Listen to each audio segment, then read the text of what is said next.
ITV, certainly the best. This is ITV. Certainly the best.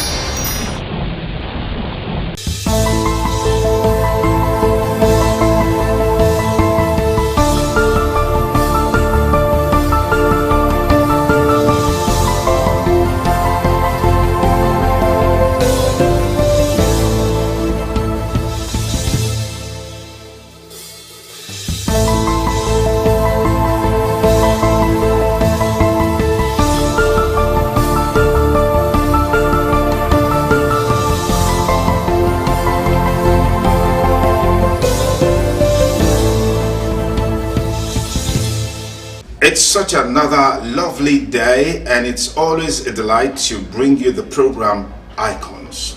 Program designed specifically to showcase and unveil men and women of integrity, of character, so you can listen to them as they unveil their journey and what made them think in terms of impact and contributions to the community. So you can learn from their story and become the best version of you, especially at a time in our society where values have been thrown into the waste bin. Today on the program Icons on Independent Television, our guest is special, and that's because he's an octogenarian. And then secondly, he's also a former school teacher, a former military officer, sports administrator and developer, a businessman, a farmer of immeasurable repute, and he's also been a politician, as far as I can remember. But there's something unique about his politicking or political activities. All of these and lots more would unveil in the next 25 minutes on the program Icons on Independent Television. My guest today is Owe Dixon Imasugie. What I heard now is now Etose Dixon Imasugie.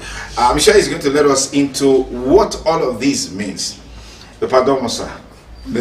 Thank you so much for granting us this interview with you on Icons on ITV. Thank you. You are welcome.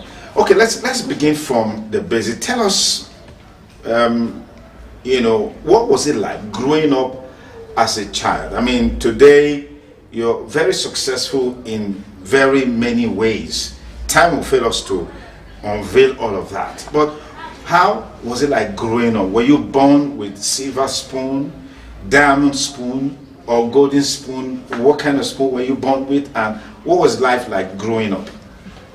I was born on January 21st, 1941. Here in this very room, or this very house. It's a family house. I lived a hard life when I was young. People know me. Even when I was in the modern school, not to talk of the primary school. I woke up every day by 4 o'clock, go to Lagos Street to sell Midwest Echo and Midwest Champion. Those were newspapers at the time? Those were newspaper, local newspaper. Okay. At that time. Then I come back after 6 to Bath and go to modern school. The BDC 4, the present branch of Uniben in Ekewan Road. 1 o'clock, if the teacher refused to close us, I will close myself. Go back to Lagos Street to sell Daily Times. If it is the day of Oka market, my auntie go to Oka. I will ask my co-vendor, please, those I'm serving monthly, help me serve so. After selling the one I want to sell. Go back to Mission Road to hire truck to car market and bring back the gari of my aunt. I suffered like that seriously until I left the modern school. My uncle, Reverend Professor Sadloy Masoge, now employed me into the American Baptist School as a PP teacher in 1959. I was posted to Port Bazoaye, that is now Emuhu, and I was very comfortable. 1962, I gained a chance to Abraka teacher training. That time, if you are a teacher, you gain a chance, your salary will be going on. As well? Yes, as well. Even who are in the college. But they sent out a circular which says they should retrench teachers. Last to come, first to go. I was in the teacher training. I didn't know the AA Yoruba man was no more friendly with my uncle, who was the head of the American Baptist. He put my name among those To be retrenched. to be retrenched. I had to run from Abraka down. Went to meet him. He said I should not talk to him at all. I wrote a petition listing more than 100 teachers I'm senior to that were still in the field. The ministry now sent it in to him. He wrote that they should not mind me, that it is frustration that is worrying me. They look at those I listed and really saw that I was senior from 59 to 62. There were some who were even employed 61. They now wrote to him that he should restate me immediately and pay me all my arrears. As wicked as he is, he wrote to me and the headmaster of Ewowe, who later became Reverend B.O.A. Kato, that he's driving the wife for me to come and replace. Because the wife was also teaching in Ewowe. Yes, we are human beings. If I were to be at all, I would also be annoyed. But as a Christian, he went too far.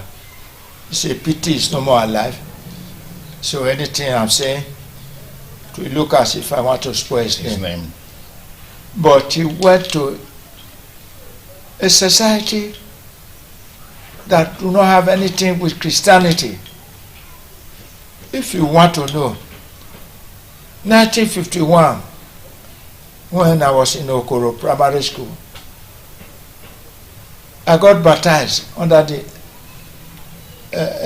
Roman Catholic by Reverend Kelly, who later became Bishop Kelly.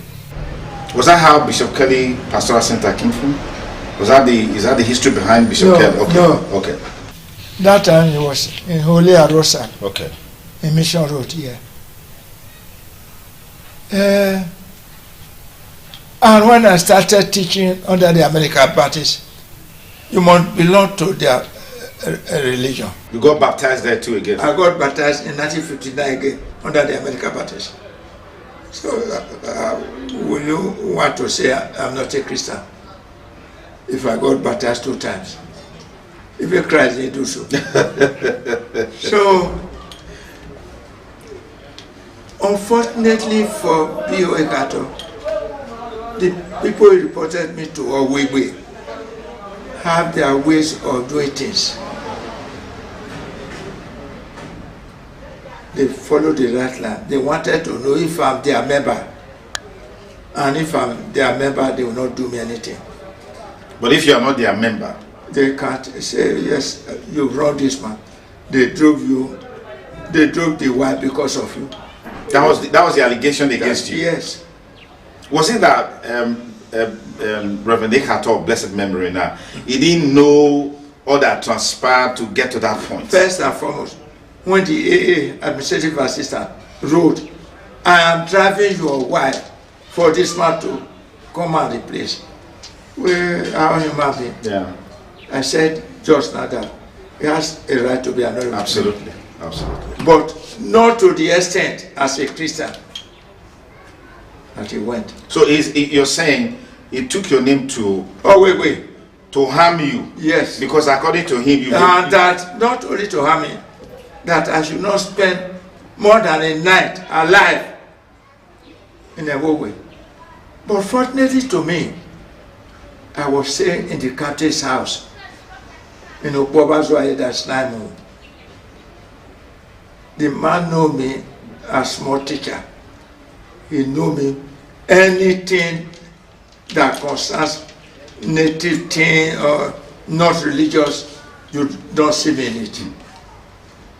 So when they got there now, he told them, no, this man is not our neighbor. But he will not wait and see that this is roof cannot protect somebody in his house. And as such, they should go and grab black charcoal and give to the headmaster meeting. Scatter taken that they have already taken out. It's the same thing you say in the church now. Miracle that is no miracle. So they left. They now called me. I was still in Abraka. That's what moved me out of Abraka. Because if I'm not in the classroom, they will terminate me. Yeah. Whereas while there, I was still receiving my salary. So he warned me. I looked at him. I said, this man want to cause trouble between two Christians. I didn't believe him. He looked at me and said, I know you didn't believe him. But all I will tell you, I don't know if it's only my members he approach. Please, don't sleep. That's okay. Not that I believe. I went there early with bicycle. By 7, I was already in a way. I went straight to his house. The way he received me, I said, that's too much. I said, so that devil wanted to cause trouble between me and my Christian brother. I went to the class. He gave me the class. It was, we were almost going to close it. So after 12, because we closed by 1, I said, this man still warn me, do not sleep. I said, let me see the headmaster. I went to the headmaster because all along I was sending excuse since I didn't report. I went there and said, sir, you know I've been sending excuse. He said, yes, yeah. I said, I need to see my daughter this night. I said, that's okay. Don't. Please sleep. If you want to go 6 o'clock or 7 o'clock tomorrow morning, I will allow you to go. My brain You to reset again because you'll be warned. 6 o'clock, 7, you allow me to go. Not that I'm still going to teach with till now and at 6 o'clock in the morning or 7 when the student will start to come to school. I said, I believe this man. So immediately they knocked the bed to close on my bicycle. I said, tell the headmaster I'm gone. He started running after me. Anyway, wade o, omari mudia o, omari mudia o, which shows there was at least something on the ground. Which means there was a plan to eliminate you that night. I didn't come home because my things were still in Okpobazoye, that is Naimo. I went there. That time, that is now Sopika. Whole meeting 12 midnight. After 11, I went to wake up the Kate. The Kate title that time is now what we call Ogwele. Okay. I went to wake up the Kate. I don't buy. I said, sir, when you are going to meeting today, I will go with you. He looked at me. He said, no. I said, why? He said, any person will get trouble. They do not accept him in the society. I said, now trouble I get. You saved my life.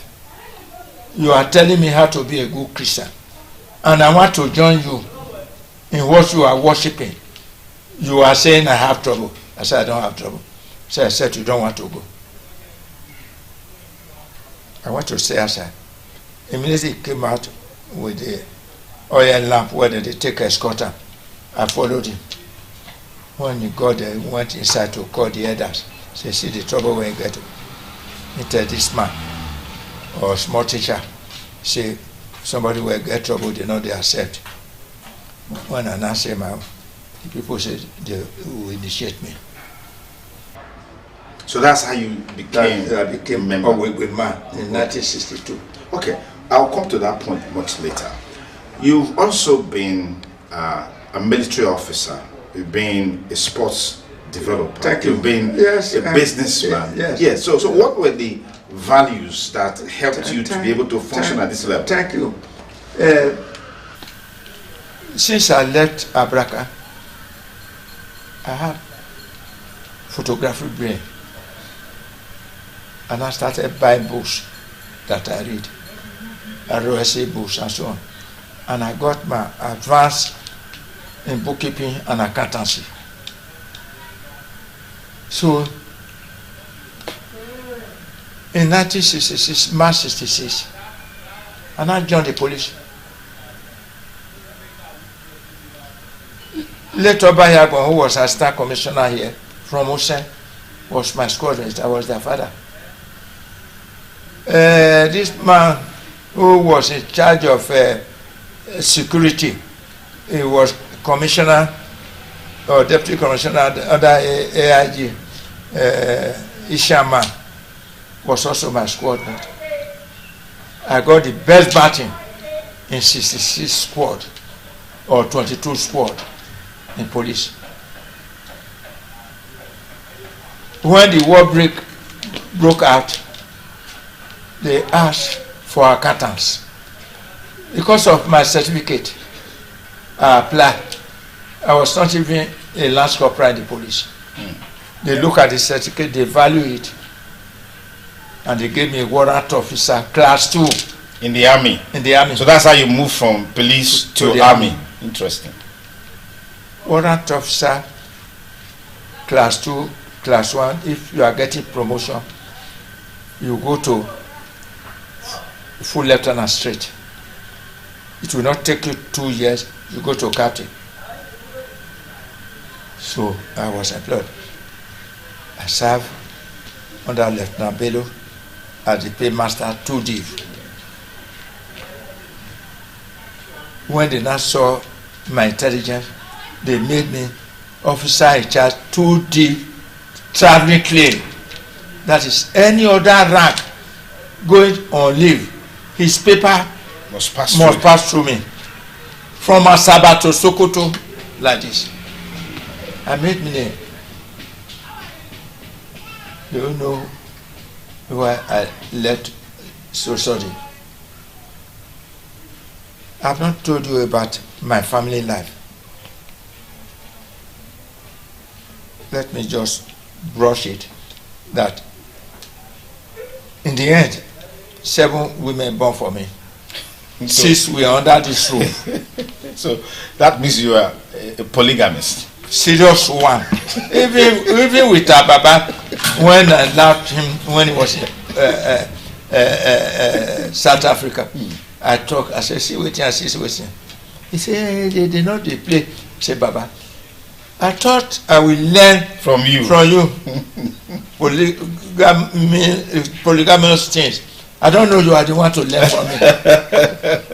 So, like I said, if any major general also chase a girlfriend, I will say it's W1 in Masoge, a girlfriend. Whereas Nala, now I say, if this thing come, na trouble I did. So when the car cool, the car then were all my boys. Wow.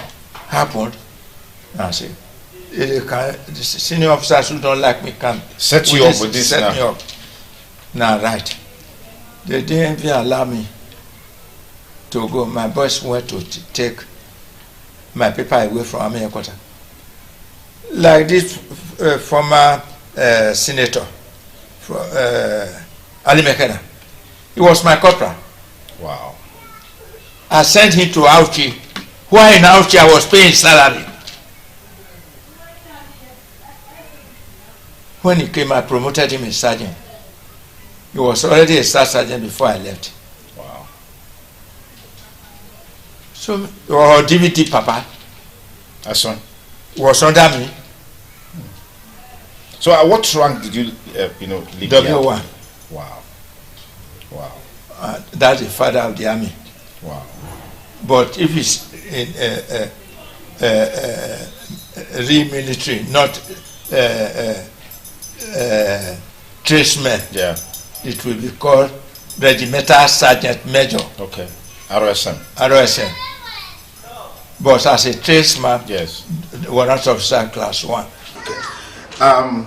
Growing up as a child, I mean, judging from the background that you came from, I mean, you literally trained yourself in modern school, doing sales, doing business to support yourself and all that.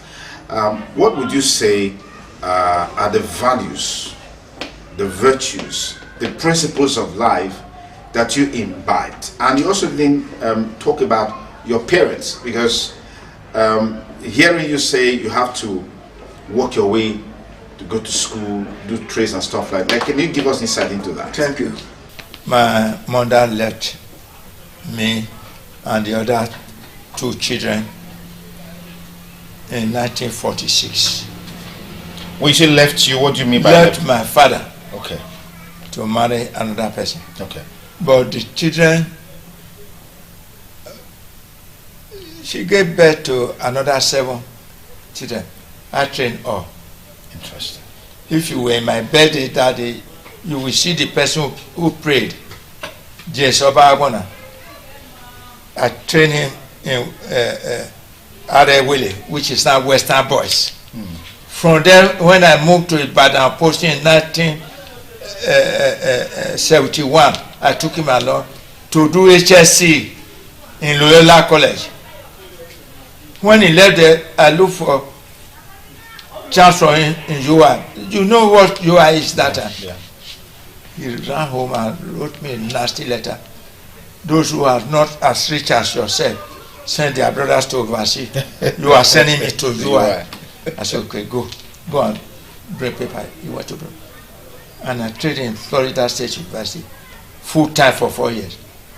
Not to talk about the others. I trained all. You saw my birthday if you were there that day. I have 13 children in overseas. Those who are here, number 5 from number 4 woman Yoruba is a professor in Uniben here and HOD in UBTH. Number 7 is number 2 staff in NYSC Edo State. Number 11 is assistant director NAPTEP.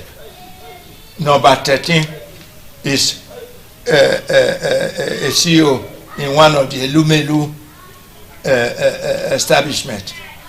Number 17 is the super leader of APC when I'm super leader of PDP in my local government. Number 18 from number 6 woman, Isha woman, is a bank manager, First Bank in Lagos. Number 24 is now they are posting him now. Up to 2 months ago, he was the PRO immigration to the Okay. number 24. He has masters. I trained all my children Fantastic. because I didn't have that opportunity. Opportunity.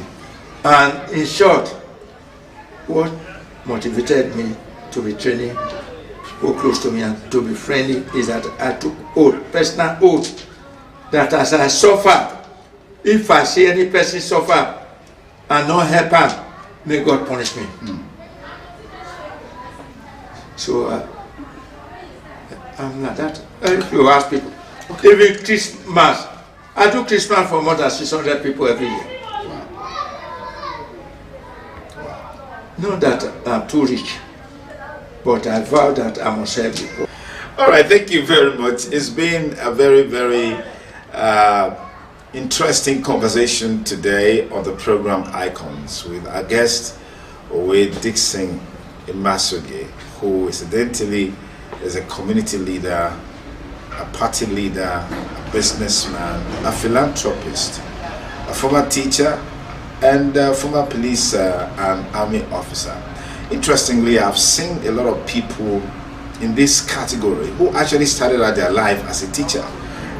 One of them is somebody he's consistently referred to as his father and his mentor, talking about our father, the SMO, His Excellency Sir Chief Dr. Gabriel Osawa Wigbinendo, CFRCO, and who incidentally was also a teacher, and before he also became a police officer, and then the rest is history. We are cousins also from the mother side. Wow, fantastic. I want to thank you again for creating this time for us to have this interface with you.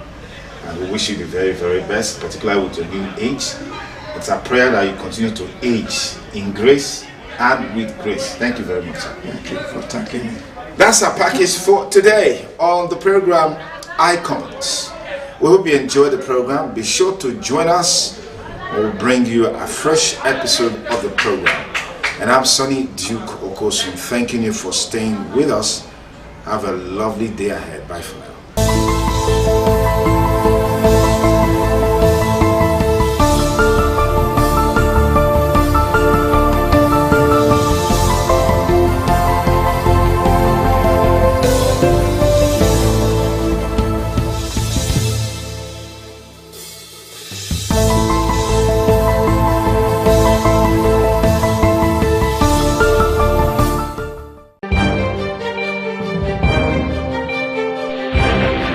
This is ITV.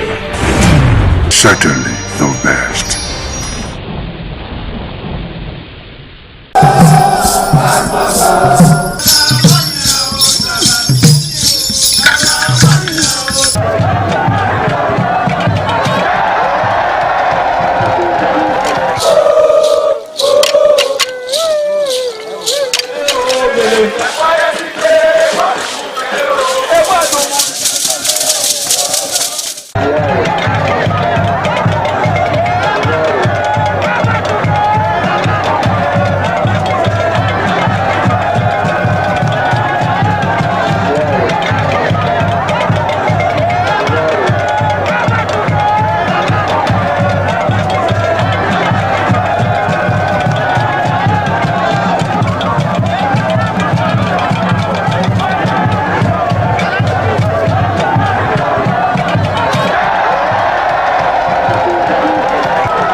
This is ITV. Certainly the best.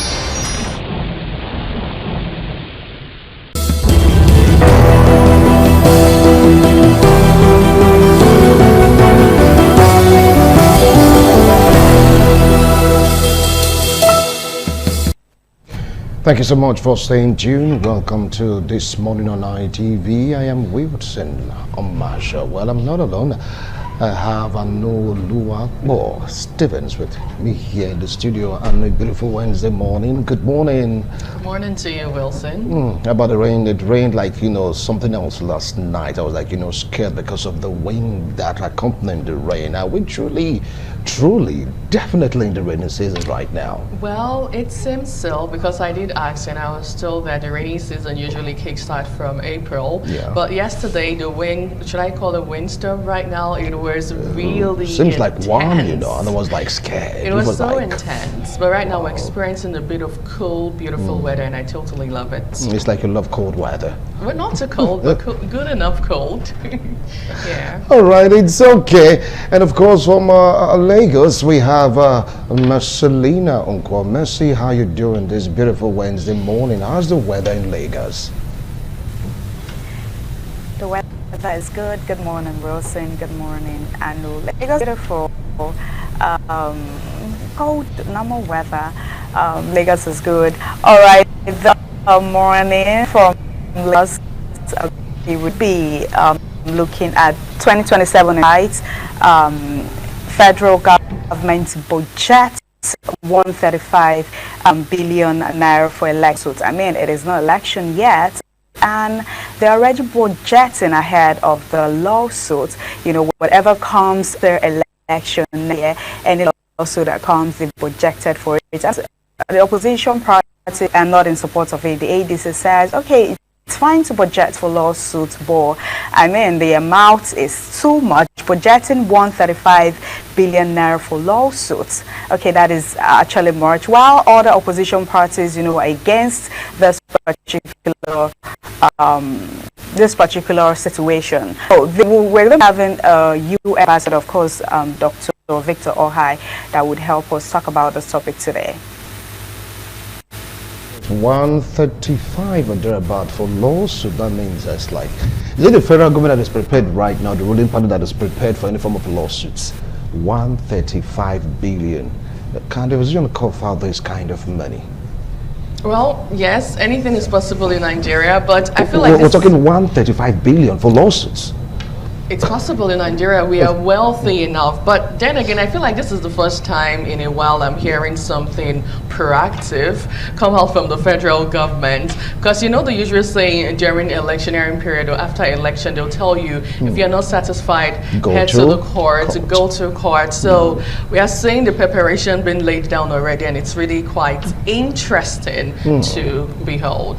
Very, very interested indeed to behold. Well, from Benin Network Center, it's all about the looming threat, yes, of how will I put it now, the one-party system where Marking Day and his likes, many of them like saying Nigeria is like, heading towards a one-party system, and that is not really going down too well with so many persons, to the extent that in Edo State, yesterday they said, look, since the umpire said they're having issues, they're not going to field any candidate, they're supposed to conduct their primaries, they have to push that forward a little bit until everything is sorted out. We'll take a look at it from that angle. We'll take a look at also how the NNPP is doing, what about Labour Party, and of course the PDP, you just name it. Anyway, I know something happened yesterday.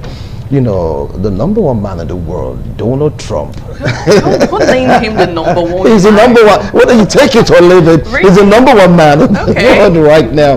He's the happening thing right now in the world. He said that if Iran doesn't cut a deal, 8 p.m. as at yesterday, is going to bomb Iran back to the Stone Age infrastructures targeted at the rest of them. But the world was waiting yesterday to see his move.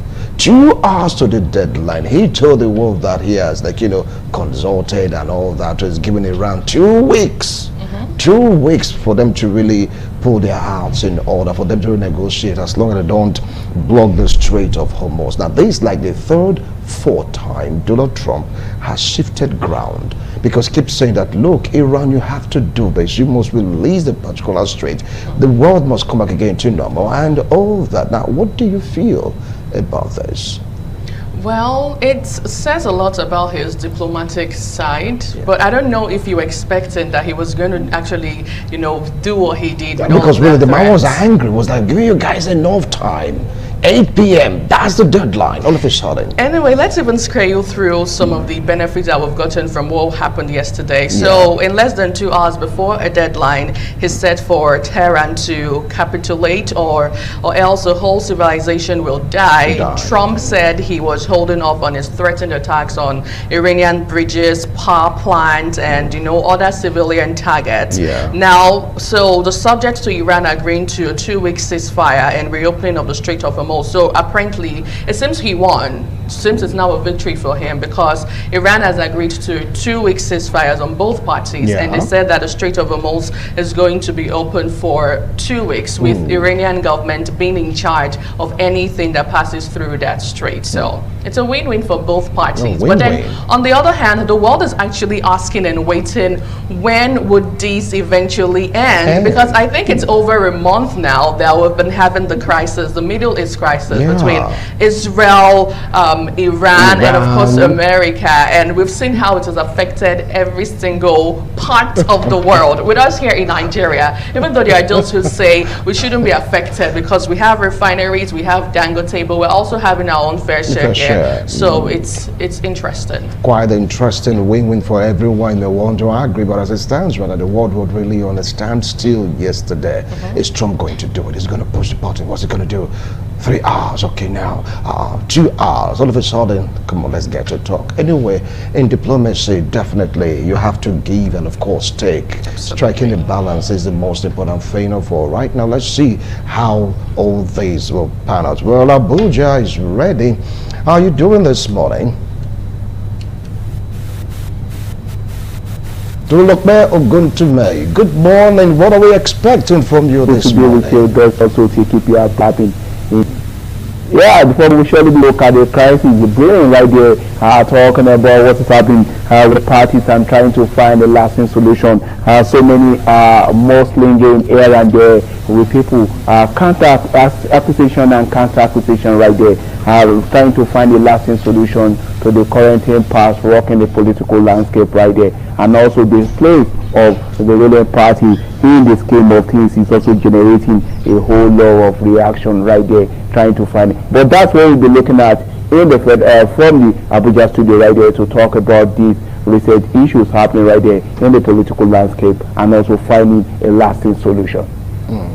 All right, thanks a lot, Tululokbe. Well, I think it's high time we make way for a corporate trainer, corporate coach. So I use the word astute corporate trainer, Inuagata Nosakari, to tell us what he has in store for us this beautiful morning. You need to listen, because I believe that you're going to take 1 or 2 things. And after that, we'll go to Lagos, where Mercy is standing by for the papers review. Then we'll kick-start our discussion segment. We're having guests join us from Abuja via Zoom. At least 1 or 2 will be here with us in the studio. And one I definitely will be asking some questions, some burning questions all around politics. You wouldn't want to miss any part of it. To go on a break to make way for Inuagata Nosakai, the corporate coach. Don't go away.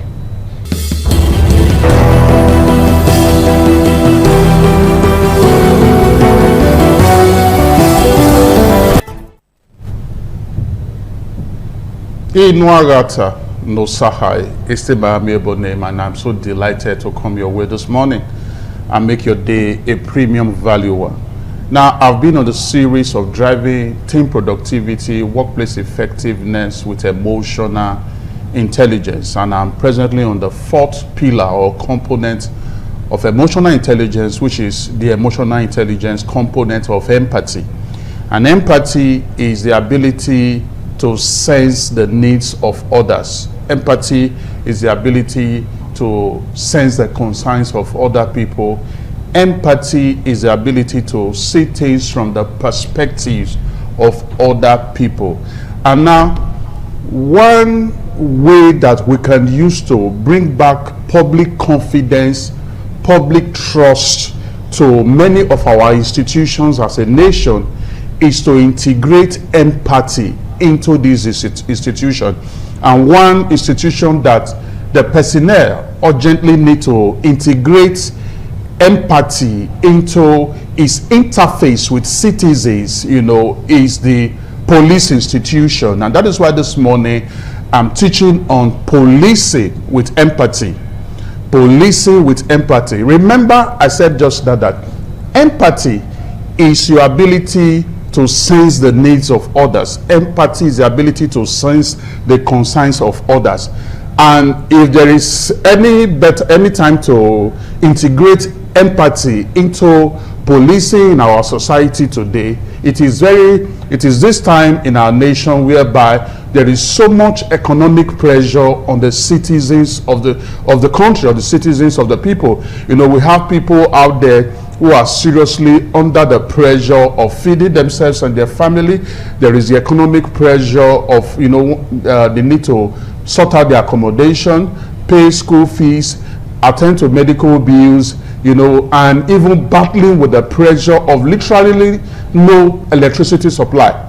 This mounts a lot of pressure on the emotion, or the psychology of the citizens. And in police, it is very important that this is understood. Remember, empathy is the ability to understand the concerns and the feelings of other people. It is placing yourself in people's shoes. It is seeing things from people's perspective. Nigerians are seriously battling with a lot of pressure on their psychology, and this pressure is influencing their behavior. The more the need for policing with empathy. Very, very important. Policing with empathy should be the standard protocol in policing, as it is seen in nations like Denmark, seen in nations like Japan, seen in nations like Finland, just to mention a few. And it is very important that as police officers, you will get to that understanding of knowing that the pressure that the citizens are presently on as a result of the present economic decline, as a result of their income that is losing purchasing power, that pressure is influencing how they behave. And it is very important as a police officer, you bring emotional intelligence into policing. Now, for you as a police officer, emotional intelligence is your ability to be able to manage your emotion, and also the ability or the intelligence for you to effectively respond to the emotions of citizens. And a core part of that emotional intelligence is what we are looking at this morning, which is the emotional intelligence component of empathy, and specifically calling it policing with empathy. Now, policing with empathy is not weakness. Policing with empathy is not giving room for crime to thrive. Not at all. Policing with empathy is policing with human dignity in mind.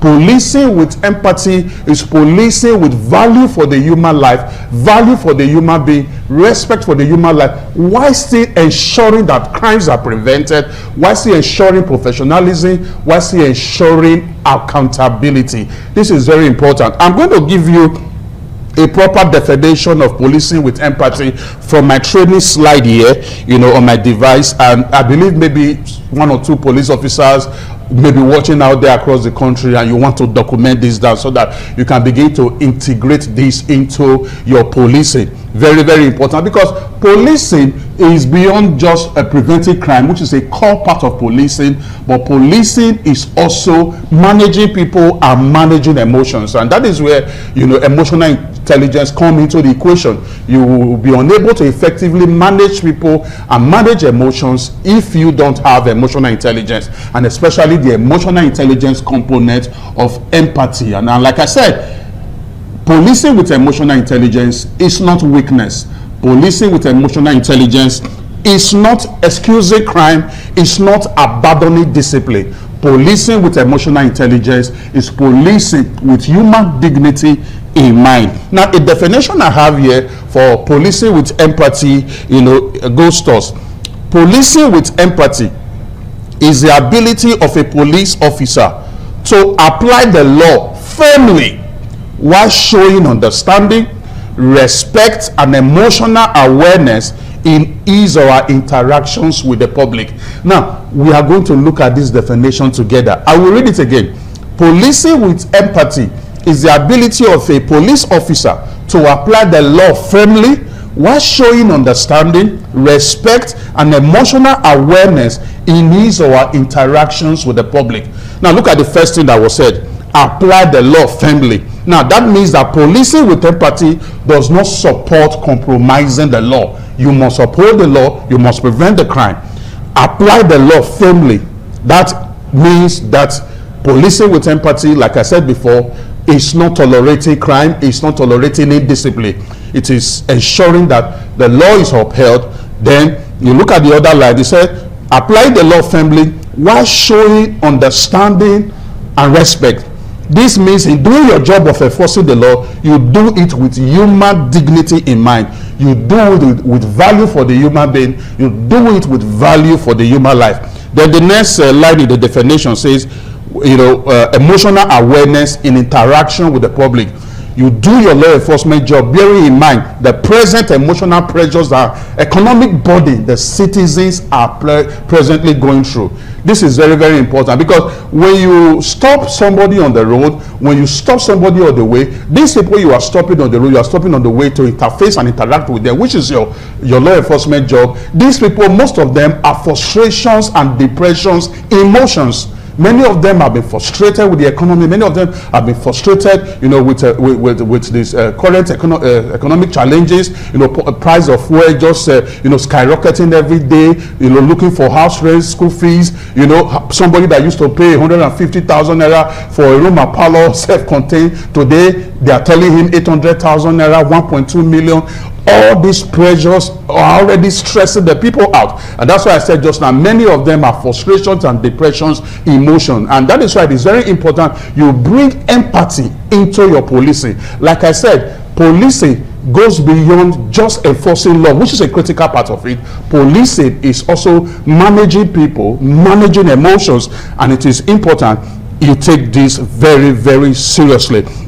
I read the definition of policing with empathy again. Policing with empathy is the ability of a police officer to apply the law firmly while showing understanding, respect, and emotional awareness in his or her interactions with the public. Remember, I will continue to reiterate, policing with empathy does not mean weakness. Policing with empathy does not mean excusing crime or abandoning discipline. Policing with empathy is policing with human dignity in mind. This is very important. And in modern day policing with empathy is just what ties everything together. Policing with empathy is a modern day professional policing. That is very key that we note that. And as I begin to conclude this morning, time will fail us to really dig into this subject. If it was a training session, like 3 hours immersion, 4 hours immersion training session, we'll just immerse ourselves into it, and then we're able to really dig deep. But I believe that you will see, glean a lot of premium insights today. Now, I am just going to conclude with the derivable benefit from policing with empathy. There are about 5 of them. Time will still fail me to look at each one in details, but I will highlight them, and I believe that you will also be able to gain something from that. And if you want us to take things to the next level, you will just send me an email. Now, benefits of policing with empathy. Number 1, policing with empathy reduces conflict and violence. Like I said, time will fail us to dig into the explanation. Policing with empathy improves public cooperation. Number 2. Number 3, policing with empathy enhances intelligence gathering. This is very important. Policing with empathy is a critical part of intelligent policing. Very important. Policing with empathy builds trust between police and community. Policing with empathy makes policing safer and more effective. Now listen, rebranding the police institution will not happen by just changing the uniform of the police personnel or policemen. We have to use policing with empathy to change their attitude towards citizens. We have to use policing with empathy to reculture them and make them project the institution in a positive light. But remember one more time, Policing with empathy does not mean excusing crime or abandoning discipline. Policing with empathy is policing with human dignity in mind. I believe that profound value have been added to you. I know you want to make some inquiries and ask questions, and my email is inuagata@gmail.com, INUAGHATA, inuagata@gmail.com. Send your questions, send your inquiries, and we can take things to the next level from there. I'll be seeing you next week, Wednesday. And when I return, I will still be there, amiable. Inuagata, no Sahai. Your day is so blessed. Thank you.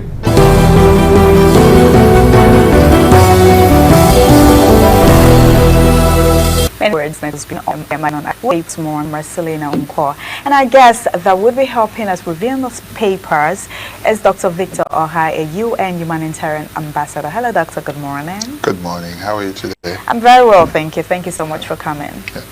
So our first paper this morning, we'll be looking at the Guardian newspaper. The headline on the Guardian newspaper says, Middle East crisis exposes costly weakness in Nigerians' cloud economy. You get that on page 6 on the Guardian newspaper.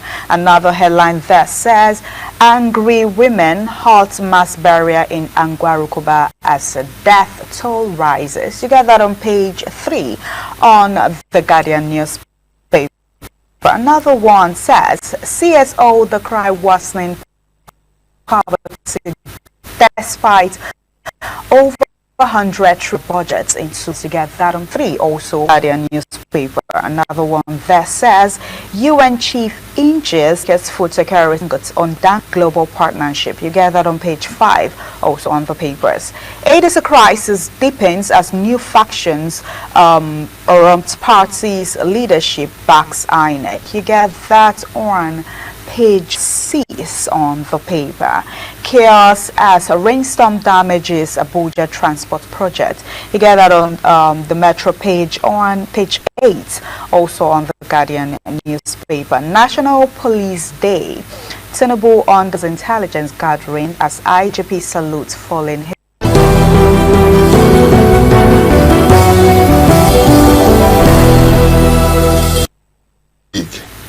And people are in charge of such budgets.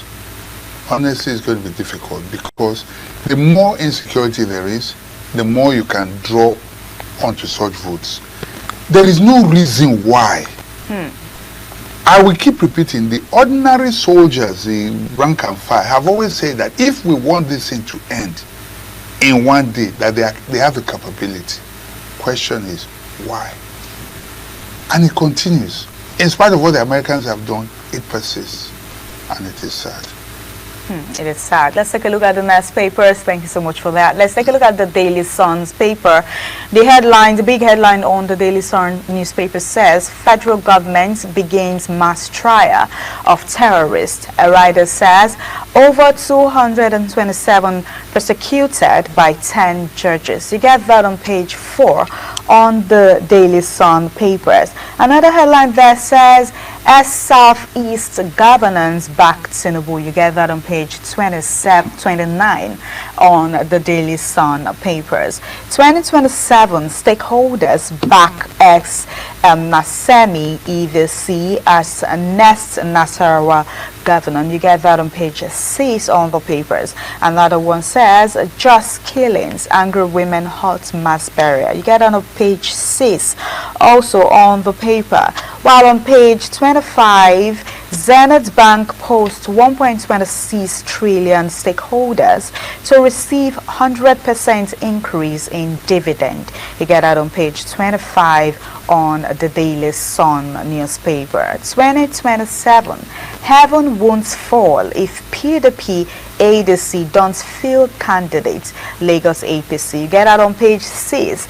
And the ADC reply says, you are talking nonsense. You get that on page 6 on the Daily Sun newspaper. Dr. Victor, the federal government begins mass trials of terrorists. Over 227 prosecuted by 10 judges. What would you have to say? First, let me start on a positive note. It's good. I would have said, why now? What are these why? Is it you that are meeting and all that, and they want an airtight case? But it's never too late to do the right thing. I do hope that it doesn't just end with trial, but it's at the end of the day for victims. It doesn't just end trial. We hope there's justice. For victims, yes. We hope so. We hope so. All right, moving on. We're still on the papers review this morning. Let's take a look at the Daily Trust papers. The Daily Trust papers, the big headline there says, Nigeria on the brink of collapse.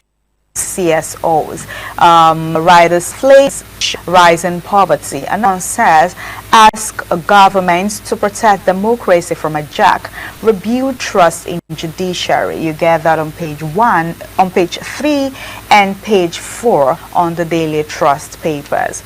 Rainstorm destroys multi-million naira bus terminal in Abuja FCT.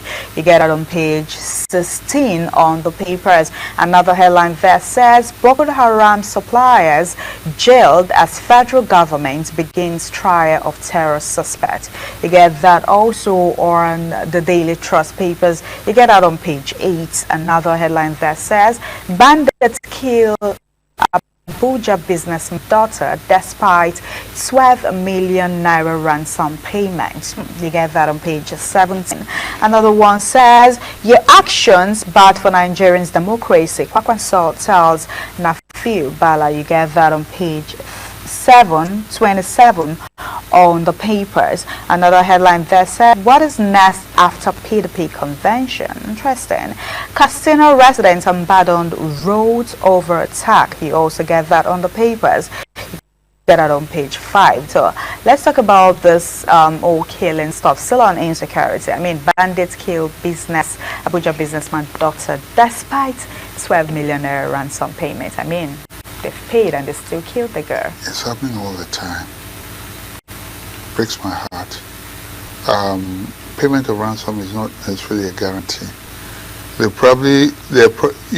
are so brazen these days that they ask. I don't know if you saw the video of the guy who they captured on his way to Sokoto or so, who they were asking for 100 million naira.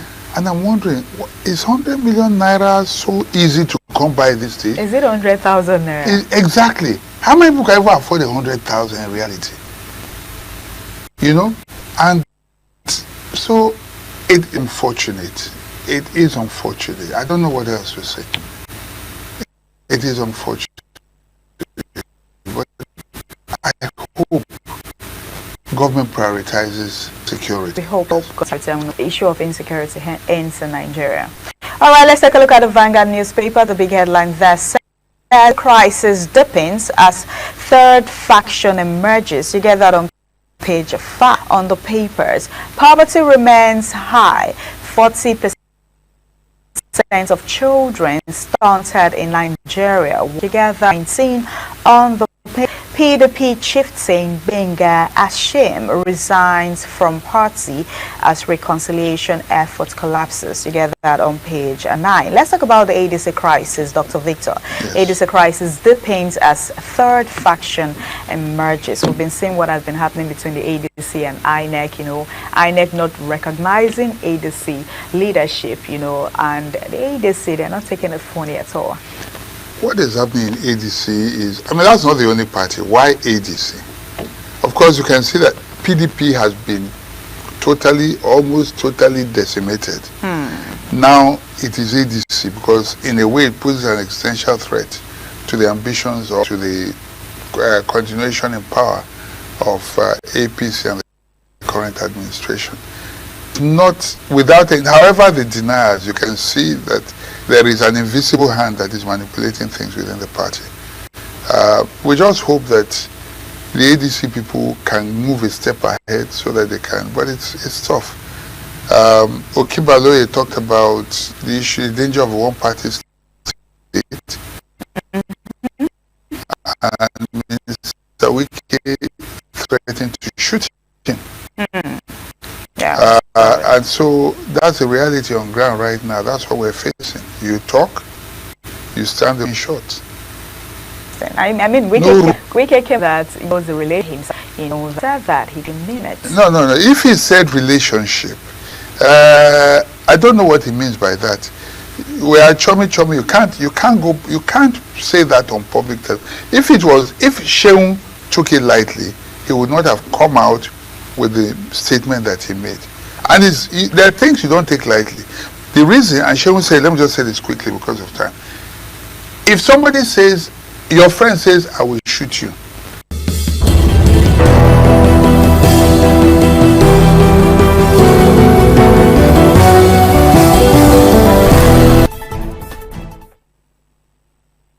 For staying tuned. If you just joined us, this is TMI Wednesday's edition. I'm Wilson Marshall, and of course I'm not gonna have my co-anchor Anuoluwapo Stevens here with me in the studio, and we're diving into the discussion segment of today's edition from Benin zone, so to speak, or studio rather, and it's all about the fate of opposition, the forthcoming election, the backdrop of Nigeria delving into a one-party state. How true is that? We're going to begin to see skirmishes of, let's say, the voice of Esau, right, at the hand of who now?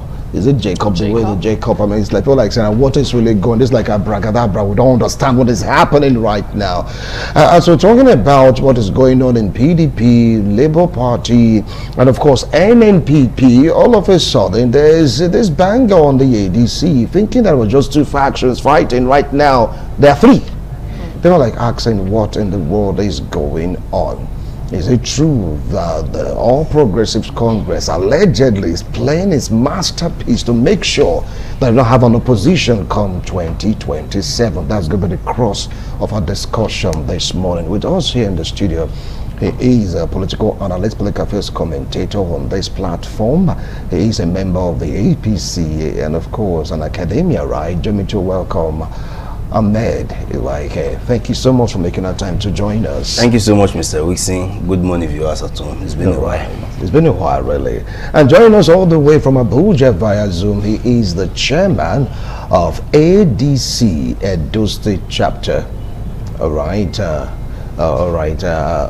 Kennedy Audio. Yes, if you're able to connect again with him, definitely get his own point of view in this particular discussion. You'll be joining us virtually all the way from Abuja. And don't forget to mention also Victor Oyakilome, former senior executive assistant, so to speak, to Edo State Governor. Yes, former in the past administration and diaspora matters. He'll be joining us also in course of this discussion. Well, Ahmed, they say your party is the one responsible for all this, because I like us to go through that. The APC has a hand in everything happening to political parties in Nigeria, because Mr. President is afraid of having someone to stand up against him come 2027. Let me first and foremost debunk that's a rumor, and it's not true, and it's just people trying to gather themselves to get attention over that very matter you are saying. All Progressive Congress is a party that came aboard 2014, and All Progressive Congress did not just come aboard in 2014 like other parties that are coming up right now. All Progressive Congress was a party that was bred using the ideas of people who knows what they were doing. They came together and they strategized, and they collated different political parties together, about 4 political parties, and came up with one political party, and that political party was not called the All Progressive Congress. And ever since they came together after strategizing, using the best form of strategy, and they won and they emerged and they are in power since 2015. So having said that, coming to the news everywhere, or let me call them rumor now, news as the case may be, you discover that people are always now, pointing fingers at the All Progressive Congress, that they are the ones in charge, they are the ones making things looking like as if that they don't want other parties to come up. I want to say that that is not true, because in 2023, the All Progressive Congress contested with other political parties, and at the end of the day, they emerged, victorious. And at that time, we were even having two strong oppositioners. At that time, we have the People's Democratic Party and we have the Labour Party. And at the end of the day, even we still have NPP. And at that time, NPP was also a strong contender for that position.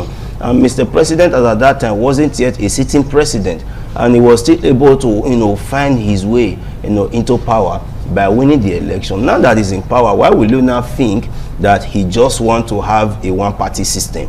That is why he's trying to frustrate other political parties. No, the answer is no. And right now, we're only talking about one party, which is ADC. Do you know how many political parties we have in Nigeria? If you carefully count them, there are more than 99.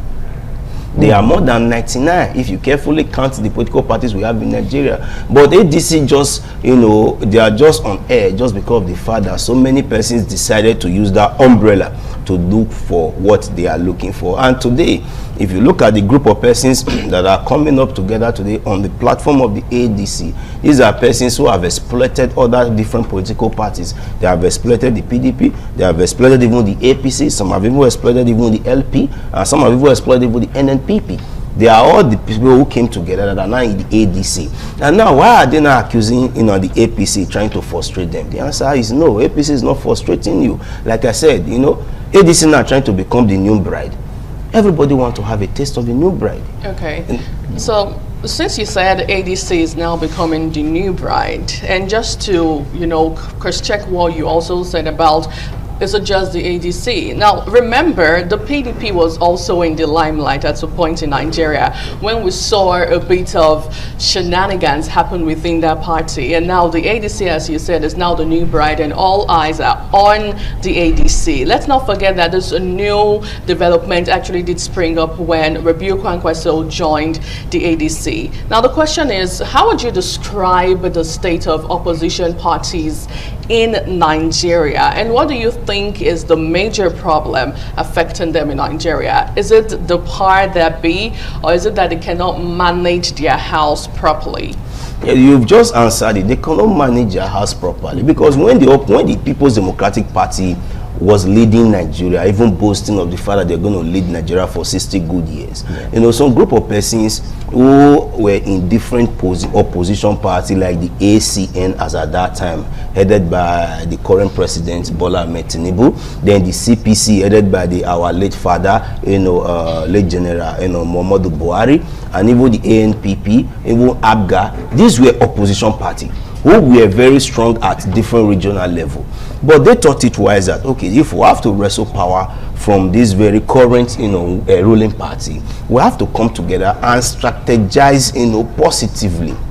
And which they did. They put their house in order, and they came up with one party. Now, All Progressive Congress is the ruling party, and opposition wants to wrestle power from them. What best do you need to do? Is it not for you to put your house in order and strategize positively and do your thing in the right manner, so that at the end of the day you dot every I's and cross all the T's, so that there will be no loopholes in order for people not to come in? Remember, there's always a parable that if you want to catch somebody's leg, whoever owns the leg will not definitely allow you to hold the leg. Now you want to wrestle power from the current ruling party, and you are planning this thing even without you checking out the loopholes. Do you expect, for example, the ruling party to just fold their hands and say, okay, just come and wrestle power? No, it's a war contest, whether you like it or not. This is an election. It's definitely a war between this and that. So everybody will have to use every mechanism that they have in order to fight the war, in order for one party to definitely emerge winner. So if you are coming, you want to wrestle power from the ruling party, you needed to strategize positively. You cannot just barge into a party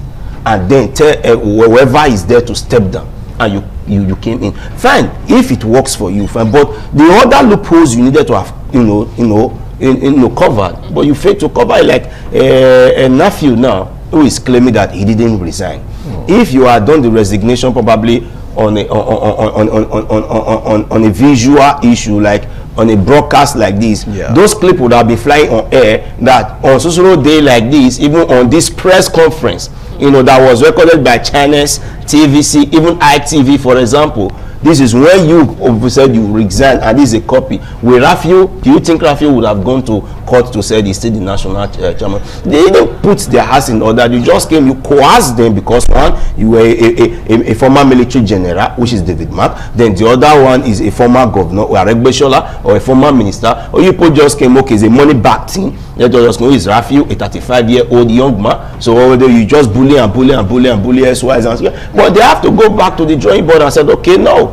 We will not take this thing because you came and bully us to leave our party for you. Now we are fighting back to take our party back. There are other parties in this country, for crying out loud. Why didn't you people go to all those other parties to use? Was SDP not there? Why did they go to SDP? Do we not have ZLP? Why did not go? Do we not have Accord Party? Why did not go to those other parties? Why must it now be that it is the African Democratic Congress that you now want to go and picking up the African Democratic Congress is not a bad thing or a big deal for the All Progressive Congress, but whatever debt is in your house, try to clean the debt and stop disturbing the public with this your noise, and allow us to focus on the elections, because very soon primaries will be held.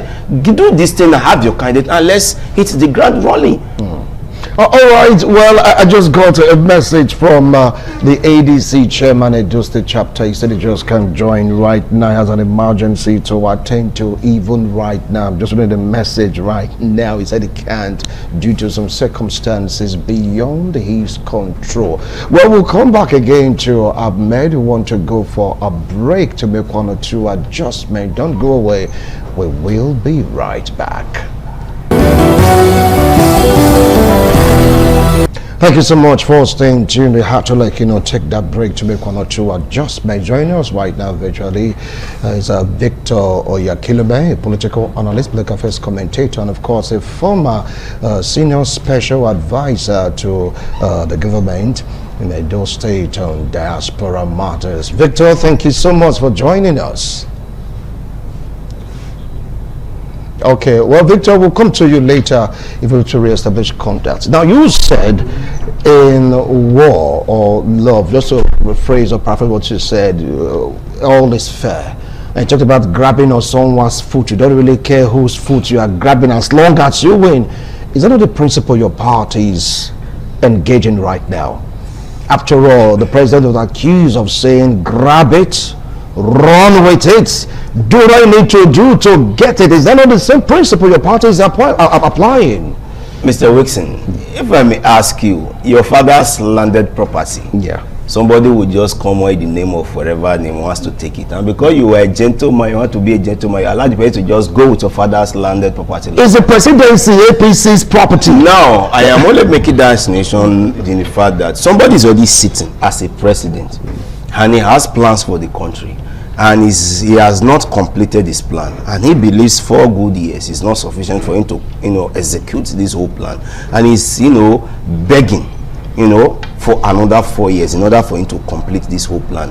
And now somebody is coming to say, no, you are not going there. You expect him to just fold his hand and allow another person to come and drive him away from the office and sit in that same place to distort whatever plans he has for the country? The answer is no. He will definitely fight back with whatever power or means in his own disposal to ensure that he gets his second tenure. So with that, you will not discover that he is fighting for his own re-election.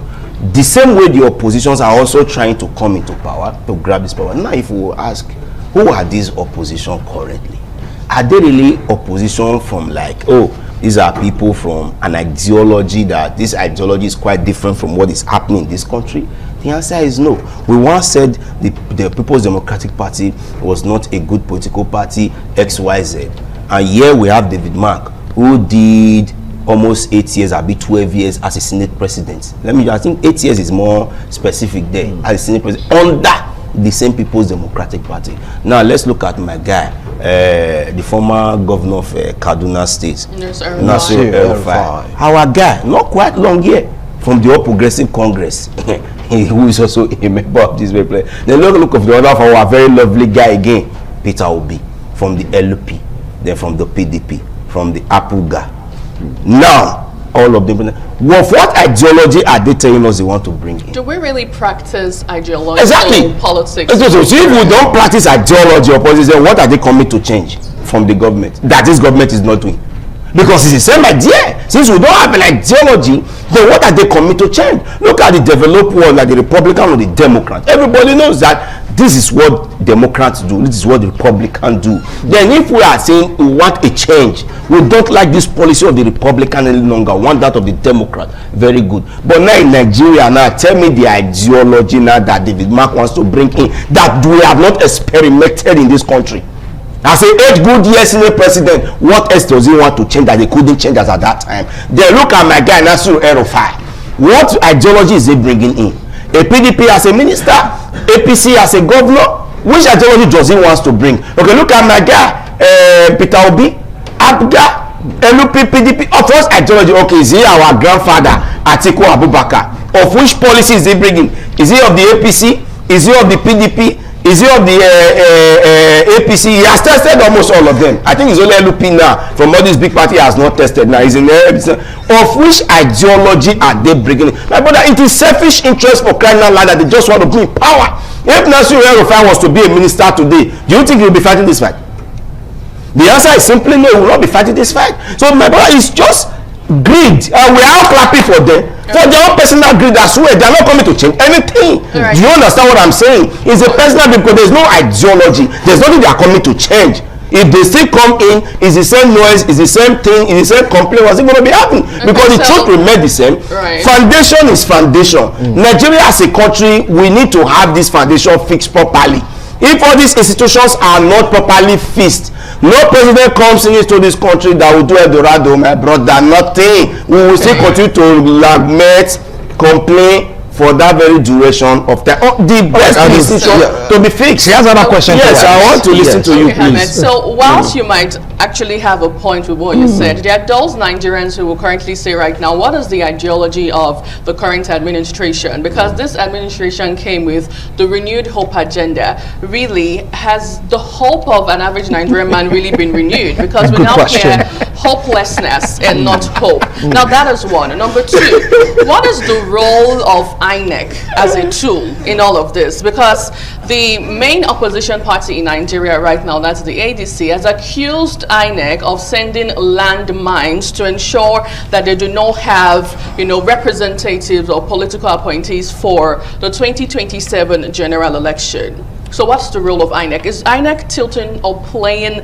the card of the ruling party? Because mind you, some Nigerians would say, why do we even have the law of our president handpicking the INEC chairman? Maybe that's where the problem actually started from, and then we're seeing all of this happen. So please, your point. Thank you. In 2015, President Muhammadu Buhari did not pick Jega. Jega was picked by President Jonathan. But Jega did what the voters wanted, in the sense that the highest votes have it all. Now, we have President Tinubu who have handpicked the current man now. We are not trying to twist the thing. I don't think you can compare. No. I'm only coming now. No, I'm between. I want to answer you first because I know that Jega was picked by Jonathan. But what if Jega had announced Jonathan as now because he pick Kamo? But this issue is not like that. This issue is what the Nigerian law says. That is what I was saying just now from my last comment, is that the institution need to be fixed, not just who is sitting down as a president. Because the law is the law that says president is the one that picks this man. So we can't change that for now. So and when he was even picking, he followed the due process by picking him. Even if he had picked a Yorubama, we would have also clamored that, because he's a Yorubama. This one is not even a Yorubama that he has picked now. Then let me answer your question now. INEC is not playing the card of APC. INEC only told us that the law, that this is what the court has just said. Right now, the court is saying that from the High Court judgment of the NAFIU, he cannot just be twinkling the board, say okay, for now the board officials just stay out of the coupe, settle your in-house problem. After settling your in-house problem, then you cannot come, we will not accept it. The INEC now said they were not going to accept ZLP. The INEC now they are not going to accept the LP headed by Abure, as the case may be now. No, the INEC did not say so now, but because your case is lingering on in the court right now, so settle your house. When you settle your house, then you come forward. Then when you come forward, they will not accept the case. So INEC is not playing the card of APC. No. But I'm sure just follow. Yes, I am sure about it. I am sure about it. Are you not saying it because you are a member of the APC? No, you know me very well, Mr. Wixon, in this very studio. Sometimes when I finish speaking, some of my party members used to call me, are you sure you are still for APC? No. I'm only speaking for facts. You understand? I speak facts. You understand? Let's get to hear from Victor Oyakino. Victor, how are you doing this morning? I'm fine. Good morning, Mr. Wixon. Good morning, viewers. Yeah, good morning, Victor. I believe you've been listening to the comments made by Ahmed Iwaike. What's your stand on this particular issue? Because the presidency and the APC have been accused of dragging Nigeria schemishly into a one-party system.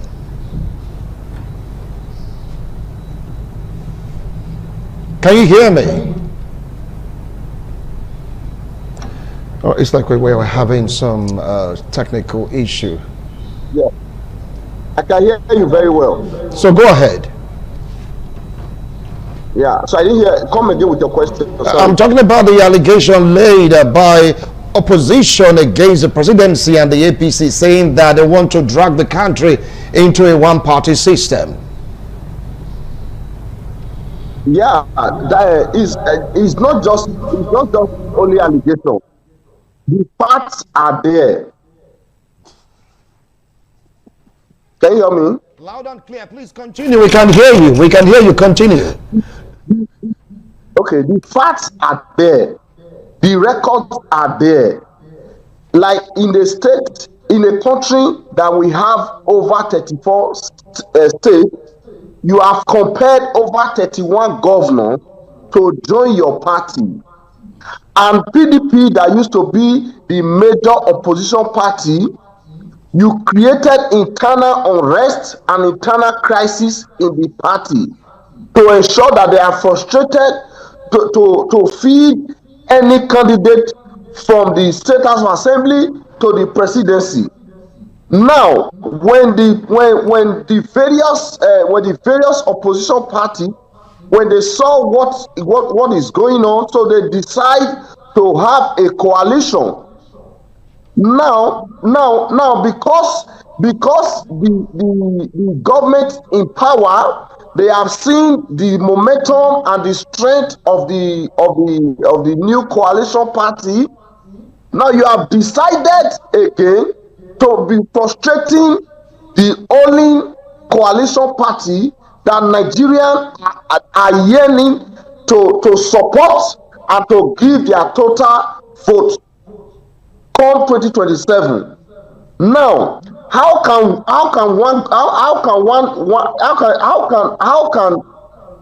a country that is ably guided by constitution, you are comparing other governors who are opposition governors you are comparing them to be joining your party, and you are threatening them allegedly with EFCC and other security and other security agencies. So we haven't had it this way before. In 1999-2007, when PDP was the government of the day, and they had all the power, all the backing to say fine, they don't want any other party in the country. But you and I know, like in Lagos State, we're having a DC as a party. In some part of the East, we have ABGA, we have NAPP in the North, we have CPT, so on and so forth. So now, we are now in 21st century. You are depriving party from feeding candidates. You are using both courts and the security and the INEC allegedly. We haven't had it this way before. So to me, I believe the entire world They are seeing what is happening. The international community has been called upon. So as it stands now, I don't think there is anything that can stop opposition come 2027. So you can just only try to cajole them or to threaten them, but I don't think, because as at yesterday here, over 13 state House of Assembly members in Sokoto State, they joined the ADC. Though I'm not a member of the ADC, I still remain a member of PDP. But as it stands now, I can assure you that I'm not seeing the possibility of PDP, feeding any candidate in this 2027 election. As it stands now, the party has been bastardized. The party has been frustrated. The party, they ensure that the party cannot stand to see the light of the day. But thank God there is coalition party that is open for all Nigerians. All right, thank you. But thank you. I want to assure you. I will. I want to assure you that Nigerians are watching. 2027 election is election between Nigerians and the APC. I'll come back to you if time permits. I will definitely come back to you, Victor Yakilome. I like his passion. And is he saying what others are saying? That the ruling party, your party, that the ones responsible for what is going on in the political parties now. Some are saying that the cleverness of your party can be seen what is happening right now in the coalition, which seems to be the only hope of the opposition. The first coalition interim caretaker group for the ADC, you have David Mark-led faction. All right. Then 2 or 3 days ago, well, I'll say 4 or 5 days ago, we have a Nafiu Bala Gombe-led faction. Now, to now add salt to injury, allegedly they accuse you guys of instigating Dumebi Kachiku to come again and say that he is the one in charge. 3 factions, commanders of party really want to kill opposition in Nigeria. 3, as in no hope of them ever settling. 3 factions that are saying it's your part, it is responsible for all this. Firstly, they should be ashamed to even say APC is a problem of them. 1, people who could not put a single party in order, they want to rule Nigeria.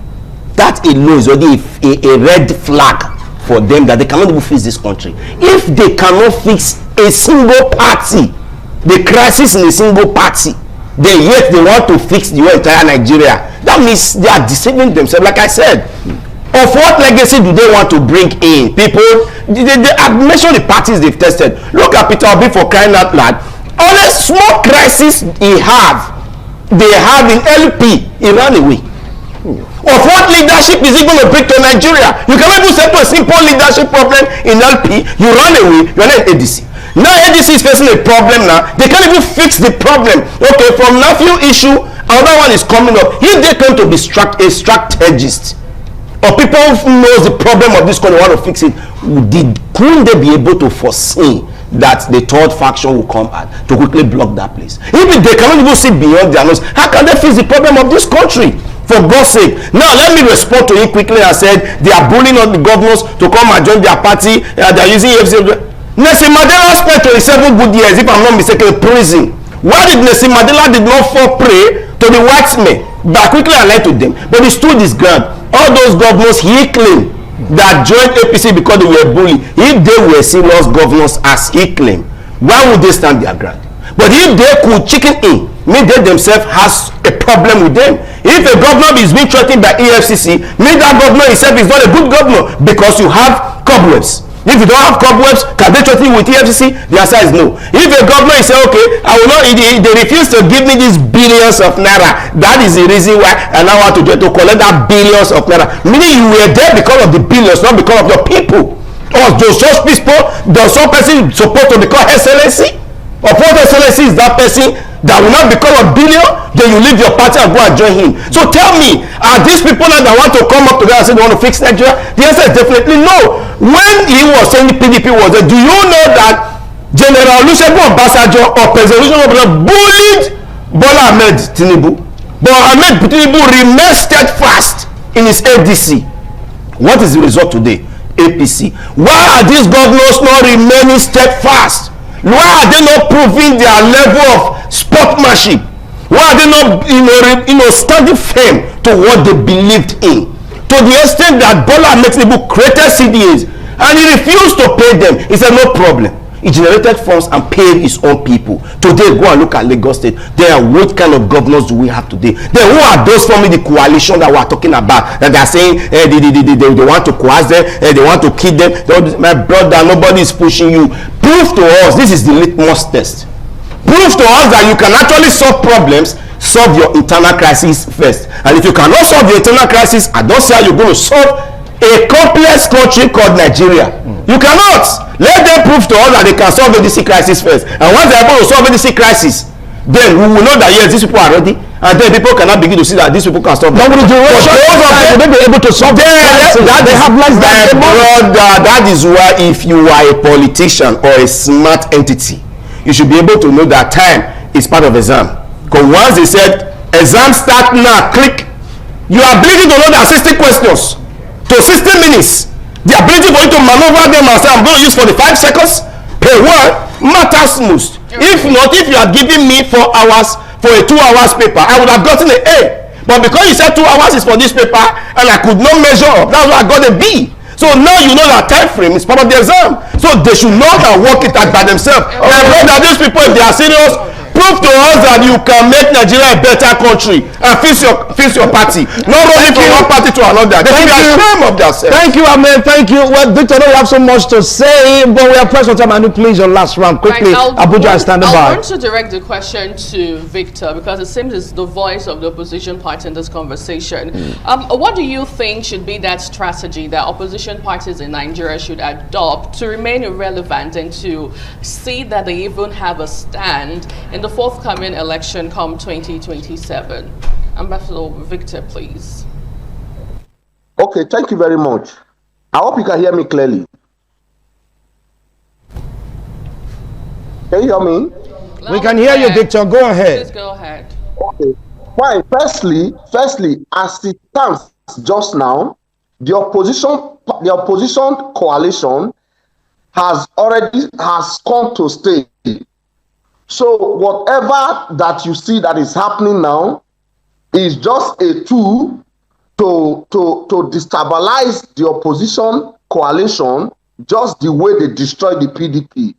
You see the young man over there that is talking with so much voice. Sometimes when people try to compare Tinubu's administration to the present day 21st century, you see, I laugh at them.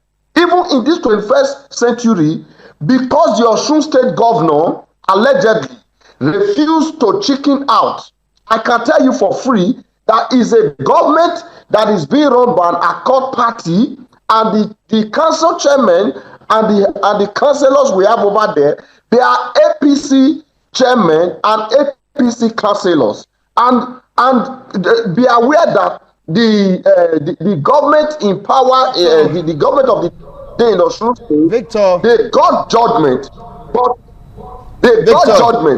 because APC, they are the one in government, they refuse to adhere to the court judgment. But that aside, as it stands, come 2027, Nigerians are determined to ensure that the Tinubu APC-led administration will end on May 29, 2027. Thank you, Victor. We are pressed, but we have to go straight to Abuja. Amen. Thank you. So, I don't want to react, but there's no time. Just keep it to yourself. Maybe, perhaps, some other time we have enough to really expatiate on this particular discussion. Over now to you, Abuja. I believe that you are set for us to look there. Go ahead, take it on from here. Much right there. I know definitely your guests would definitely like to prolong the discussion, but we are short of time right there because the conversation continues as it relates to what is happening in the political landscape right there. Because as Nigeria gradually shifts focus towards the 2027 general election right there, the spotlight is increasing on the state of opposition party, with them battling with leadership tussle, internal issues, and so many other things right there. The question is, how would they to be able to put together what the opposition as we're looking towards the 2027 election. Honorable Andrew Atama, who is a political strategist and APC chieftain. It's a pleasure to have you this morning. Good morning. Yeah, there's so much talk ongoing right now across the length and breadth of this country about what is happening in the political landscape. What's your own assessment of what is going on? Yes, thank you this morning. It's a privilege speaking with you this morning. When you talk about a political landscape, which angle are you coming from? Interesting. We're looking towards the 2027 general elections right there, and there's so much talk about the opposition not being able to put their house in order, and also the internal influence of federal in their affairs is also on the burner. Yes, the opposition not putting their house in order has no connection with the ruling party. When the foundation is faulty, what can the righteous do? You don't put your blames on people outside. Put your house in order. The current government has created a very open platform for everybody to decide, to take their decisions. So what is happening in Nigeria today is like a light and darkness. No one chooses disadvantage over advantage. So the sitting government today has proved to the Nigerians that the current position and state of Nigeria is to the advantage of the society. So people coming or rushing back to the ruling party is because of the light they've seen in APC. But when you're talking about the light they've seen in APC, one major example or a case study with that of the Minister of FCT, who happens to be Honorable, who happens to be former Governor of Rivers State, talking about Wiki. Yeah. We're seeing him trying to, with what is happening in PDP, it's neither here nor there. He's working for APC, but he's still a member of PDP. And right, we know the crisis going on PDP. How can you totally watch the hands of the ruling party from the affairs of PDP? What is the true definition of democracy? For the people, by the people, and to the people. Is he in Nigeria?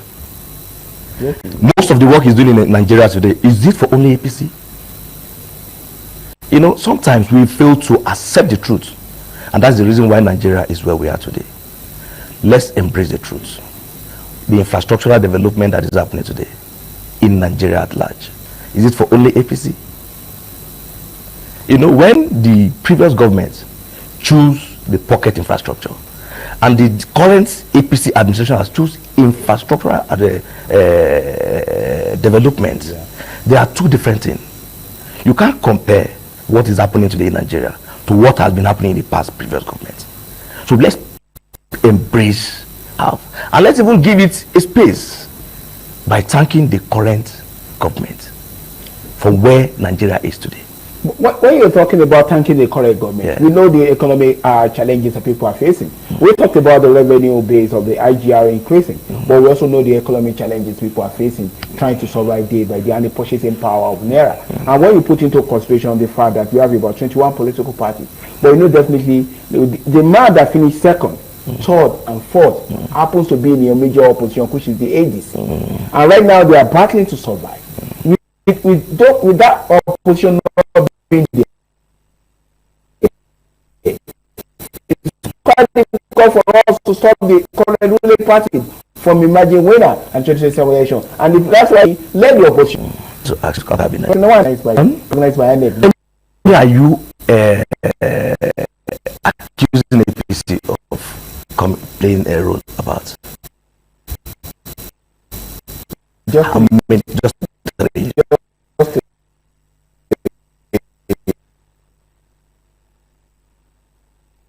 so what happened to the remaining political parties? Which is majority?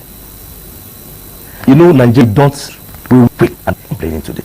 With the present and the seat of this country, Nigeria. The development, the security aspect. We don't talk about security much today. You and I go to church to their mosque. But that is in some other states. We know what just other happened. States. Compared to the previous administration, what issue are you giving the both parties? But there is no excuse for what is happening. You don't expect to solve within we're just barely 3 years in government. And you expect this bad place for the damage previous government before this current administration came in. It is not done like that. How many development of this?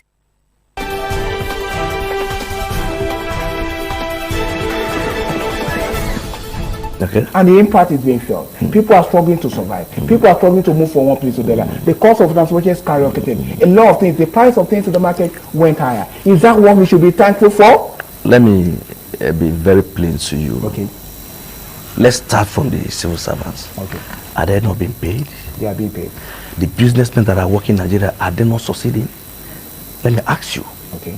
I want to bring it down. Okay. Unlike FCT. Okay. The infrastructural development that is happening in FCT, is it only the federal government that is benefiting it? No. You are now a part of it. Yes. So many people lost their job during the previous government because of infrastructure, traffic everywhere. Today you can move freely without any traffic. Now the areas that were the development are less before, property value were lesser. But with current infrastructural development, those that bought land in just a minimum of a figure are making billions of dollars because of the impact of federal government. What are those people's contribution to the government? You know, these are practical proof. Clears the practical evidence that brings people ideas together. I'm a developer, practicing politics. Yeah. You cannot compare what we rate FCT precisely to what it used to be. We have bus terminal everywhere today. Yeah. Almost every road is linked, and more work are still going on. What ratio of appreciation are we giving to the government for the one we've seen? The Bible said it. When you thank God for what He has done, you have given Him more room to do more. So Nigeria owe even this government an apology and a thanking greeting because of what is happening. You don't expect this magic to take place within a twinkle of an eye. I'm a youth, learning and building for the future. What they are doing now, is it a short-term benefit to Nigeria or a long-term benefit to Nigeria? So if you are to mention some tangible things you think this administration has done for Nigeria, how many will you mention? Uncountable. Security, infrastructure. Don't talk about security. I will talk about security Because because you know I have to talk about security. Do you know I have to talk about security? Our engineers, architects in the previous government were busy building barricades instead of building substantial building for the government. Many of the federal government roads were blocked, but today you move freely. The same engineers and architects are busy putting infrastructural development for the nation, not for individual, not to barricade church, not to barricade mosque. But today we are free worship. We do all night.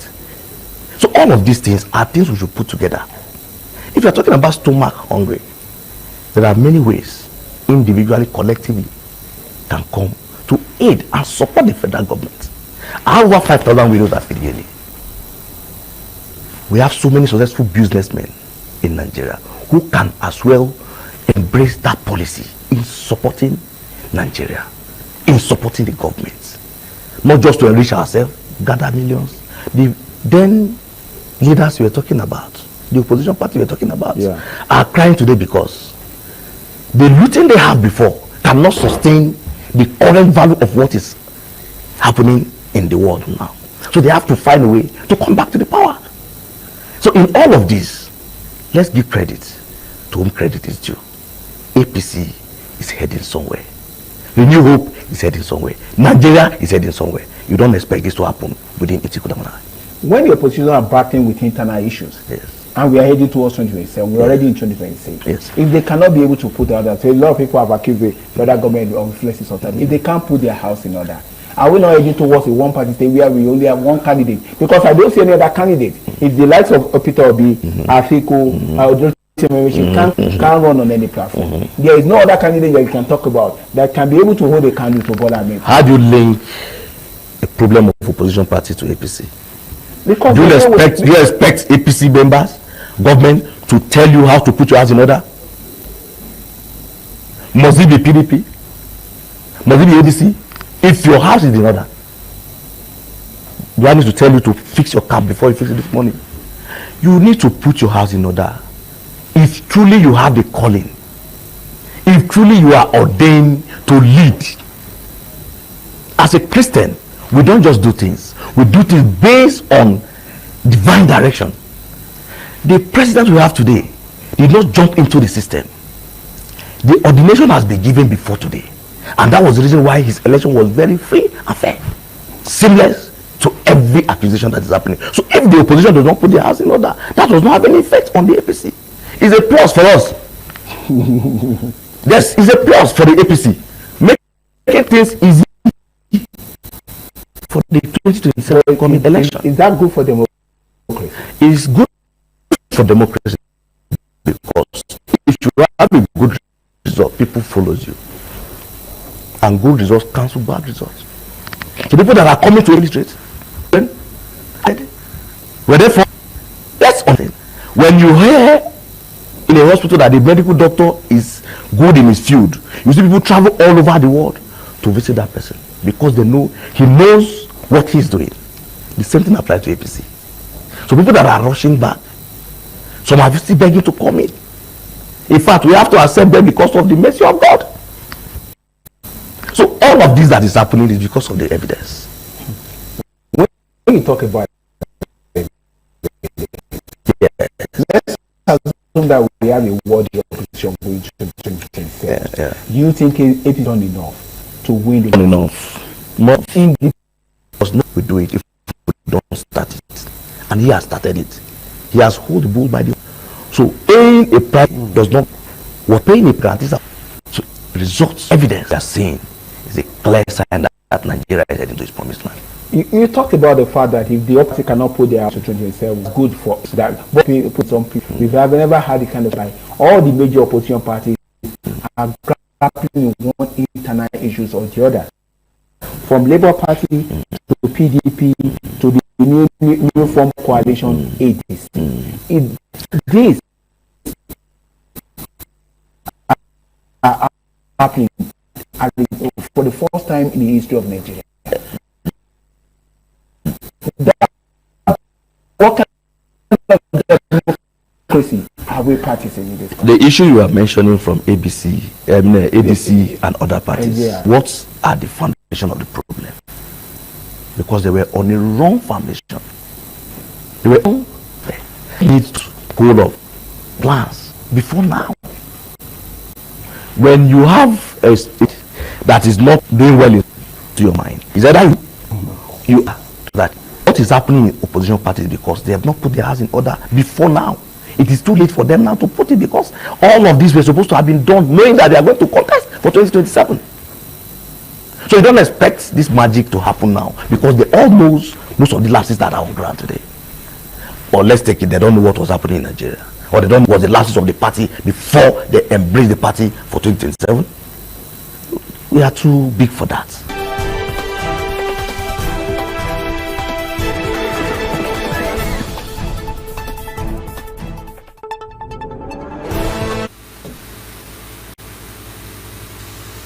Many thanks for joining our Lagos Network studio this beautiful morning. We're still on CMI this morning on ITV. I am Marcelina Unko, and our guest still remains Dr. Victor Okai. He is a UN humanitarian ambassador. Hello, Doctor. Thank you once again for coming. Always a pleasure. Good morning. Good morning, sir. All right. Today, our focus is 2027 in sight. The federal government has projected about 135 billion naira in the 2026 budget for election-related court cases and disputes ahead of 2027. I mean, it's not 2027 election yet, but they projected 135 billion naira ahead of any disputes ahead of 2027 election. And ADC spokesman Bolaji Abdullahi admitted that it is normal for INEC, to prepare for legal disputes since it is often joined in election cases. However, he says he describes the amount as too high and called for proper accountability. While the PDP spokesman Ini Ememo Bank says the allocation raises questions about transparency argued that the move suggests the electoral body may already be expecting disputes after the election. And he also said it means that the INEC itself is anticipating that it will not do well and that the people will not accept the outcome of the result, because if INEC, according to him, if INEC becomes very transparent, post-election litigation will be reduced drastically, he said. And also we saw where the human rights activist, the human rights lawyer, Femi Falana, says it describes the allocation as excessive. He noted that INEC already has a legal department across the country and does not spend heavily on external lawyers. He also added that even senior advocates are paid relatively modest fees for election cases. Now, the question is projecting this huge amount of money, Dr. Victor Ohai, against, court cases ahead of 2027 election. I mean, after the election, if there's court cases, let's just keep this amount of money, ahead of that time. We saw that the aides in support of it saying that, why would you have such amount of money? PDP says, okay, it's okay, but the amount is much to say. I think that the federal government is preparing for war. When I say war, I'm not being honest, I'm not talking about, but again, legal battle, if you will. But I don't understand the rationale behind 131 billion. To put things in proper perspective, let me tell you what 1 billion is so that I can have a better appreciation of what we're talking about. If you spend as an individual 50,000 naira every day, 1 billion naira will last you for 55 years, less 2 or 3 months. Every day you wake up, you spend 50,000 naira. Okay? It will last you for no interest, nothing. It will last you for 54 years and 9 months, 9 to 10 months. So just roughly 55 years. Do the maths. Okay? That's 1 billion. Now you multiply this by 131. And you ask yourself, what are these legal fees for? Let's attempt to break down. You're talking about paying lawyers. We want to get materials, evidence and things like that. It's already domestic. But the bank decided. It decided. The burden is on those who are taking INEC to court. They're the ones that will gather materials to bring and say, this is our proof. It's not even INEC that is even gathering materials. So the bigger burden of proof is really on those who are coming to say, we won, but you say we did not win. Or this is our this thing. So you ask yourself, what are you spending 135 billion? And I just put it in perspective right now what 1 billion naira means. Okay? And then you ask yourself, is it that they are preparing to win or to win that the elections of 2027 will be decided in the courts? Because if things are done normally, why would anyone want to go to court? Or why would you need, such strong backup to be able to? Again, you want to ask yourself, every state INEC office has legal officers and a legal desk. Yeah, true. These people on salary. If you lose, just be prepared to lose even further. Because INEC has been armed to show that your case, what you do, you will not win, or you will hardly win that case. Because they have been fortified to reach whatever results winners get. And whoever the winners are going to be, your guess may be as good as mine. Interesting. Let's talk about the ADC. You know, now currently we've been seeing the INEC versus ADC. What have been happening? What happened during the course of the weekend and last week, where INEC says they are not going, they're not recognizing the ADC. They're not recognizing the ADC leadership, especially that of the former this guy. David Mark. Yeah, thank you. They're not recognizing his camp, and it's got a lot of people talking. And ADC at this point, they are not finding it funny. Would you? I mean, I want. If I was in you see, I'm just worried that the same thing that Wike was accusing Seun Kibaloye of, that he said he would, if he had his way, if he could break that TV and he would shoot him. It's the same. And why did he say so? He said Seun is supposed to be an objective, he's supposed to be a judge, not have an opinion. Why should he say that becoming a one-party Yes, it's becoming a one-party state. Just an innocent statement. And, you know, so in the same vein now, you want to wonder why INEC should want to play the role of courts or begin to interpret judgments when nobody has come to ask them to interpret any judgment. What are the issues here? We talked about, I mean, I don't even want to go into the intricacies of the case and all that, but INEC already recognized them. They already had them on their website. No court has told INEC remove them from the website. No court said to you, stop, do not recognize. You on your own decided to go and do interpretation. How is that different from what? Is that not even worse than what Wike was accusing Kibaloye, that he wanted to shoot him? So what should be the reaction of Nigerians now towards INEC? Or of the ADC persons towards INEC? I think that it is only fair that all parties are allowed to go into this election. PDP has been decimated. The only remaining opposition coalition, ADC, has been targeted now, and is now being, you can see what is happening. And then you want to say to yourself, so what's going to happen to democracy in this country? Because true democracy is giving people a choice. Yeah, true. Put everybody, let everyone go and vote. That's what democracy is. Not for one or two people to determine who should rule.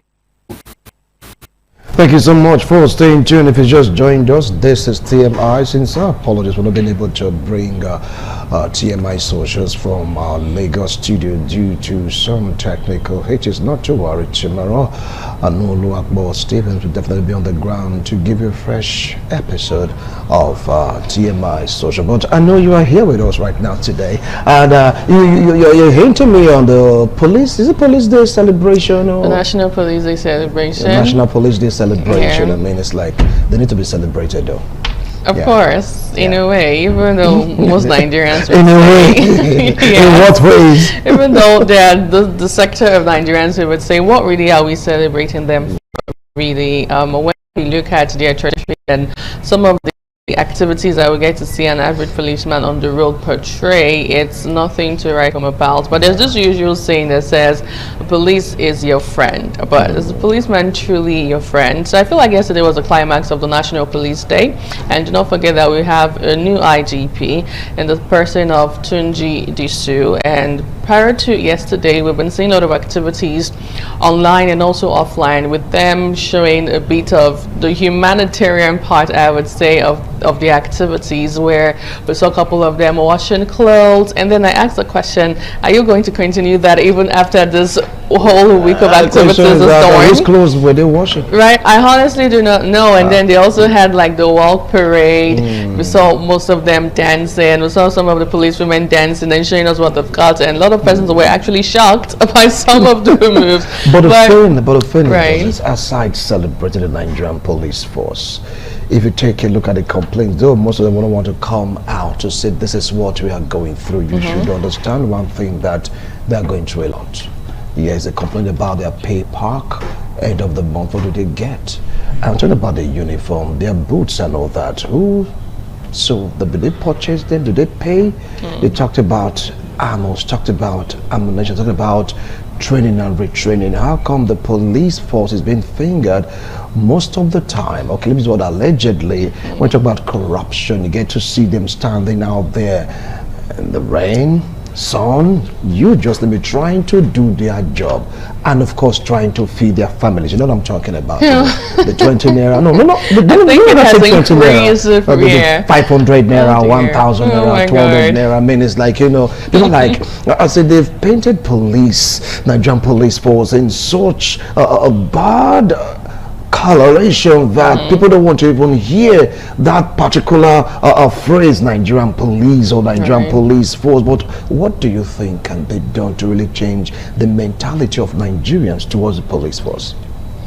I don't know. Just as you said, it has really eaten deep and affected the mentality and how a lot of Nigerians see or view a policeman in Nigeria. I remember a particular comrade or commander-in-chief was calling out to youth in the southern part of the country to join the police force, because what we see now is no one really wants to be part of that community or part of that team because of how we've seen with the issues as regards poor welfare, the way they are even being treated, the uniforms. The list actually is endless. But then again, let's hope that with this new person we have on board, the new IGP, Tunji Disu, who's going to give us that desired change that we want. Because when he came in, I remember he came in with a lot of expectations and a lot of saying that he was going to do this and do that. For my IGP. Right, but we saw the accolades that actually followed Tunji Disu. But do you think he can really be the man that can change the Nigerian police force, knowing fully well we have decades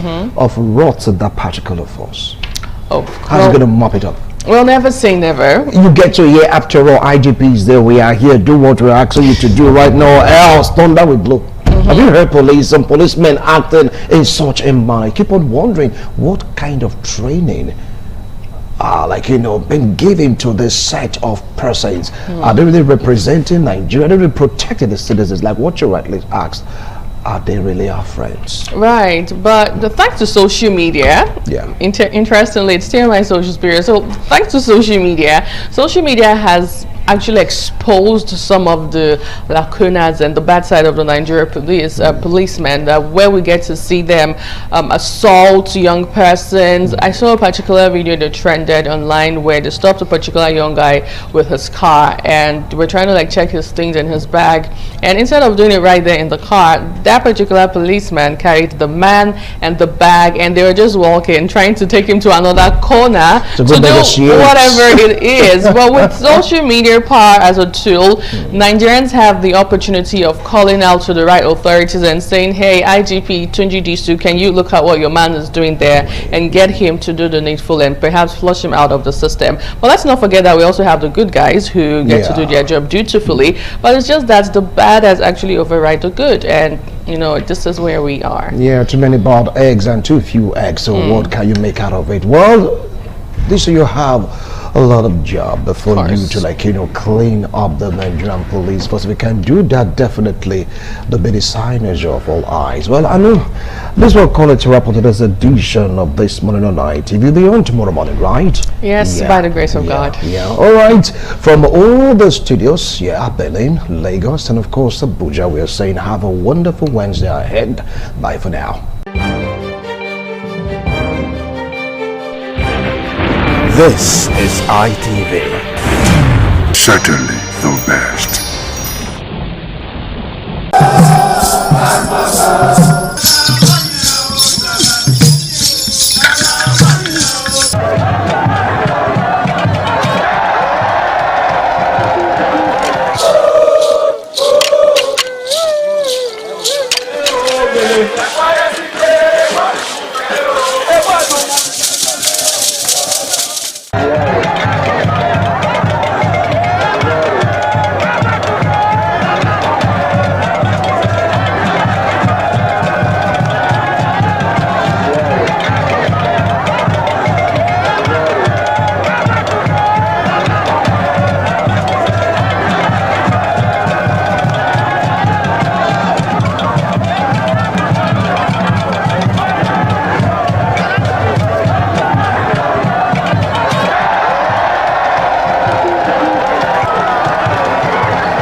This is Aqua Game, a popular game in Africa played by our ancestors to entertain themselves after each day of farming.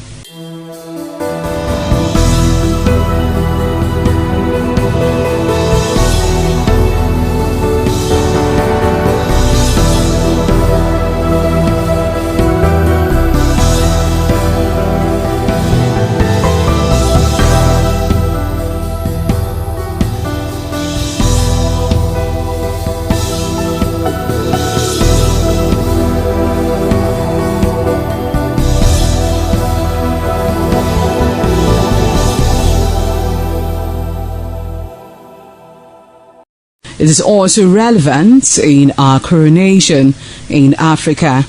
It is a sport and indeed very interesting, as every seed had a role in the game.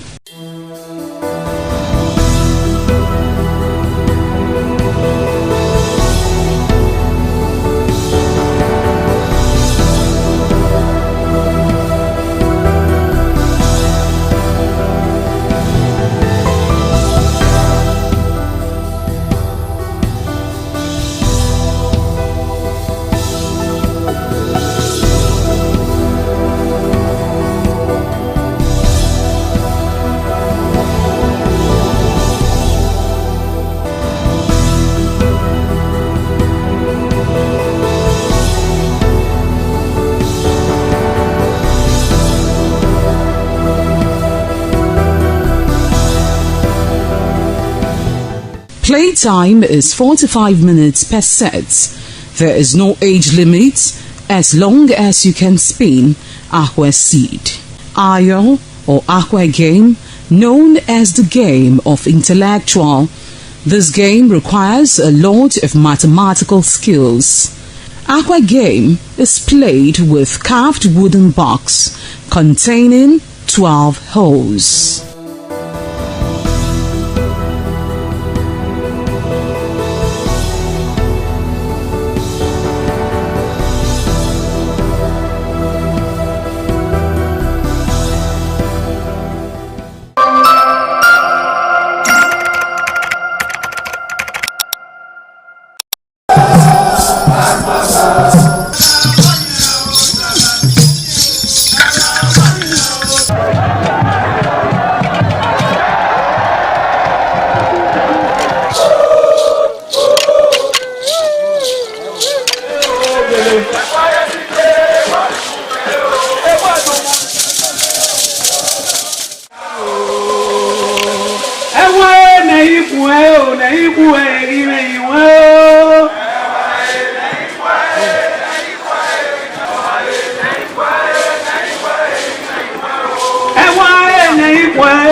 ITV, certainly the best.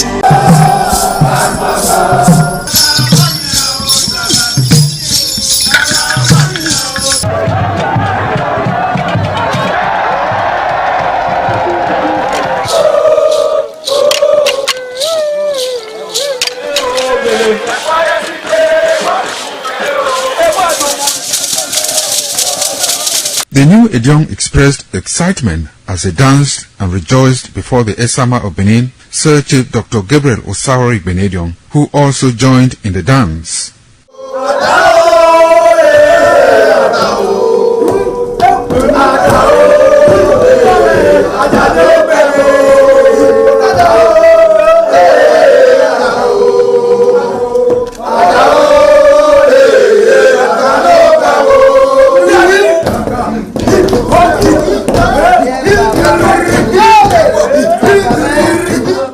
As visiting and paying of homage to various homes of senior elders continued. The initiates spent 7 days performing diverse kinds of rites as required by tradition. They were furnished with rules and regulations regarding their new office as Edion.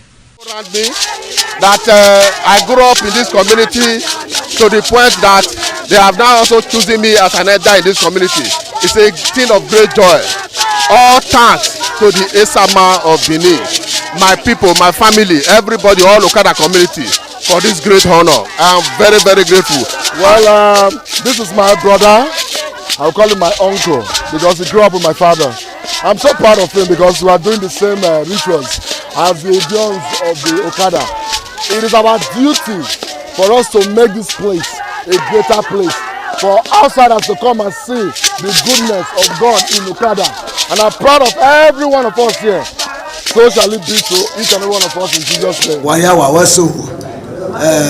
Odion ma Okada zima Esama zima Dion Bona zima Dion Obala zima Dion Marawe Mari Owe Sama Diona Nimado Pome Sama Nimado Beken Sama Ema Dio Warena Esama Magbeken Osaba Obuyo Bitone Aba no get Tony Maga not Yami Magame Manido Beken Dena Ima Yafe Ima Ato Ima Agmo Arokpai Wudori Ima Adia Wogene all the Tiagmo Yano Emi Magame we need just to know me our farm in this summer in our father's house in respect of our initiation to elders Edion level. As tradition demands, we are here today to come and also pay our homage to him, to also for him to also pray for us for long life and prosperity. The climax after 7 days was paying of homage again to the Odion way, where he gave the initiate the full rights to function and to henceforth participate in meetings with Edion. It will go down in the history and minds of Okada community, Ovia people, Edo State, and Nigeria in general. The ambience, style, and the colorful ceremony associated with the 2025 initiation into the Edion Council of former Governor of Edo State, Chief Lucky Nosakari Igbenedion, his brothers Bright Ayamekwe Igbenedion, Honorable Charles Osenwige Igbenedion, Peter Osawori Igbenedion, Dr. Fred Osawuni Igbenedion, Barrister Mike Osarene Igbenedion, Executive Director Operations, ITV and Radio, Chief Elder Ogbedio Wonse, Honorable Efosa Douglas Igbenedion, Ukbonwa Igbenedion, Osawe Igbenedion, Edosa Igbenedion, Dr. Daniel Omorige Igbenedion, as well as Agbong Steve Igbenedion, among other sons of Okada.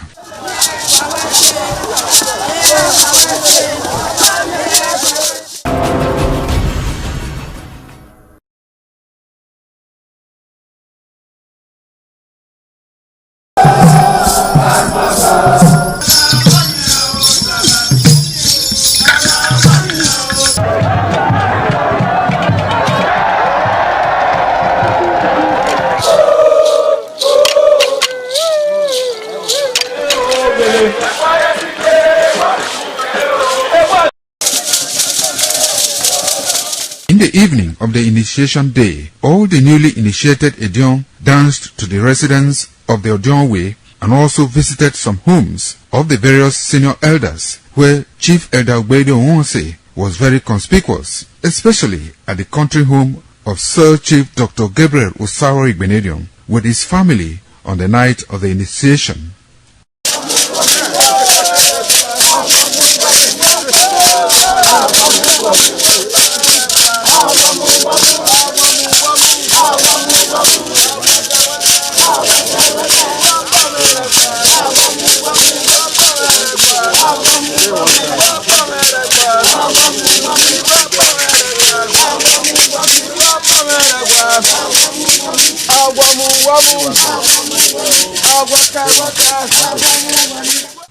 On the following morning, as part of the rites to be performed by the newly initiated Edion in Okada town, the initiates, led by Chief Elder Ogbedio Wonse, visited the Esama of Benin, Sir Chief Dr. Gabriel Osawori Igbenedion, at his Okada country home residence to pay homage and appreciate him for all he has done in the development of the community, which has placed Okada in world map. They also thanked him for his role in the success of their ceremony. They commended the Esama of Benin as a custodian of Benin cultural heritage and for revitalizing the age-long tradition of the age-grade ceremony.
Oh, my son, my dear. You say, oh, my dear.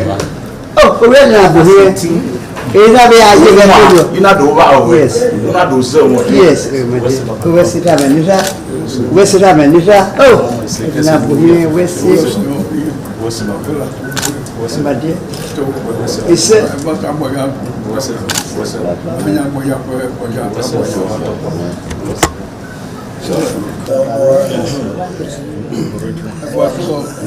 comment c'est papa que voici quoi voici ça m'a toqué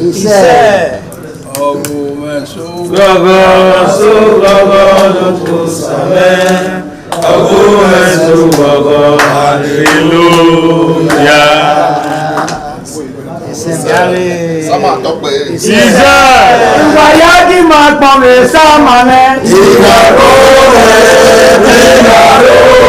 Wayaki máa pọ̀ mẹ́ta mọ́ rẹ̀. Ìgbàlówẹ̀ wágún mẹ́pẹ̀lẹ̀ ìpínlẹ̀ jọ. Ìgbàlówẹ̀ wágún mẹ́pẹ̀lẹ̀ sábà. The Esama of Benin Kingdom thanked the new Edion for visiting him and advised them to always abide by the rules and regulations of their new positions. The Esama urged them to indulge in what will continue to bring development and progress to the community. When I say it's your job, I wait to us and I know what I will. Yes, Papa. Kaliba wa yena ko no na we say. Upe Dion. Ah baba. E ko wana sewa. Dion. E wa ya lo de de we asewa ma bo ma. Ah we we ni ne. E Dion wi.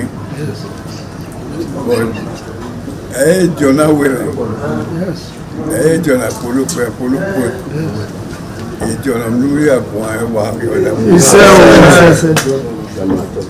Ba we ko ba. Ọjọ́ wèé kájẹ́lẹ̀ nẹ́nà ya jẹ́wò yìí wọ́n wípé àjẹ́wò náà mọ̀ náà máa ṣe lọ́kọ̀ ayé.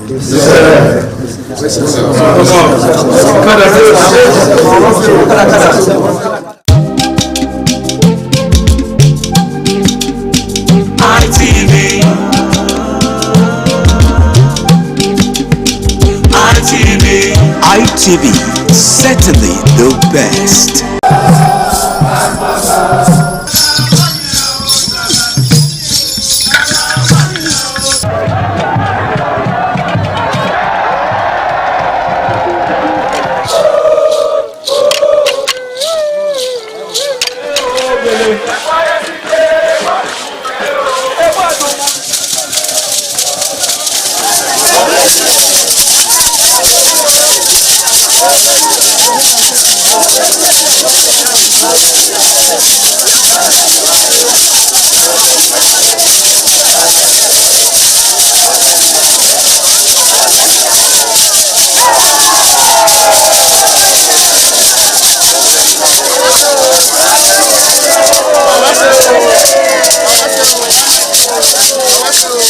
Top on the list of the initiates was the eldest son of the Esama of Benin and former governor of Edo State, Chief Lucky Nosakare Igbenedion. 11 of his siblings, namely Bright Ayamekwe Igbenedion, Honorable Charles Osemwike Igbenedion, Peter Osawari Igbenedion, Dr. Fred Osamui Igbenedion, Barrister Mike Osarene Igbenedion, Efosa Douglas Igbenedion, Ukpunwa Ernest Igbenedion, Osawe Igbenedion, Edosa Igbenedion, Dr. Daniel Omorige Igbenedion, Agbon Steve Igbenedion, as well as the Executive Director Operations, ITV and Radio, Chief Elder Ugbeide Nwonse.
It It was a vital aspect of Okada community's cultural heritage, which emphasized the significance of age, responsibility, and community service. Over 50 notable sons of Okada were also initiated. According to tradition and customs, those initiated, dressed in white traditional attire, were made to undergo some rituals, while the Odionwe pronounces blessings on them and assisted them to take a seat with the elders.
Ugeni Madonna, Imagedion, Orero, always near Agbe, Manazo, or Ugeni Madonna. you will have to serve the community for 30 years before you come to this stage. They will ordain you your title. Then by then you are one of the elder. This year now, we don't read the year, so that's why we can do this year.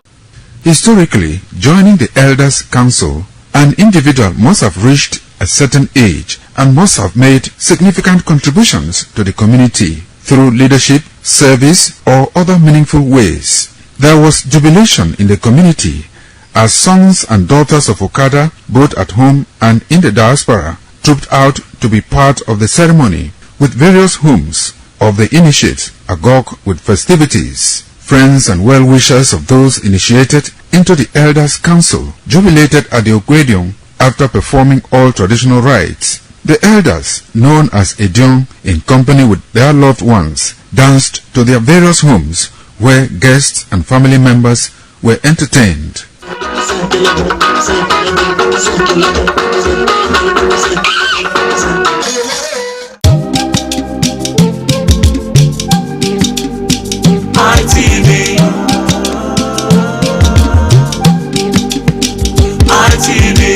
ITV, certainly the best.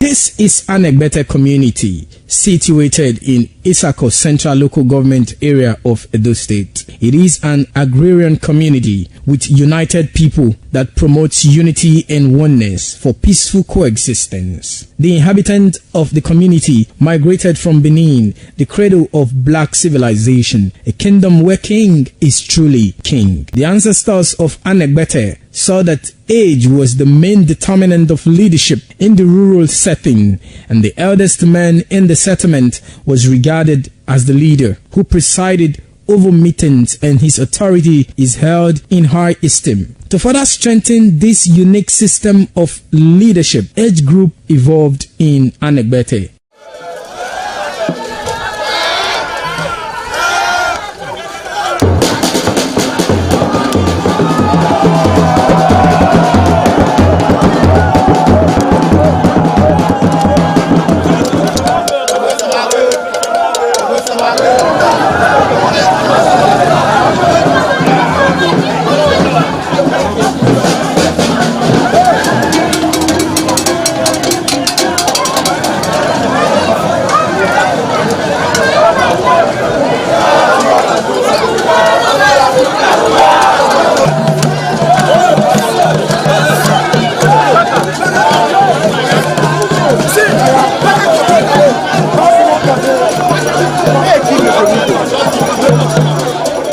In Anegbete, age group is categorized into two, that is the common and the noble. Anegbete is rich in cultural heritage, as the community at noon saw the commitment of the festival with the first set roll out in beauty colors to showcase their might and strength, indicating their feet and ready for the responsibilities behold on them. The streets in the community with a feed up of young men and women adorned with the festival. Later, the royal family takes the stage as their children fight out royally and work in the community to showcase their might and fitness.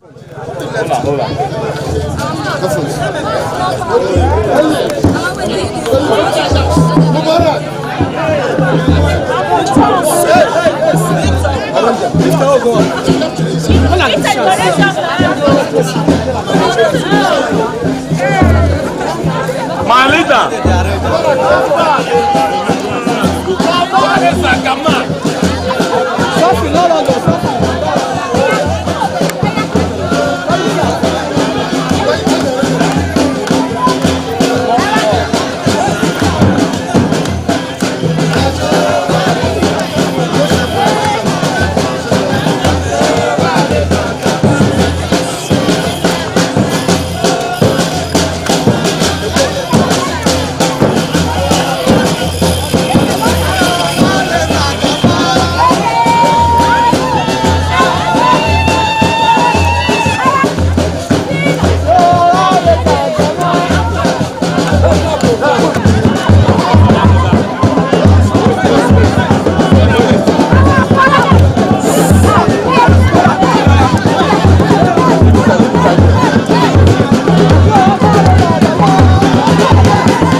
The Ugewe is the final ceremony of the series of festivals. It is one of peace and lightheartedness, following the more solemn of the ritual year. Ugewe is the festival of the Ewe leaves, a symbol of good luck and joy. It is the most popular of all that heralds the dawn of a Benin New Year, new vow, newness of life and freshness of life, and a new hope for the future. In the evening, the Ewe leaves are presented to the Oba of Benin in grand style in a colorful ceremony. The Ihogbe Society, amidst singing and dancing, bring the sacred leaves that symbolize good luck, blessings, peace, and prosperity. Each of the senior members of the Ihogbe proceeds to give the sacred leaves directly to the Oba of Benin, and others put theirs at his feet.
Okanyame keruleo ora koko banedo Egwa keme na ti owa okanyame keruleo Omonomba Nedo Ukwakbalokbolo Ewai II Oba of Benin performing during the 2025 Ododua Festival. Ododua Festival is unique as it was organized in honor of Ioba Omoni Hwoyeme, Ioba Ewai II, as part of activities for her burial rites. The rich traditions and cultural heritage of the Benin Kingdom was showcased when His Royal Majesty Ewai II engaged the floor to perform during Ugie Ododua in the palace ground in Benin City. In the dance performance, the Ogbelaka royal drummers supplied the needed impetus and rhythm for the dance. However, tributes are paid by the head of Benin deities to the monarch, who was the cynosure at the event. The event can best be imagined as the spiritual rejuvenation, stunned, spectaculars and guests at the colorful ceremony. 7 masquerades representing 7 spirits and deities conveyed different meaning in company with the head of the deities of Benin, with the Oba of Benin, who exhibited a grand cultural dexterity in his dance steps.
Ekoko masquerades from Ute village, whose cult is connected with Obaeware and his mother, Elere, appear on this occasion to bless the Oba. Ekoko is a ritual masquerade that dances to please the guests and the Oba.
ITV, certainly the best.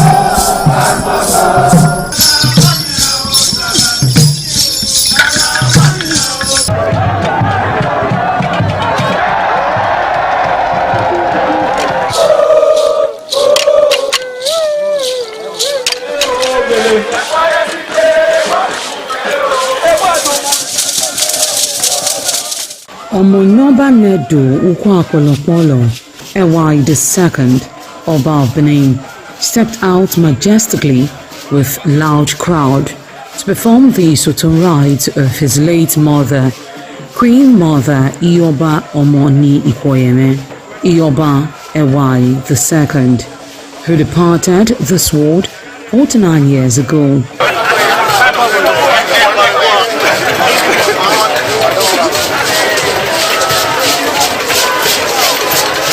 Isoton is a traditional rite of the procession in memory of the departed person's spirit in Benin Kingdom. It is usually heralded by public display of the departed person's influence during their sojourn on earth. The display of a human effigy symbolizing the departed royal matriarch was preceded by the Oba of Benin, who led the procession from his palace to the Immortal Shrine at King Square in Benin City, where he offered prayers for the repose of the soul of the Queen Mother, Ioba Ewai II.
Thereafter, the priest assigned to the Immortal Shrine offered Oba Ewai II items for Isoton on behalf of his family. However, chalk, known as Uri, represented a mixture from royal fans after ancestral spirits were invoked to bear witness and announce his arrival. On his way home, Oba Ewai paid tributes at various pilgrimage sites, including Queen Idia Tomb, the Side Oba Market, where a cheerful crowd of traders abandoned their wares to catch a glimpse of the royal personage and join in the celebration.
TV, certainly the best.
Ojúde aṣáájú abẹ́rẹ́ pẹ́.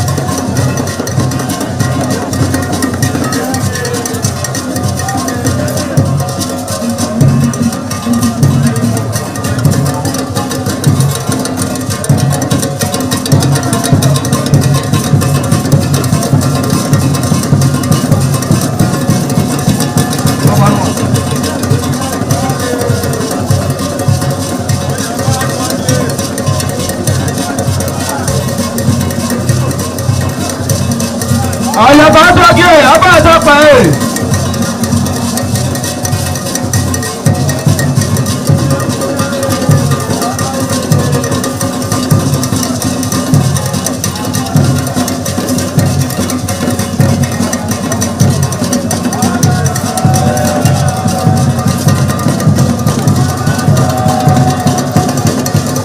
Adaye aṣáájú abẹ́rẹ́ pẹ́.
Some days, there comes the Ugemobo Festival, which the Oba celebrates outside the palace gate. A pavilion is built of red cloth where rites are performed to drive away all evil spirits still unsatisfied by the year's sacrifices. The Ugemobo Festival is to commemorate an event in Benin history which dates back to 1504 AD.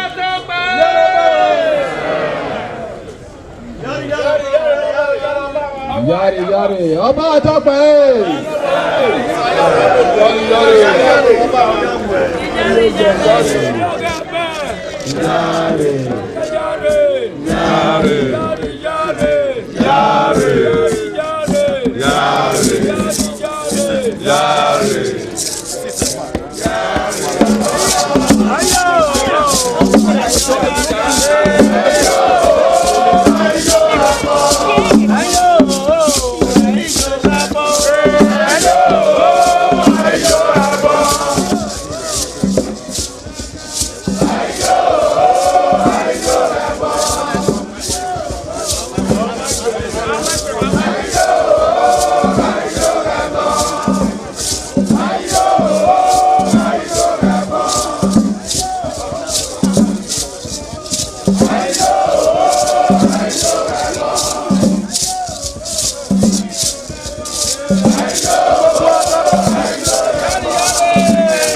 The Oba of Benin added a colorful mood to the year's celebration as he walks round the city center amidst cheers.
ITV, certainly the best.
This is Aqua Game, a popular game in Africa played by our ancestors to entertain themselves after each day of farming.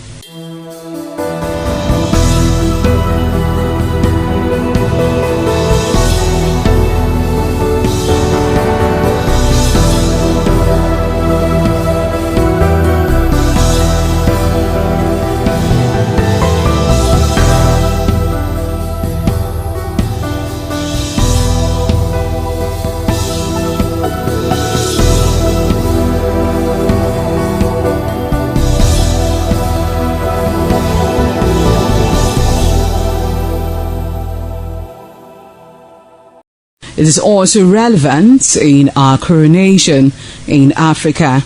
It is a sport and indeed very interesting, as every seed had a role in the game.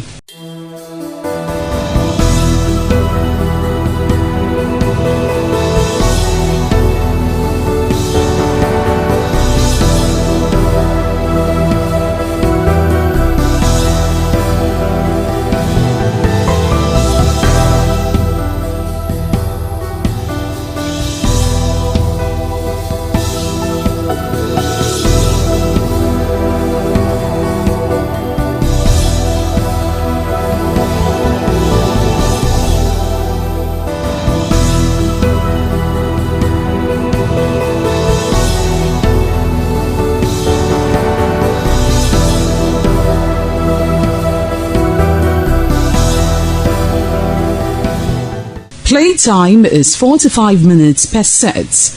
There is no age limit as long as you can spin Aqua Seed. Ayo or Aqua Game, known as the game of intellectual. This game requires a lot of mathematical skills. Aqua Game is played with carved wooden box containing 12 holes.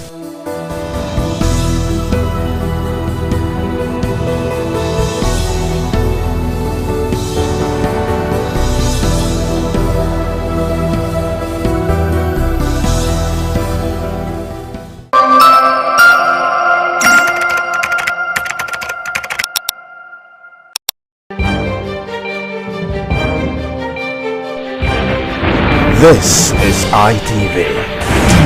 Certainly the best.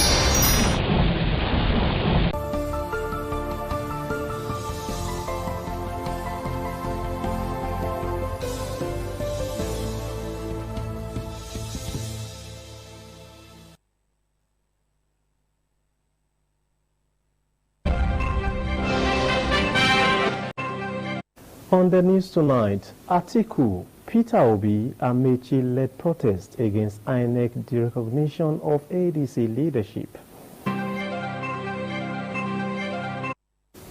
Nigeria not on the brink of collapse, Akio emerges no born chairman.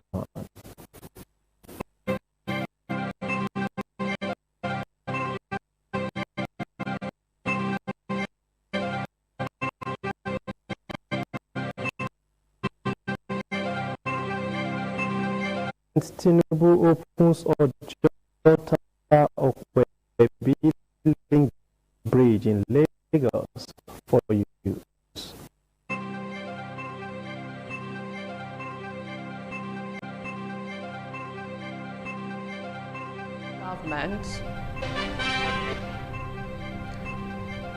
Federal government says Nigeria not at brink of collapse. Atiku emerges newborn chairman.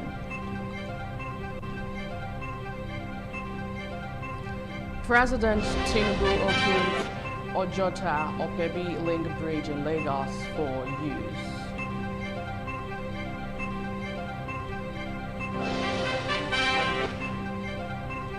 Narrow escape as fallen zoo tree hits Scout camp building.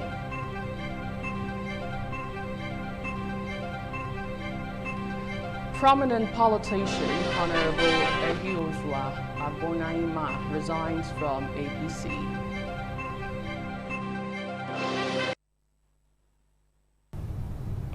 Hello and welcome to ITV Main News. I am Anuluwakbo Stevens right here in our Benin studio. And joining live from Abuja this evening, I have Godwin Adele joins live from Abuja. Good evening, Godwin. Good to see you. And also joining live from Lagos, we have Patricia Gabriels. Good evening, Patricia. How are you doing today? Now, let's begin. The Nigerian Army Officers' Wives Association 4th Brigade Chapter, led by Chairperson Mrs. Miriam Balogu, paid a memorable visit to the Esama of Benin, Sir Chief Dr. Gabriel Osawari Igbenedion, at his residence in Benin City.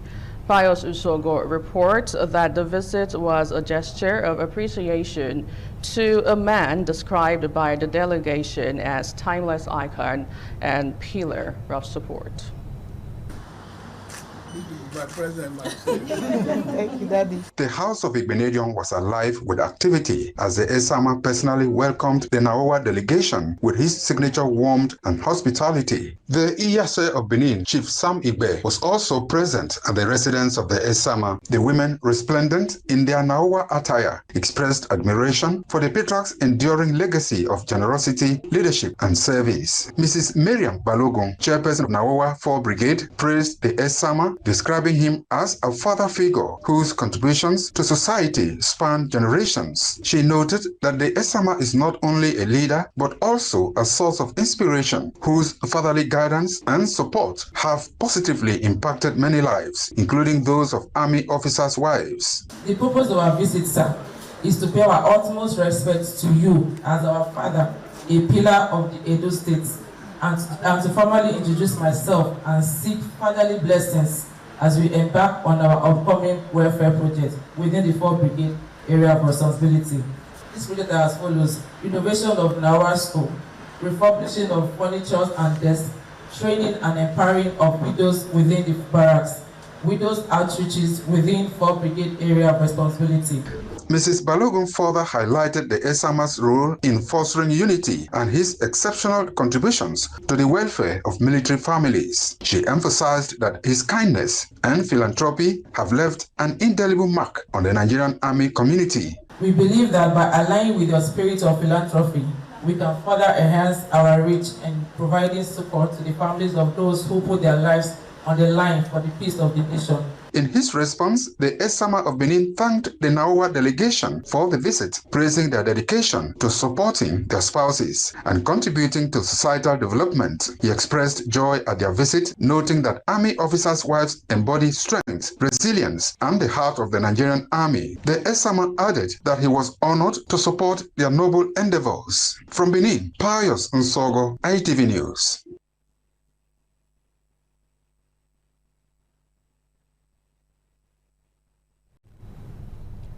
The Edo State Police Command has confirmed that investigations into the alleged assault and robbery of Mrs. Blessing Izegebe at the Ramat Park flyover construction site are ongoing. with suspect to be arraigned for prosecution. Now, this follows claims by the victim that the suspects in the case had been released by the police. Jolade Ojo has the details.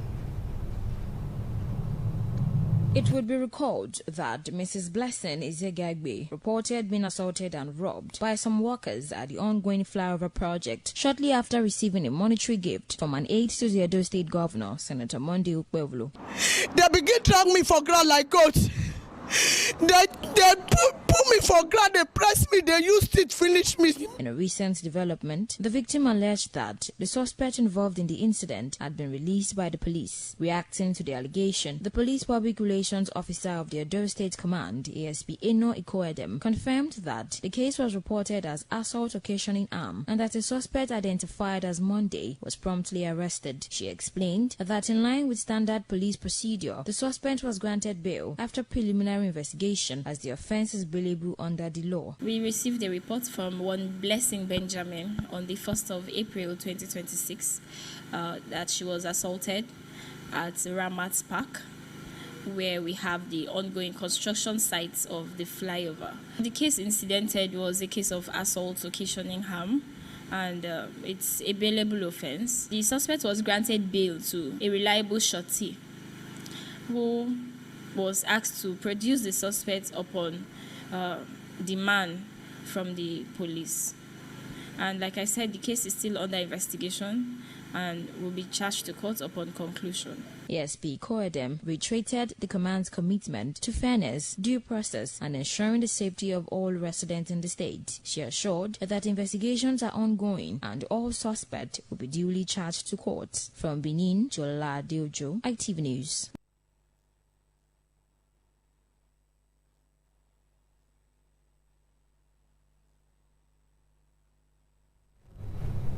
In the meantime, the governor of Edo State, Senator Monday Ukpewulu, has extended his heartfelt condolences to the Deputy Governor, Right Honorable Dennis Idahosa, and his family on the passing of his beloved mother, Mrs. Esther Idahosa, who died on April 8, 2026, at the age of 95. In a statement signed by his Chief Press Secretary, Dr. Patrick Abujele, the governor described her passing as a deeply painful loss, noting that the death of a mother, regardless of age, leaves an irreplaceable void in the lives of her loved ones.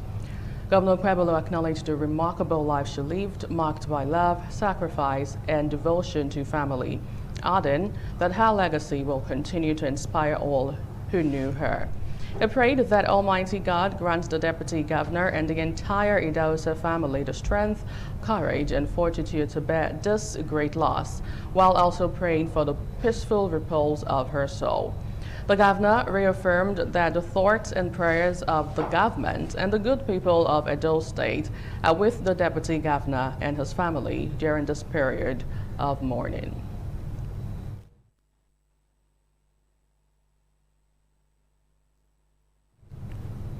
The member representing Ovia Federal Constituency, Right Honorable Omosede Igbenedion, has expressed deep sorrow over the death of the mother of Edo State Deputy Governor Dennis Idahosa. The Deputy Governor's mother, Mrs. Esther Idahosa, passed away peacefully on April 8, 2026. In a condolence message, Honorable Omosede Igbenedion described the late matriarch as a woman of virtue, faith, and remarkable strength, whose life positively impacted those around her. She noted that the deceased lived an honorable and fulfilled life, raising a family rooted in strong values and service to society, while leaving behind a legacy that will endure for generations. The federal lawmaker also commiserated with the Deputy Governor of Edo State and the entire Idahosa family, praying that they find the strength and comfort needed to bear the loss. She further offered prayers for the peaceful repose of the soul of their departed. The Officers' Wife Association, now a 4 Brigade chapter led by Chairperson Mrs. Mariam Balogun, paid a memorable visit to the Esama of Benin, Sir Chief Dr. Gabriel Osawari Benedion at his opulent residence in Benin City. Pius Nsogo reports that the visit was a gesture of appreciation to a man described by the delegation as a timeless icon and pillar of support.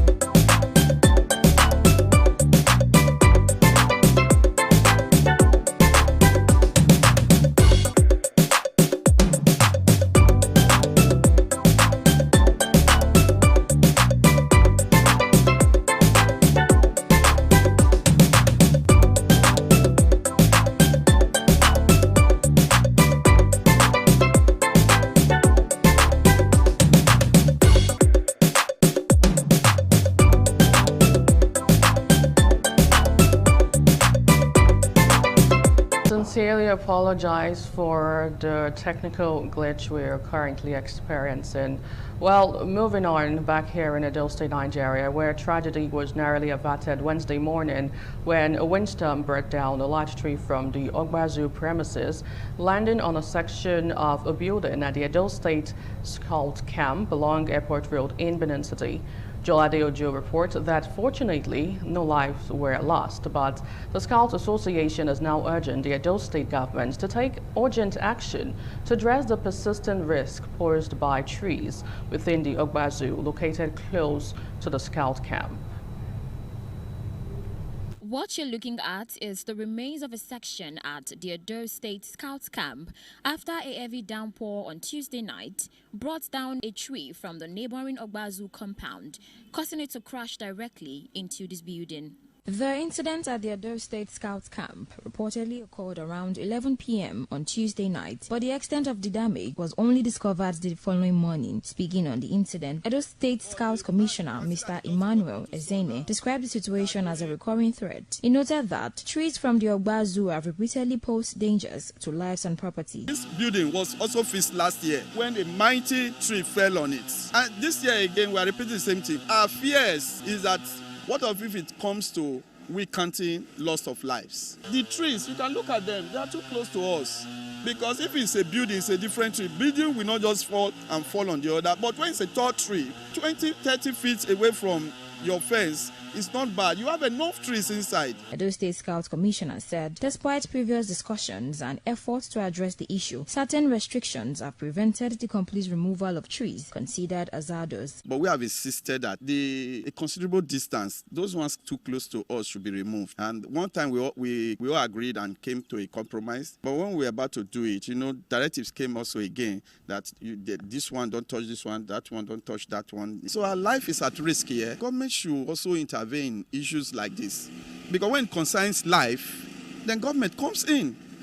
It's the duty of government to protect lives and property of the citizens. In response, the managing director of Ogbazu, Mr. Andy Ehanire, speaking off camera, suggested that the Scouts Association formally writes to the state government for intervention. The Scouts Association is now calling on relevant authorities to take decisive action to prevent similar incidents in the future, emphasizing the need to safeguard lives and property. From Benin, Joel Adeojo, ITV News.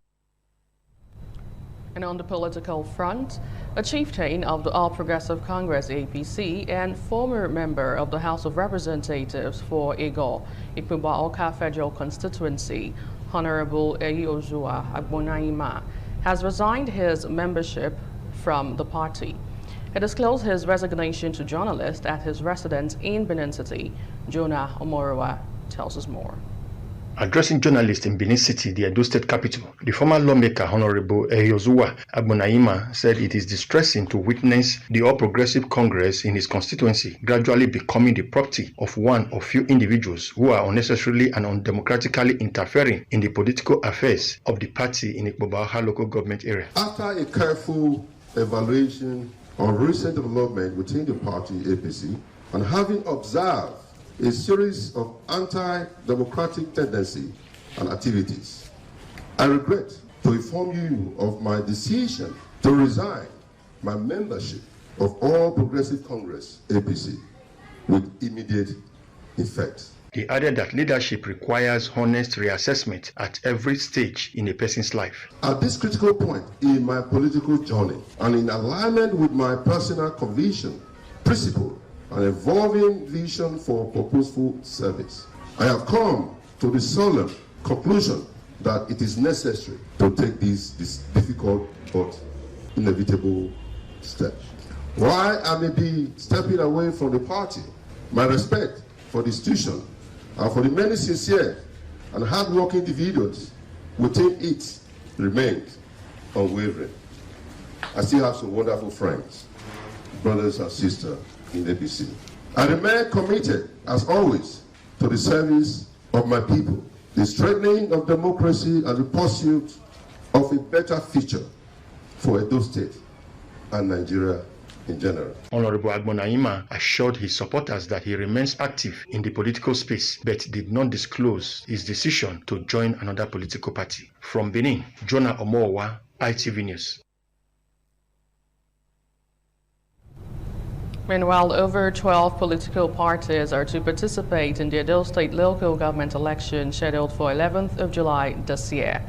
Their chairman, Edo State Independent Electoral Commission, Sir Jonathan Ifuabuka, speaking on what he called the huge success of primaries of the political parties across the 192 wards in the state, reiterated the Commission's pledge to conduct a free, fair and credible local government election come July 11th. The report by Okide Emir David is presented by Ikmonwosa Ugiabe. The political parties who have concluded their primaries are All Progressives Congress, APC, Accord Party, AP, Action People's Party, APP, People's Redemption Party, PRP, All Progressives Grand Alliance, APGA, Allied People's Movement, APM, and Young Progressive Party, YPP. Others are New Nigeria People's Party, NMPP, Action Democratic Party, ADP, African Action Congress, AAC, Zenith Labour Party, ZLP, and Action Alliance, AA. The chairman, Edo State Independent Electoral Commission, EDSEC, Sir Jonathan Ifuabuka, who commended the orderly and highly organized primaries for the local government election, said officials of the commission supervised the exercise across the state and urged the political parties to maintain such decorum throughout the election. We are here for free and fair election, just as an umpire to watch them play their games on the field. Our prayer is very simple. Peace on that wonderful day. The winner takes the vote. That's how we see it. We are not supporting any particular political party. The chairman, Edo State Independent Electoral Commission, EDSEC, Sir Jonathan Ifuabuka, announced that the political parties have collected their nomination forms A1 and M and are expected to submit same according to the specifications of the electoral guidelines. Come for their nomination forms. And we are expecting that on before Friday, the 10th of this month, they will submit their nomination. So we are grateful to God for this exercise that have come and to some extent go on. Other top officials at the briefing were Commissioner in charge of legal matters, Barrister Hope Osaodion, Honorable Habib Frank Umoru, and the Commissioner in charge of training and ICT, Dr. Ikworia of Weho Suleiman. Ikmonwosa Ugiagbe, ITV News. And in Abuja, where the African Democratic Congress, ADC, on Wednesday submitted a strongly worded letter to the chairman of the Independent National Electoral Commission, INEC, Professor Joash Amopicha, demanding his immediate resignation or removal over alleged misconduct, abuse of office, and actions it says threatened the credibility of the commission. Joseph Kadiri reports that the protest was attended by key figures within the party, including the national chairman, David Mark, former vice president, Atiku Abubakar, Peter Obi, and others. The standoff between the African Democratic Congress ADC and the Independent National Electoral Commission INEC intensified following a high-profile protest at the commission headquarters. The demonstration drew prominent party leaders including National Chairman David Mark, National Secretary Ralph Aregbesola, former Vice President Atiku Abubakar, Peter Obi, Rotimi Amechi, Rabiu Musa Kwankwaso, and began with the rendition of Nigeria's old national anthem. At the center of the protest is the demand for the resignation or removal of the INEC chairman, Professor Joash Amupiton, over alleged misconduct, abuse of office, and action that the party says undermine the credibility of the commission. Speaking, the national chairman of ADC, Senator David Mark, accuses the commission under Amupiton's leadership of abandoning neutrality, alleging bias in favor of a faction within the party. He faults the chairman for what he described as misinterpretation of court rulings, which he says undermines the judiciary and erodes public confidence in the electoral process. He warns that failure to address the party's demands could lead to legal action and intensify civil engagement, noting that the dispute poses a broader threat to Nigeria's multi-party democracy ahead of the 2027 elections. We simply do not accept the INEC interpretation of the judgment from the Court of Appeal. The INEC interpretation has deprived us of our proper status, and that's what we petitioned INEC, that they should revise themselves and give the proper interpretation of the status quo ante bellum and not removing the chairman. It couldn't possibly be treating an individual as a faction. If ADC has no faction, as one ADC, and that interpretation doesn't rhyme with the reality on ground. Not insist, that's what we have brought a letter here to, that they should not insist.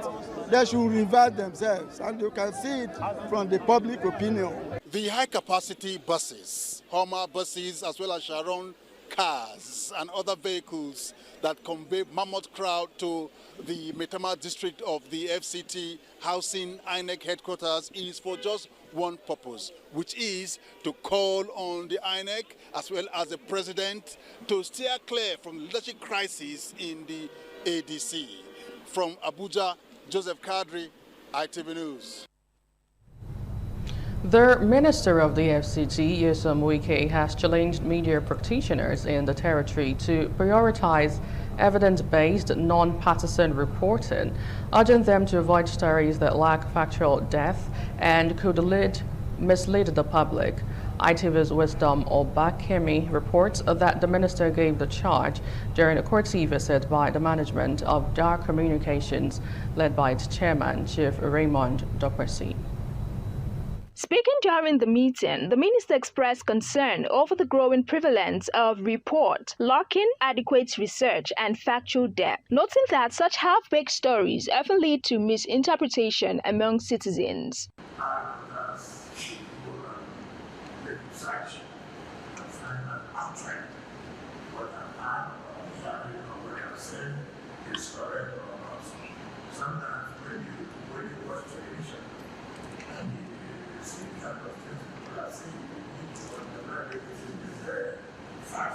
While urging political stakeholders to put their house in order and adhere strictly to laid down rules, Wike also called on the media to hold leaders, especially politicians, accountable. He emphasized that political actors must follow due process rather than apportion blame to judicial or electoral institutions when outcomes are unfavorable.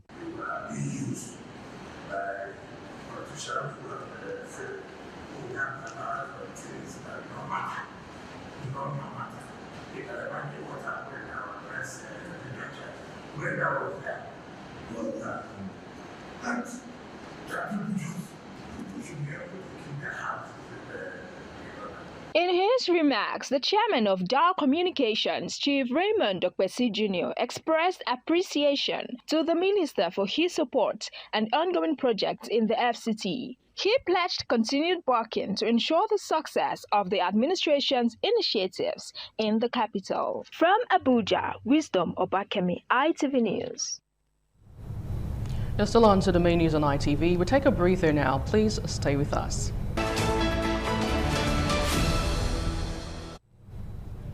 Welcome back. The federal government has refuted claims that Nigeria is on the brink of collapse, stating that the country remains stable, resilient, and on a clear path to recovery and growth. The Minister of Information and National Orientation, Mohammed Idris, stated this Wednesday at the 81st General Assembly and 23rd Annual General Meeting of the Broadcasting Organizations of Nigeria in Abuja.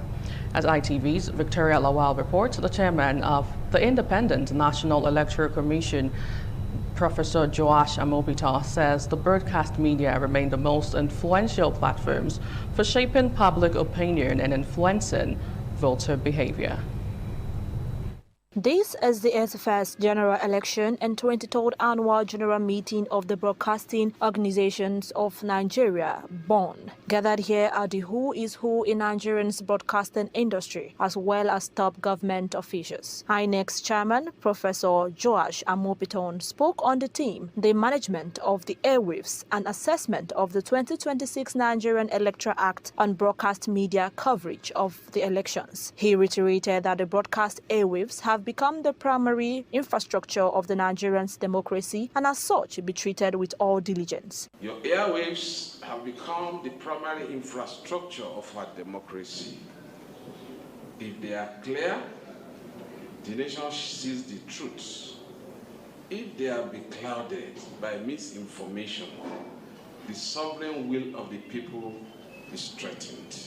In Nigeria, the broadcast media remains the most influential platform for political communication, shaping public opinion, framing electoral narratives, and influencing voters' behavior. Meanwhile, Information and National Orientation Minister Mohammed Idris refuted claims that Nigeria is on the brink of collapse, stating that the country remains stable and on the path of recovery. Under President Bola Ahmed Tinubu, terrorism and banditry will be eliminated.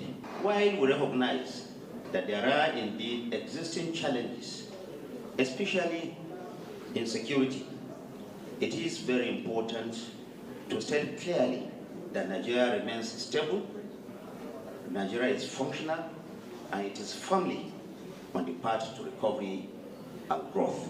In a major development, BON had its chairmanship election with Tony Akiotu of M4S TV emerging as the winner against Raymond Dopesi Jr. of AIT. The priorities we have outlined: strengthening sustainability, supporting digital transition, enhancing skills, encouraging collaboration, and positioning BON as a thought leader will be pursued with focus, pragmatism, and measurable results. On his part, the managing director of Independent Television and Radio, Engineer Elvis Obaseki, who was also in attendance, echoed the need for stronger national unity and patriotism. Nigeria belongs to us all, and Project Nigeria needs all of us in the room, especially those of us in the broadcast sector.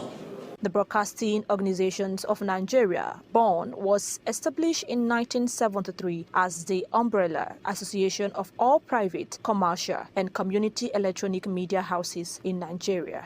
From Abuja, Victoria Lawal, ITV News.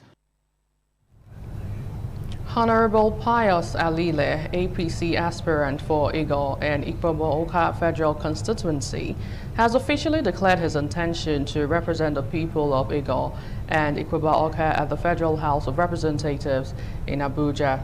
Joy Obarsiabo reports that the declaration was made during a visit to the APC Ikpobo-Oka local government area headquarters on Okpa Sakumba Road, Nomayo, where Alile promised empowerment programs and effective representation to APC local government party leaders.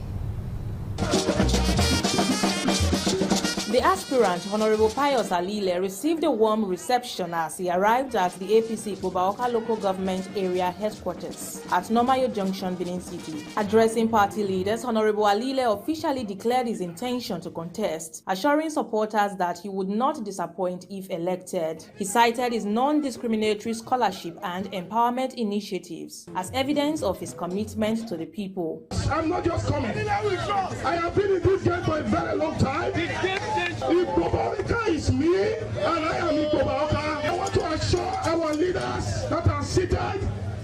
you will not be disappointed. In their remarks, APC chieftains, foundation members, and elders described Honorable Alile as a man of the people. They urged him to remain loyal to the party, stressing that the right decision for the federal representation seat would ultimately be made. Honorable Alile is a very distinguished gentleman, a global peace citizen plenipotentiary. Alile is for the poor and the needy. Alile has been there. But I hope that the party give me faith to give him this opportunity for him to demonstrate his ability to lead the Ikobaoka constituency. When the party take a decision, and whichever direction it goes, I know you will flow with it. But I wish you well. In an interview, Alile thanked party leaders for their warm reception and noted that Governor Monday Okpebholo has not endorsed any aspirant yet. He expressed confidence in his candidacy, highlighting his dedication to serving the people of Ego and Ikpubaoka. It is a political criminality for anybody to begin to use the name of the governor to project his own ambition. We are in the race because we believe that our party is full of wisdom and they will use their wisdom to make the best of decisions. From Benin, Joy Obaisiagbon, ITV News. While still staying in politics, where Honorable Macaulay Obiku has formally declared his intention to contest the Asa Northeast House of Assembly seat under the platform of the All Progressive Congress, the APC. Francisca Igenegbele reports that the event held at Ward 7 in Asa Northeast local government area attracted party supporters and community leaders, including the chairman of the local government, Honorable Matthew Ojebule, a former federal lawmaker, Right Honorable Friday Itula, and other prominent APC leaders. The report is presented by Ose Mudiame Osage.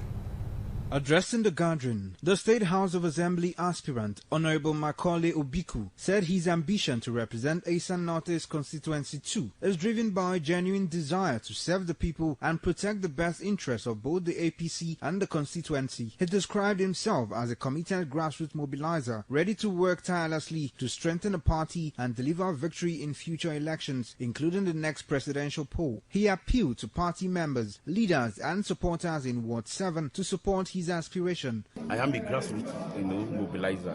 So we are not going to have difficulty in campaigning because we're going to give our president the 2.5 million votes. So we are appealing to the governor and the leaders of our great party to give me the ticket so that we'll have a smooth sailing ground when the general election comes. In his remarks, the APC chairman of Ward 7 in Asa Northeast local government area, Honorable Saturday Akwewabo, eulogized Honorable Obiku as a man who is not self-centered, but one who truly understands the needs and aspirations of the people. Also speaking, a former federal lawmaker and one-time speaker of the Edo State House of Assembly, Right Honorable Friday Itula, advised the aspirant to remain focused, steadfast and prayerful. I want to say that this man is well known in terms of politics. He has many signs and wonders to perform when he got there. By the grace of God, Macaulay Obiku, he will not mess us up. He's my brother. I know what he's capable of doing. He's good for the people. He's good for the youth. Mr. Macaulay Obiku is befitting for this position, is the one that will favor us. A highlight of the event was special prayers offered by party leaders and stakeholders of Ward 7 who committed the aspiration of Honorable Macaulay Obiku into God's hands and wished him success. Osemudame Osage, RTV News. Moving on, the Deputy Governor of Edo State, Right Honorable Dennis Idahosa, has lost his mother, Madam Esther Idahosa, who passed away in the early hours of Wednesday at the age of 95. Deborah Berfu reports that following the side development, notable personalities, political associates and sympathizers have continued to throng his residence and government reservation area, Benin City, to offer their condolences. The residents of the Deputy Governor along Ugbo Village Road in GRA Benin City witnessed a steady influx of visitors from across the political divide. Among them were leaders of the All Progressives Congress, government officials and well-wishers who came to sympathize with him over the loss. Early callers included former Deputy Governors of Edo State, Right Honorable Philip Shaibu, Chief Lucky Imaswe, the Chief Medical Director of the University of Benin Teaching Hospital, Professor Idia Zeyamu, as well as serving as former commissioners and members of the Edo State House of Assembly. On behalf of all of us in the NIS, my family and I, we want to commiserate with you in this irreplaceable loss. Their separate condolences, the visitors described the late Madam Idahosa as a woman of wisdom and strong character. They eulogized her impactful life and prayed for the peaceful repose of her soul. We are here to sympathize with the family. She has lived a good life. She has been a wonderful mother. She has been a supportive mother to our children, and we are going to miss her immensely. It's a very sad news, and we're here to commiserate with the family, because it's a very huge loss. Staff of the Deputy Governor from Government House, led by the Permanent Secretary, Mrs. Eki Abiayuwa Oyemese, also paid a condolence visit. Speaking on the loss, the Deputy Governor, Right Honorable Dennis Idahosa, expressed sadness but took solace in the fact that his mother lived a fulfilled and impactful life. Myself and my mom lived in this house for at least 18 years now. I was very, very close to my mom. She lived a very impactful life. So she lived a life that impacted a lot of people. Whatever I am today, my mom played a significant role. For that, I'm forever grateful to her. He added that details of the funeral arrangements will be announced in due course. A condolence register has since been opened in her honor at his residence in GRA Benin City. In Benin, Deborah Ogbefon, ITV News. Meanwhile, as part of activities marking World Health Day, the National Association of Sea Dogs, Benin Chapter 1, in collaboration with its Northern England chapter, has organized a free medical outreach for residents. Efosa Wangwe reports that medical experts were on ground to provide treatment and consultations to patients who turned out for the exercise. In line with its humanitarian efforts, the National Association of Sea Dogs has over the years engaged in activities aimed at improving the well-being of people, especially within its host communities. At this outreach, the association deployed medical equipment and personnel to offer free healthcare services, including medical tests, eye examinations, provision of glasses, and distribution of drugs, among other treatments. The Vice Chairman of the Benin Chapter 1, Onukwozo Iwaro, described the initiative as a way of giving back to the society and easing the financial burden of healthcare on residents. The president of the Northern England chapter, Dr. Victor Ilubera, said the outreach reflects the association's commitment to social responsibility, particularly in the face of the country's current economic challenges, noting that health is wealth. It's a routine program that the association does to ensure that underserved communities have access to healthcare. Programs like this will help people get basic medical attention, screening, and treatment, and that they may not normally be able to access easily. So I believe the more we do this, the better. Addressing patients before the commencement of the exercise, medical mates of the Benin Chapter 1, Daniel Kagbosun, urged them to remain orderly, assuring that adequate provisions have been made to cater for as many people as possible. Health, like they say, is wealth. And the least we can do for humanity is to provide free health care to those who cannot afford it. Some beneficiaries expressed appreciation to the association, noting that the initiative helped them save money on medical expenses. I really want to thank them for this because it's not easy. I am happy for everything. Although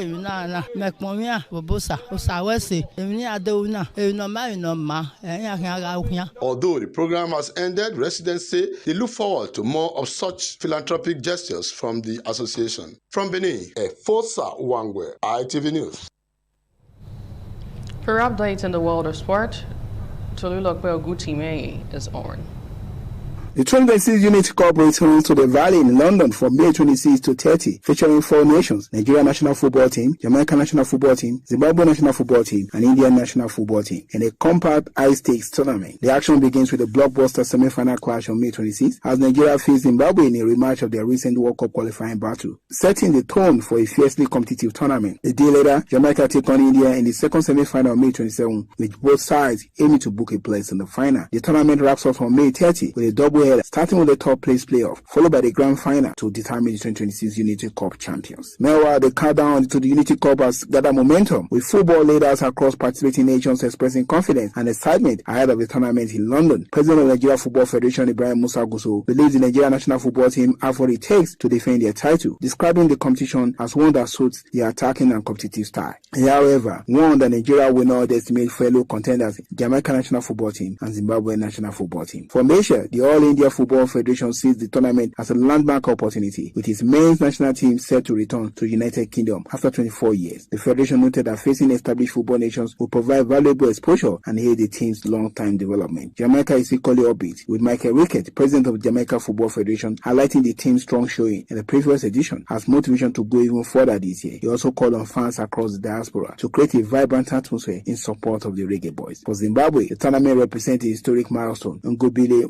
Makwizi, president of the Zimbabwe Football Federation, described their participation as a statement of intent, underlining the nation's ambition to compete at the highest level and expose its players to top-tier international football. With all four nations brimming with confidence and purpose, Unity Cup 2026 is shaping up to be a fiercely contested and globally significant football spectacle. And that's it on Sport News. I'm Ogutimen Tolulokpo Ogutimen. And that ends the main news on ITV. Thank you so much for watching. I am Anuluwakbo Stevens. Good night.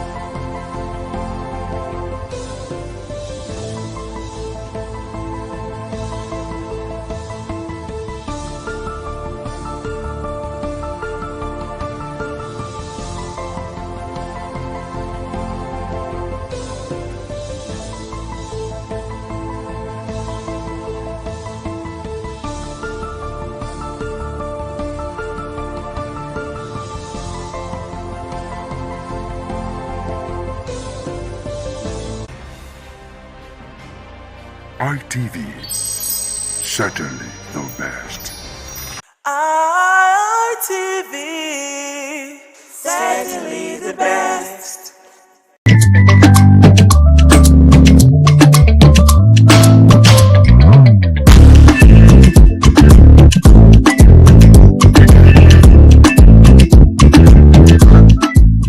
Hello and welcome to Women in Conversation on ITV.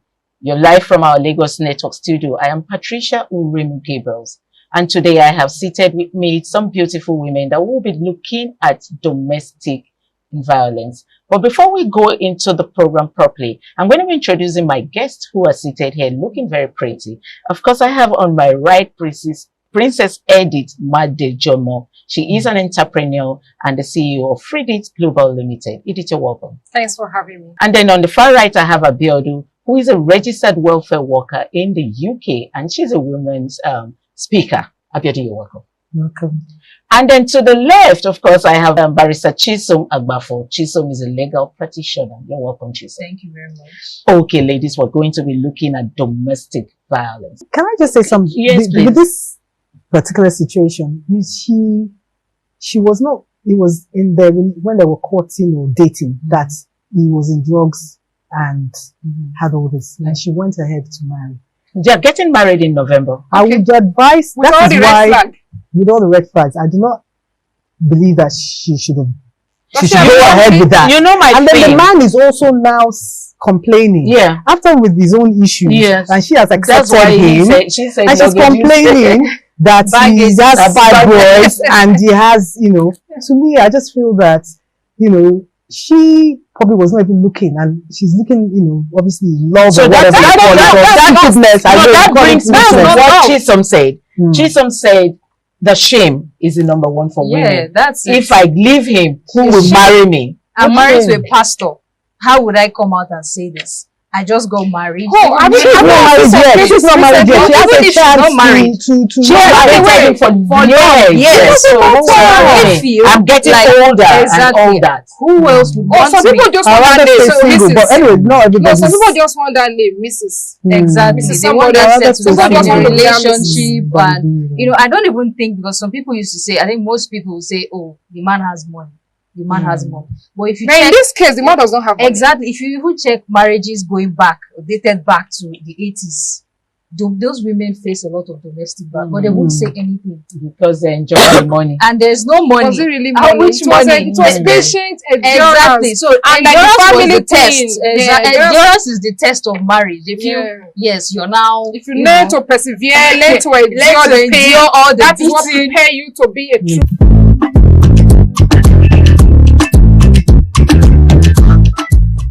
Welcome back. We're still here on the Women in Conversation, and we're still seated with Abiodun, Edith, and Chisom. Okay, we've talked about the other question. Let's go ahead, moving on. Does character flaws contribute in domestic violence? Who is taking this? Who is starting first? Character flaws, does it contribute to domestic violence? Chisom, you want to take it ahead? For me to start, I would say character has nothing to do with domestic violence. There's something we call provocation in law. You could say, oh, the woman provoked you to, she was shouting, because I know, we women, we have our own flip side where we could get emotional, you could talk to the man anyhow and all of that, but it still doesn't give that man that, should I say, the audacity to raise his hand or shout at you. Because I would say to every woman, even if it is a slap, run. One slap is enough for you to know what is coming. Or even if, I think there was a time my auntie was telling me her husband just screamed at her. It was a scream, not even a slap. So the scream was looking like the next thing that would come. It's going to be physical. So instead she took action, and then she left the house. Said, I'm not going to be in your space if this is going to introduce any sort of physical violence. So I think women need to acknowledge. But did that work for her? It did, actually, because he would, for him to know that I would lose this woman if I act this certain way. She wouldn't tolerate this. But a lot of people would say no now, just because he shouts at you. Why would you do this? It's nothing. You understand? They will say maybe because you have somewhere going. Correct. Because your eyes is already somewhere. Maybe because you have somewhere that want to entertain you or accommodate you elsewhere. You already have eyes somewhere. That's why you're just a little shout. You're just going. They have a way of romancing the matter. That's what I'm saying. They romance the matter and make you the victim. And make exactly. And make you the victim. And make you the victim. Meanwhile, you are the complainer. That's what. Exactly. That's it. But what you're saying is that character flaws contribute. Yes. I believe so. That's why I said, can it contribute? Yes, that's why I said there's something we call provocation in law. Okay, that's law. We are talking of your character now. Truly, if you ask me, character could contribute to domestic violence. Of course. Because if you have a terrible character and this person has been enduring, has been patient, and one of the days you'll be pushed to the wall, you're human. Like I said earlier, there are some people that are very good in abusive violence. Just as we have emotional violence, physical violence, abusive violence, they may not go physical on you, but they can use their mouth, their God-given mouth, to mentally reduce you and demean you to the barest minimum. They will talk you down that you will see yourself as equal to maybe a bedroom slippers. You've not seen where maybe a friend, you have an outing, because the way your husband has talked you down, you feel like, what am I even going to do there? Who is going to see me there? Am I equal to these people? They will be looking at me as if I'm not. Inferiority complex will just wear you garments because the man has reduced you to nothing. Are you getting it? So these are abusive violence in marriage or in relationship, and these are the characters we are talking about. And when you say tell people this man is being violent or this man is abusing me, they'll ask me what way. Is there a mark on you? Okay, let me come in there, Edith. That brings us back to the writer that says they have their own life That's the women. Their joy doesn't depend on their husband's mood. They realize that a healthy woman makes a healthy home. I would say this boils down to a woman should be up and doing. They have, like what you said, just read out. A woman that is up and doing have their own rights and they know their rights. When a woman is up and doing, she's busy. She's busy. Day in, day out, she's busy. She may not have the 24 hours to pay attention to whatever you are doing. It helps to a great extent. Because when there is issue at home and she has work to go, work to do or work to go, at some point in time, she will leave the house for you. If the man is not going anywhere. At that time, that moment, that space, there may be healing. There may be calmness. In whatever that must have arise between them. This will help in relationship when the woman is up and doing. So when you have a case, there are some men that are actually not doing anything. All they do is sit at home and wait for their wife to come from work, from their business places. Who pay the bills? Okay, that's where the woman goes. So when the woman speak out that the bill is on me too much, the weight is on me is too much, the man became abusive. Why will you speak? You're supposed to be the head. And the woman is being pressed down. She's tired. That's why, sorry, Princess, when what you're saying now, in the issue of character contributing to, there are women who have been, I would say Muslim women, they are very reserved. They don't, because I think there's one case I handled in court one time. She's a reserved woman, a well brought up Muslim woman, covered head to toe, but the domestic violence was a lot. So in that aspect, you can't say her character contributed to, because she barely thought she's an introvert, but the man is something else. So that's why I was saying on the issue of does character contributes, to an extent it doesn't. It depends. I want to hear from your own angle. Does character flaws contribute to domestic violence? It depends. Like in your case, it's different. But sometimes a man comes home, he's doing his best and everything. And some women, as my sister said, there's domestic verbal abuse, and all you get is discouragement every time and every day. And one day, it's not like there's a difference to a domestic abuser than one-time domestic abuse, which I'm not saying is right. But this is a man that has been providing, has been doing his best. But you have a woman who is materialistic, all she wants, she's just pulling him down, and he's doing his best. And one day that happens. So what I'm just saying, it can contribute in certain cases. But what we have to check is that in research, when we look at research, what are the reasons domestic abuse happens? You find out, as I say, financial, mental health, mental health, maybe inferiority, your wife is doing better than you, or psychological issues. So we need to look health issues, mental health is usually drug, when somebody is on alcohol, drugs, mental health, anger issues. That's what contributes. So we need to look at the reasons why a man or a woman starts to abuse. But when we deal with that issue, then you see that it's... we are not talking about... Sorry, Edith. Are you saying that some abusing domestic violence doesn't start from day one? Something could, trigger it, or something can lead to it. Is that what you're saying? There's some. It could be your parents. You've seen your parents. We see a lot of research. They say that they've seen their parents. So then to the father, the son does the same thing. They've seen them in the family. That's what they say. My dad was doing it to my mom, and there was no uproar, there was no issue. I think it's a normal thing. That's why I said dominance. Maybe that's some the way people they grew up with, as the man in the house, you have to dominate. You have to control. If you don't control women, you're not in charge. Exactly. So for you to family line, you see the father did it, the grandfather did it, the mother. Control, you're not in charge. Just like if your wife doesn't allow you to be in charge, then she's dominating you. And in some women too, in some families, the woman too that dominates. And sometimes, as you say, domestic abuse is not just physical. It could be curses. It could be verbal. You just see that in that lineage, is the man does not succeed, is the woman, because they reduce them to nothing. Yes, it's two ways. I've seen cases where the woman is the abuser. True. Talk down the man. Everything the man does, the woman talk it down. There's no good thing about the man. Even when the man will buy a car, instead of you to appreciate the car, you say, this is the type of car you're messed up. Okay, so my problem, or rather, my question now is, why are you talking down your husband? Didn't you see him like that before you got married to him? Or the other way around? Some people were born with sharp mouths. I think it I don't think so.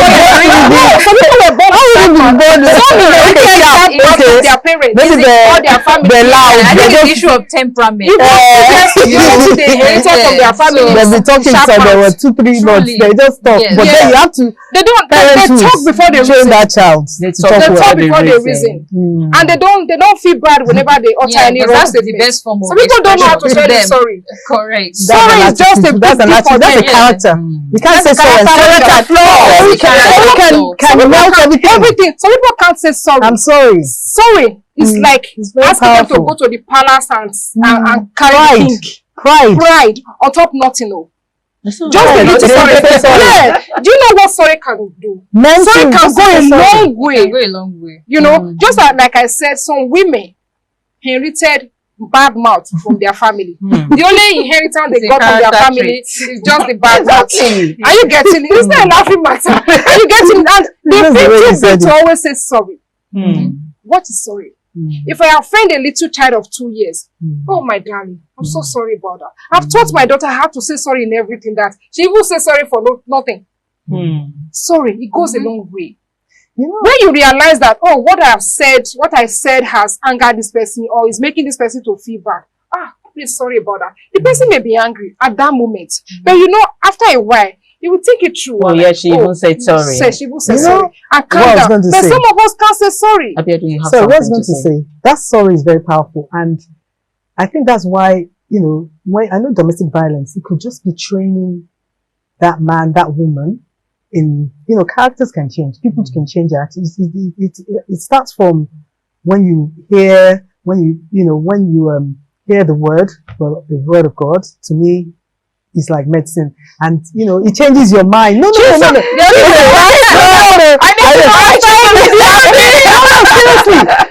Can you imagine when it says your mindset? No, because when you train somebody, when you tell them that this is, you know, change their thinking, because some people have some thinking attitudes, you know, anger, pride and everything. And when they see themselves the way, you know, to me, you know, God sees them and then they see the love of God, things like this can change gradually. Your attitude, saying sorry is pride. Some people, they'll never.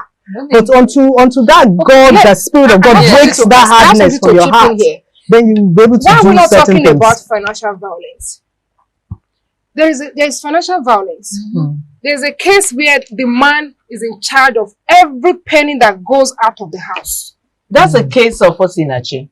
Every penny that goes out of the house, that is financial violence. You want to buy, the man is in charge. And you want the money that you worked for. You want to buy sanitary pad, the man will have to take excuse from the man. You want to buy matches, you want to take excuse from the man. You want to buy a diaper for the children, you have to take more, beg the man to spend your money. Okay, speaking on the children, that brings me to this question.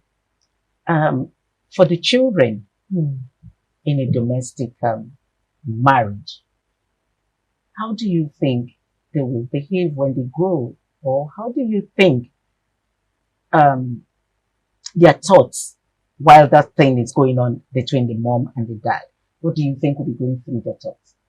Okay, well, for issue of children, normally in any family where domestic violence occurs, there's always trauma. There's always signs of trauma with the children, and then they will need therapy moving forward.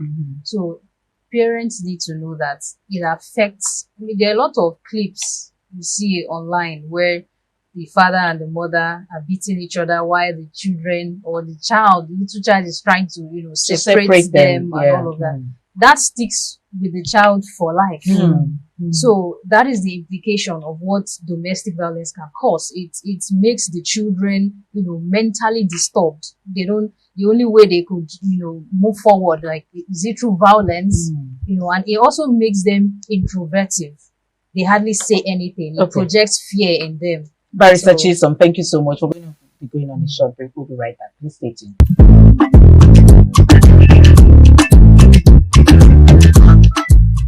Come back. We're still here on Women in Conversation, seated with the pretty women in the house. We have Edith, we have Abiodun, and we have Chisom in the building.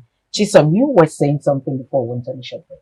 Okay, yeah, I was talking about the implications of domestic violence on children. Yeah. You know, so I was saying that there is always a lifelong trauma with those children that go through domestic violence. So what would they do as grown-up children when they grow up, you know, so this won't affect their thinking in life or in marriage? Okay, the first thing is acknowledgement. You see, I keep mentioning acknowledgement. When you acknowledge something that this is bad and I can't take this, you know that, because, you know, we teach kids that there's difference between good and bad. So you need to know that violence is, all shades of violence is bad. Because even some of these children end up becoming bullies in their schools because of what they see their father do. So, their parents too. Of course. Not just their fathers. So women are also bullies. Yeah. Exactly. So that trait of bullying just stays with them for a very long time, you know, affects their social presence, social life and all of that. So the best thing is they should acknowledge that this is a bad thing. Parents should acknowledge that when you see, it shouldn't just even happen, even if it happens once, you see that, oh, my son was there while we were arguing. You need to address it. You need to call the child, try and therapeutize that child. Letting the child know that it is not good to raise your voice. You heard your father raising his voice. It's not good. Don't ever try this with anybody, but because you feel like, oh, it's a kid, what do they know? They won't see it. It's just 4 years old. They won't remember when they grow up. Exactly. But that's where they get it wrong. So they need to be able to understand that doing things like that in front of the kids, it's not acceptable. It's a no-no. It's a no-no. Edith, what's your contribution on that? Okay, I would say, like she rightly said, acknowledging the fact that there's a problem. Then you commit to say, I must not replicate this. This that I know is a problem, and growing up, I didn't like it when it was happening in my family, I must not duplicate this. Then you work towards it and make sure anything that will bring such traits, anything that will make you violent, you cut it out of your life. Then when you are choosing a spouse, you look out for those traits in order not to replicate what happened while growing up. Abiodun, do you want to take it from the prayer angle? You know what? To me, it's like prayer is the key to everything, in the sense that you have an issue. Yeah. I mean, when all things are failed, you tried even the therapeutic work, even the trying to change. Sometimes it takes another kind of power and motivation to want to change. Some people want to change, but they can't change. They go back to what they were doing before. Do you understand? So what makes them, what is the power, what's the energy that makes them say, today I must change? It must be the power of God. So even these children that go through therapy, because even me, you know, I've, you know, counseling when my mom passed away and everything. It's not, you go through, yes, go to talking therapy and everything, but there's something that happens on the inside of you, spiritually, that will just make it I'll give you peaceful. a rebate. Do you understand what I'm saying? I'll give you a rebate. Yes. Yeah, so to me, that my contribution will just be that, you know, there's power, you know, in prayer. In prayer. Thank you, Abiodun. Thank you, Pastor Abiodun. Thank you so much, Pastor Abiodun. Okay, let's go to probably the last question for the day. What makes marriage last? What are those inputs that you want to put in your marriage that will make your marriage last? How this question is not coming to me.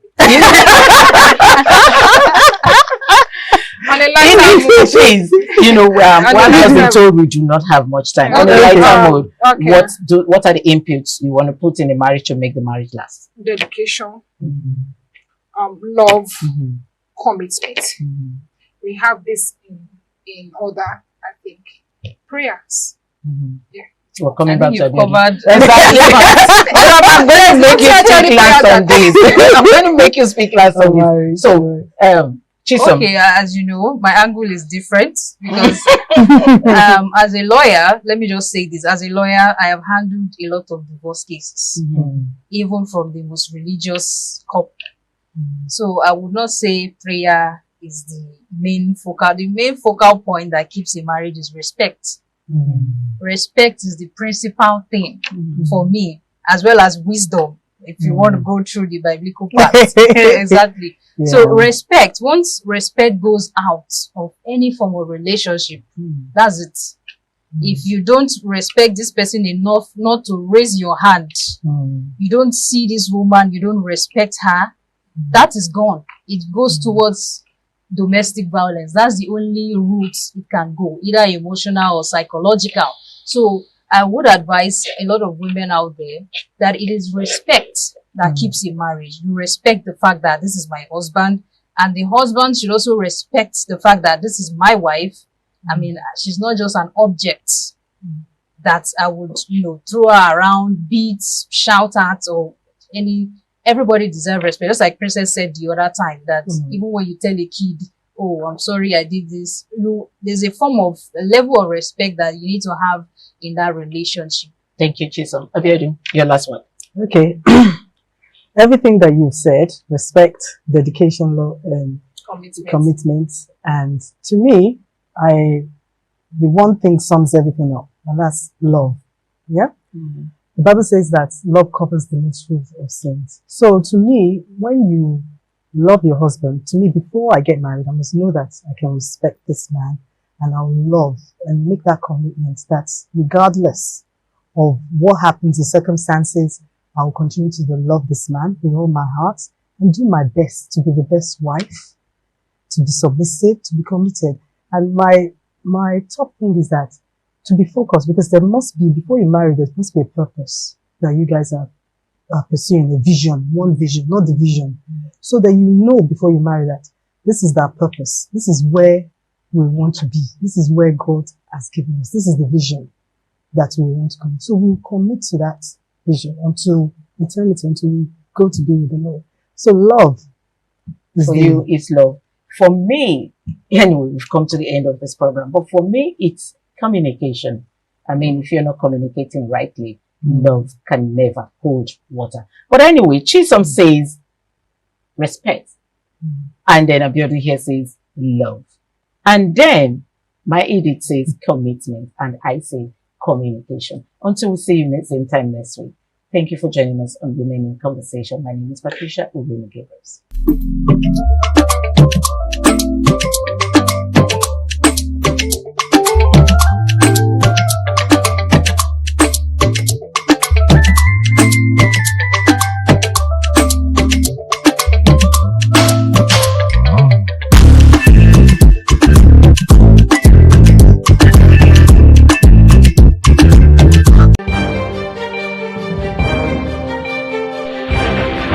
This is ITV.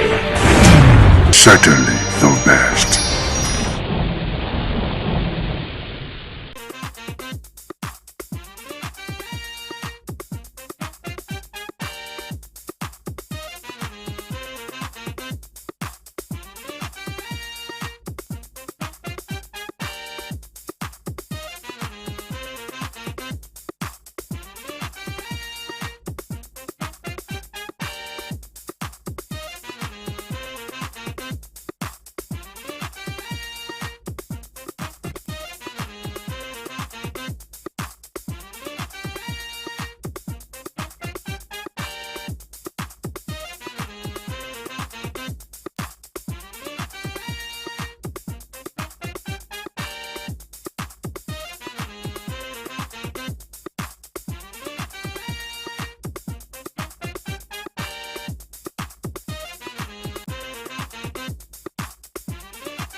Good afternoon. Welcome to your favorite current affairs program, 60 Minutes Nigeria. Every Thursday, we dissect national issues, political issues, governance, issues that have to do with the youths, with the people, the welfare. We dissect varied issues on this program.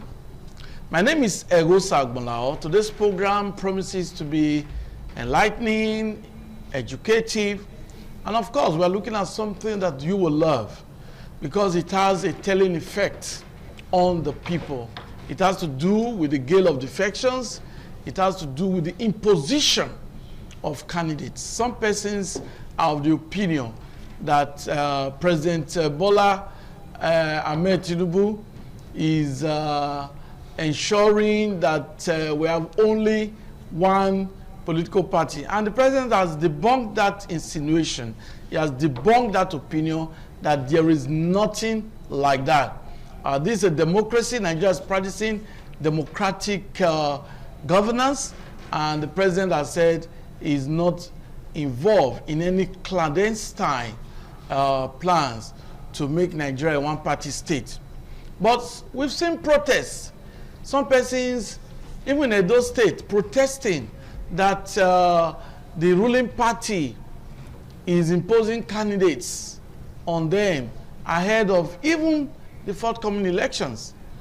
And the leaders have also debunked that there's nothing like that. But sometimes we see what they call consensus candidate, that, oh, they've agreed this will be the candidate. But in all of this, in a democratic setting, are we not supposed to just allow the people make their choices, make their decisions, elect candidates according to their conscience?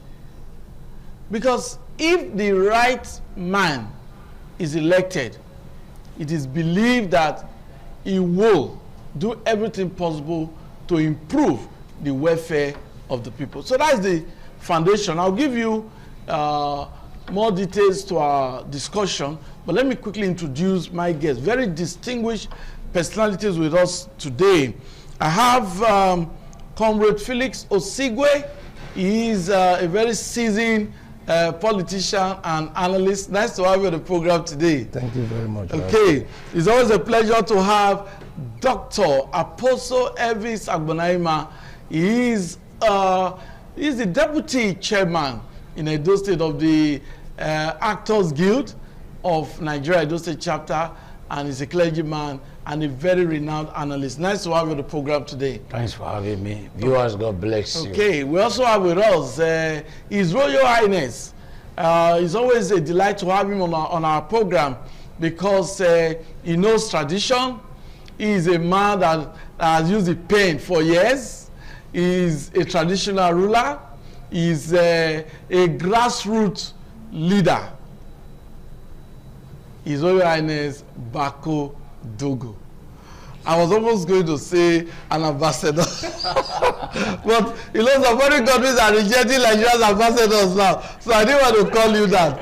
Okay. Well, that's the setting, my very high profile guest. But let me just give you a background information to our discussion again.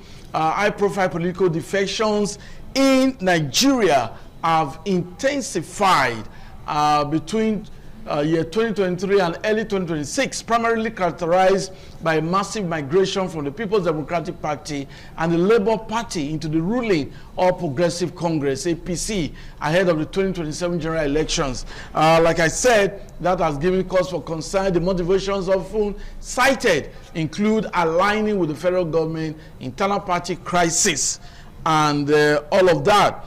So many governors have defected between 2025 and 2026. Fubara in Rivers State defected from the PDP to the APC in December 2025 following a prolonged feud with Nyesom Wike, the FCT minister and former governor of Rivers State. We also have Sheriff of Delta State who also dumped the PDP for the APC precisely April 23rd, 2025, alongside his predecessor, Ifeanyi Okowa, shifting a major PDP stronghold to the ruling APC. Umo Eno Akwa Ibom also announced its defection from the PDP to the APC June 2025. Peter Umba, Enugu State, defected from the PDP to the APC October 2025, accompanied by state lawmakers and party executives. Diri, Bayelsa State, announced its resignation from the PDP in November 2025, joining the APC. Ademola Adeleke, Osun State, led the PDP on December 2nd, 2025, joining the Accord Party to pursue a second term, citing national level leadership crisis in the PDP. High-profile political defections. We've talked about Ifeanyi Okowa, Aminu Waziri Tambuwa, former Sokoto governor, senator, resigned from the PDP to join the African Democratic Congress, the ADC, in 2026. Senator Abaribe, Abia South, left PDP to join ADC in 2026. Emeka Ihedioya defected to the ADC from the PDP. Senator Adamu Alero, Yahaya Abdullahi, Gaba Medoki, Kebbi State, all three PDP senators from Kebbi joined the APC in May 2025. 27 Rivers lawmakers in December 2023, defected from the PDP to the APC. In Kanu, NNPP, several lawmakers, including Aliu Madaki, defected from the New Nigeria Post Party, NNPP, to the ADC. And of course, Kwankwaso is the latest now, joining the ADC. So that's the setting. But apart from defections, there's also the problem of imposition of candidates, leaders, so-called leaders, appointing people into positions. So I'm just going to start with Felix Osigwe, who is a politician. Now, we've seen high-profile movements. Some persons accuse the president that the president is behind defection of governors to the ruling APC, so we cannot have one party to make it easy for him to win the 2027 election. Do you subscribe to that? There's this issue of, even in Edo State, some persons are protesting that the so-called leaders are imposing candidates. From Eastern Central, there was a sponsored news where some persons in Eastern Central said, oh, local government chairmen are supposed to resign and contest if they are interested, but they are still in office and they want to contest, and that some leaders allegedly have collected money to impose candidates. These are all very disturbing scenario. Thank you very much. Okay. I think let me start with the issue of the presidency. The president, in the last appearance of the president before the National Assembly, he said he will be accused of political malpractice. Okay. If he refuse to allow the people who want to come, who are jumping ship from other parties to a party. You know, in Nigeria today, there is no party entry and party exit is free entry, free exit. Yes. Moreover, when a political party is in tumor, when a political party is in disarray, the issue of the PDP you were talking about, even the Labour Party, because there is no politician that wants to remain in a political party that is not certain about the future. The political game is a game of interest. I cannot be in a political party knowing fully well, following the INEC timetable that within this social time, if I have not been able if the party has not been able to clear me, I will not be able to contest, and I have interest to contest. So they are looking for a soft ground. And I must tell you today, APC has been the most organized. In the recent time, it's the most organized political party in Nigeria. PDP were able to get their ass together last Sunday to the glory of their national leader, Nyesom Wike. The Labour Party, you know what happened? The supposed leader that was supposed to organize the party had a fracas with the Aburi faction. They left it for Nana Usman, the woman who is leading the party now. So the only sure bet for any serious politicians that want to go into elected position coming to the 2027, following the INEC timetable, is to look for a safer ground. And the safer ground for them was the APC. And let me come with the issue of the president Muslim. No. They have never, I've said it time and time over again here in this same studio. In the history of Nigeria, I don't think there has ever been a president that have done much like Asiwaju Bola Ahmed Tinubu in terms of redefining democracy in Nigeria. When APC were coming in 2013-14 with the acronym APCs, people went to court to challenge them that we have this thing before. So it's a normal thing. It's a game of interest. The president, the APC today, who are the main political party in Nigeria today, were once in a position.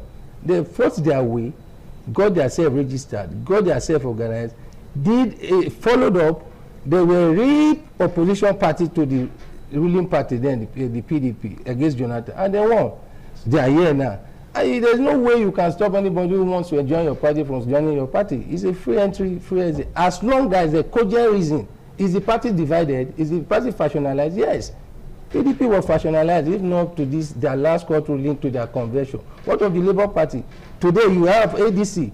Recently the court just pronounced that former Senate President and the... David Mark? They will not be recognized as the leaders of ADC.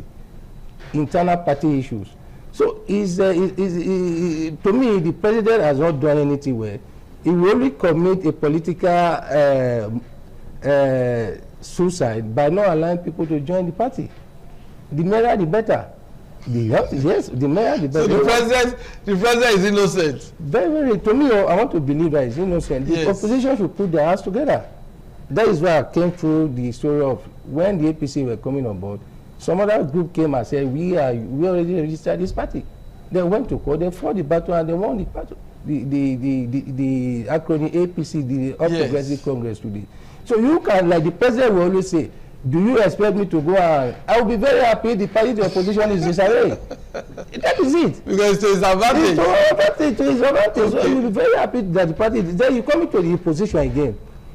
You know, the amended 2026 electoral law stated categorically there are two processes of primaries, consensus and the direct primaries. Well, of course, we know that the direct primaries entails financial, you must be financially capable to run these things. Okay, yes, there are leaders of the party. They will come together. Okay, let this one go. It might be to the disadvantage of some people. Even to me, I had the same issue in my own local government. The candidate the aspirant I was supporting was not giving from above. People brought somebody, but I want to take it as a party man. However it is today, whoever they are bringing tomorrow is our local government primaries, APC. We are going to support the person and ensure that he wins the next coming local government election in Edo State. But the fact is that APC is an organized party. They believe in consensus. That is what they always do. In very few cases, they do open primaries. But most of the time, even if you read the story of the APC, their own ideology, they believe in that consensus decision. Whether it will favor you or it's not going to favor you, people will always complain. But at a time, one person has to represent the party at a given time. Thank you very much. We'll come back to you, Phyllis Osigwe. Dr. Elvis Agbolaima, what's your opening remark? Because all of these has to, once the leaders are elected, the people will have to be loyal. Mr. Osa. Yes. This is one of the reasons why we remain the way we are as a nation. Okay. I 100% differ from the comrade, our comrade here. Okay. You know, it is very visible. Yes. That the president is involved, is the manipulator of the nemesis that have caught up with most of the political parties.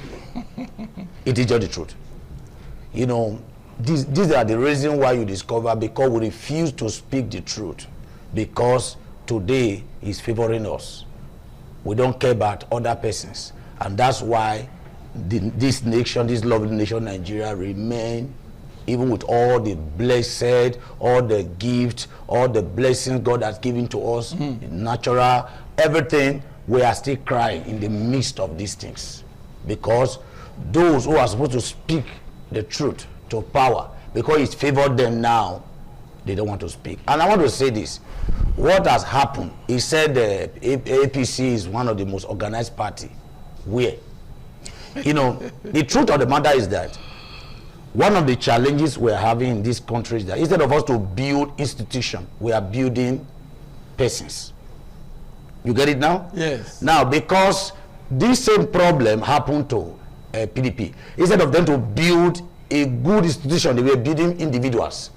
And now look at how they ended now. The individuals now have messed them up. You know, now that is the same thing APC is doing now. I tell you the truth. After 2027, APC case will be worst. Because instead of them to build institutions, they are building individuals. Are you getting that? Their case will be worst. Now back to the issue on ground. You know, those, majority of those who have decamped to APC in quote. Yes. I can tell you, it is evidential that because some of those people too, their hands are not clean.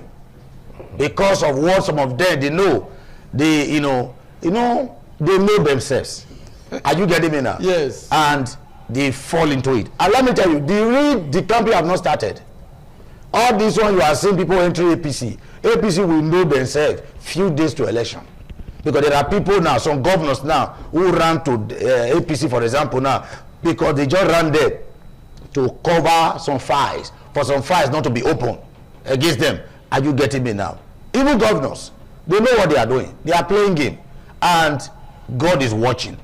Even those in PDP or other parties, they know how to speak now, like he said that the president said. The same president that told us here that you snatch it.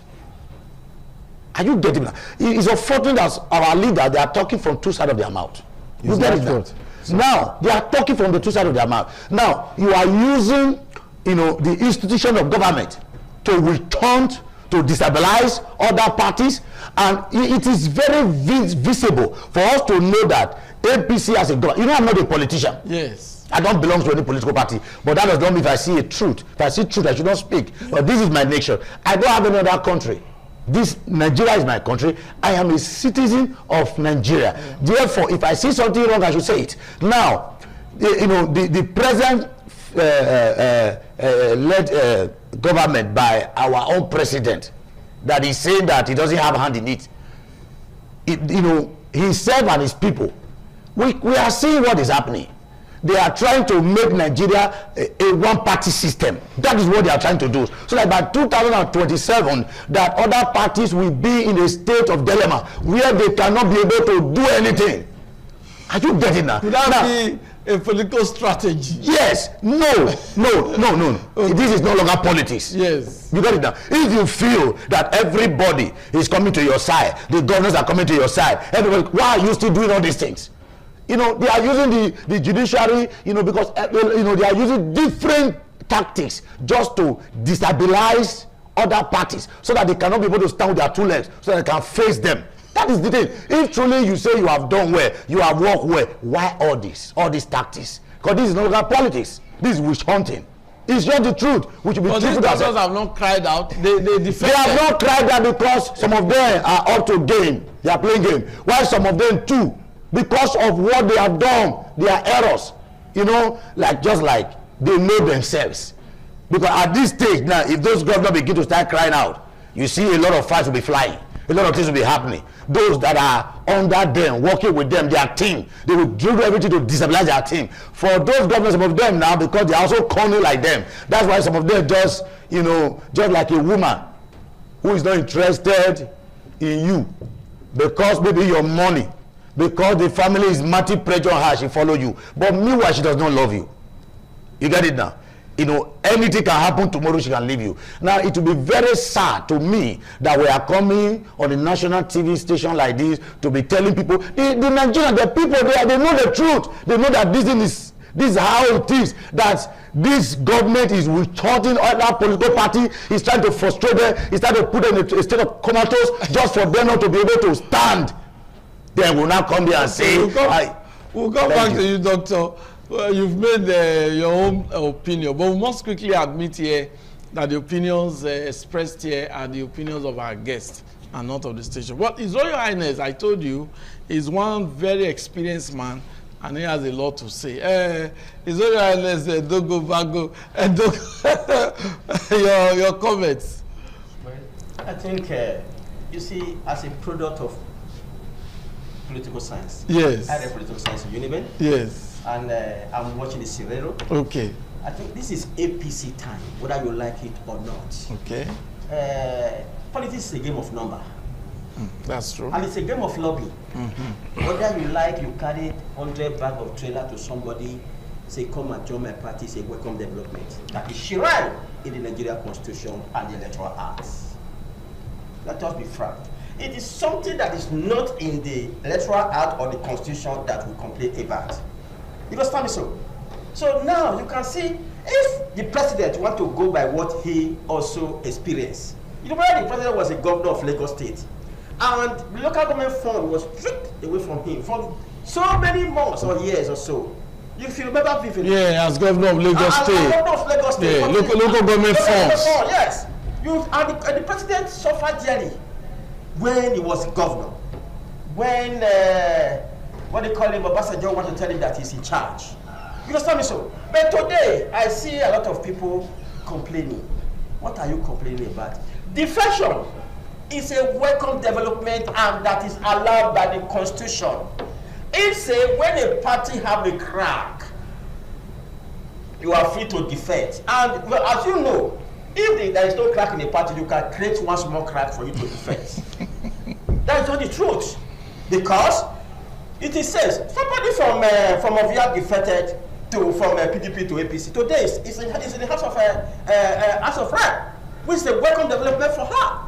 You cannot see today why defection is okay. You cannot be in a party whereby you will be suffering and you will not be able to achieve your aims and objectives. You see, I am happy when I see some development coming. The same mistake that happened in PDP is also about to envelop APC very soon. But you know, whether you look it or not, this was the same thing PDP was doing. And today you feel that everybody is like a tsunami. Move to APC now. Not that somebody said because you don't want their case to be. No! You will be surprised when it is time. Most of the APC governor will go to jail. You go to jail. It is not whether you come or not. If you have no good record, at the time the president will close his eye, pretending as if he doesn't see what is happening. Because he also wants to maintain integrity. You understand me so? Now, when you look at it now, look at, I was expecting PDP to put their house in order. Because you are coming out from a place whereby you have been doing a lot of mistakes. Now you could have, all of you could have sit down together and said, no. Even though Mr. Wike said is the charge, yeah, beat him. Let us meet him. My brother, what do we do? You can dialogue, you can lobby.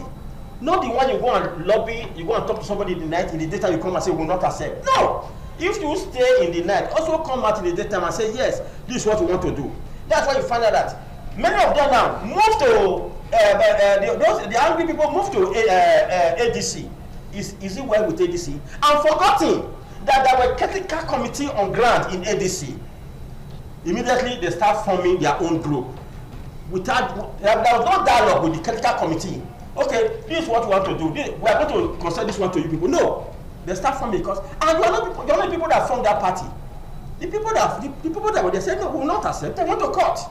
Now, I think as at yesterday or this morning, I read in the news that Annex is going to remove the remark what they call Reposona away from the portal, which they have already done. When I checked the portal this morning, I could not find their name again. So, you cannot see. And again, Labour Party, which our son, Abure have been managing in a way. Abure, yes, Abure. Well, I've been managing in a way. Later, the woman now come and what to call the woman say, stay clear, not stay clear. You see, all this internal democracy is troubling all the parties. It is not that it's all well with APC. It's not all well with APC. But the thing is that you have to manage APC because APC is the government of the day. Because you cannot fight. You cannot be fighting APC now, whereby in the top is APC, in a day is APC. But I want to also advise our governor, Okpewo. Okpewo should take this opportunity. In position of candidate, you may succeed, but at a long run, it will work against you.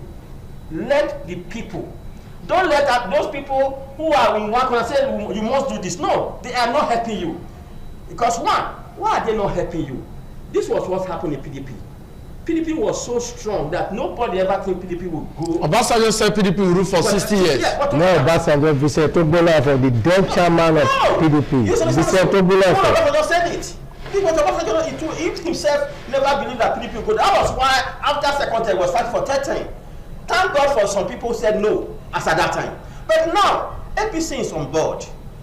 People are cross-carpeting, people are decamping, but my only problem now is the issue of imposition of candidate. But issue of defecting, if they let everybody move to APC, it is allowed by the Nigeria Constitution and the Electoral Act. Again, if somebody else today say it's lobbying, if like you see somebody carrying money to go and lobby person, it's allowed.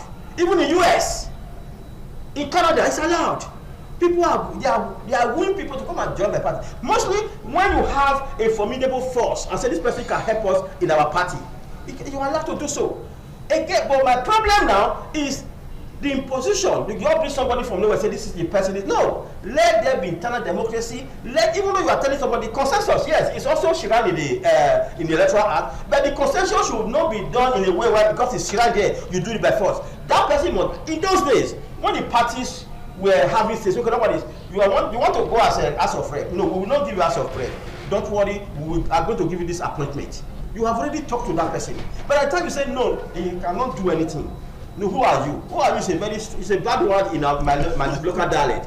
Who are you can bring slap and slap and cause something else. Right. So I am appealing to the governor of Edo State because I want to speak more of Edo State. The issue of saying Shiwaju is the one losing people. Let him lose anybody.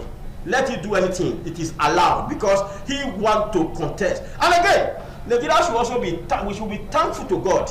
Otherwise, by now, our president could have been in one place in US, if not because of the thing that is happening right now. Because so many of the things happening around is that after those countries, they will come to Nigeria. Because the people that are in Nigeria that were fighting Boko Haram, I have not seen the gain of what they have been in Nigeria. So let me come back to our house proper. My brother Agbolao, we should tell ourselves the truth. Yes. Because whatever any of us are seeing now is God punishment. Because some of us have also played this game. Some of them in PDP today have also done worse than this. So you will not be crying now. Before now, the president, when this man was in this man was in government, what do you call it, Buhari?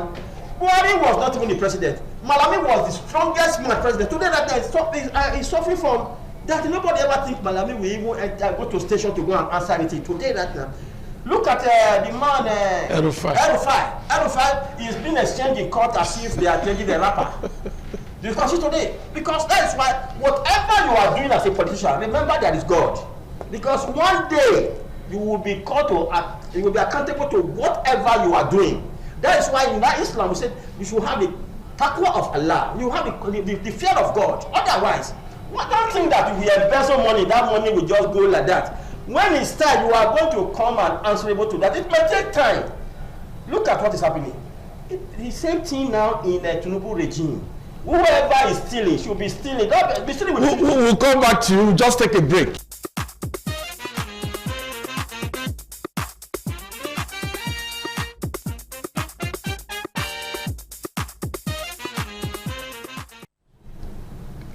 Okay, it's always a delight to have you back. It is 60 Minutes Nigeria.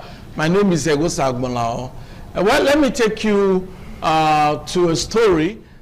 Just about 2 days ago, we had protests right here at Ugbowo. Youths protesting against hardship and calling on the federal government that they are not happy with the federal government policies. You know, so let's marry it to our discussion. Democracy gives power to the people to elect leaders.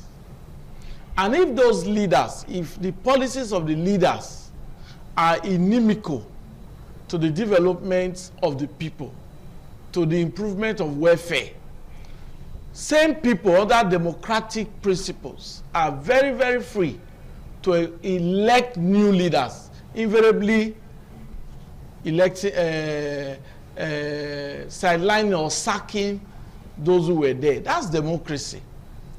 So President Tinubu, to some persons, they are happy with him. Some other persons are not happy with it. So the youths took to the streets on Wednesday, on Tuesday this week to protest. They said they are suffering. They said no electricity.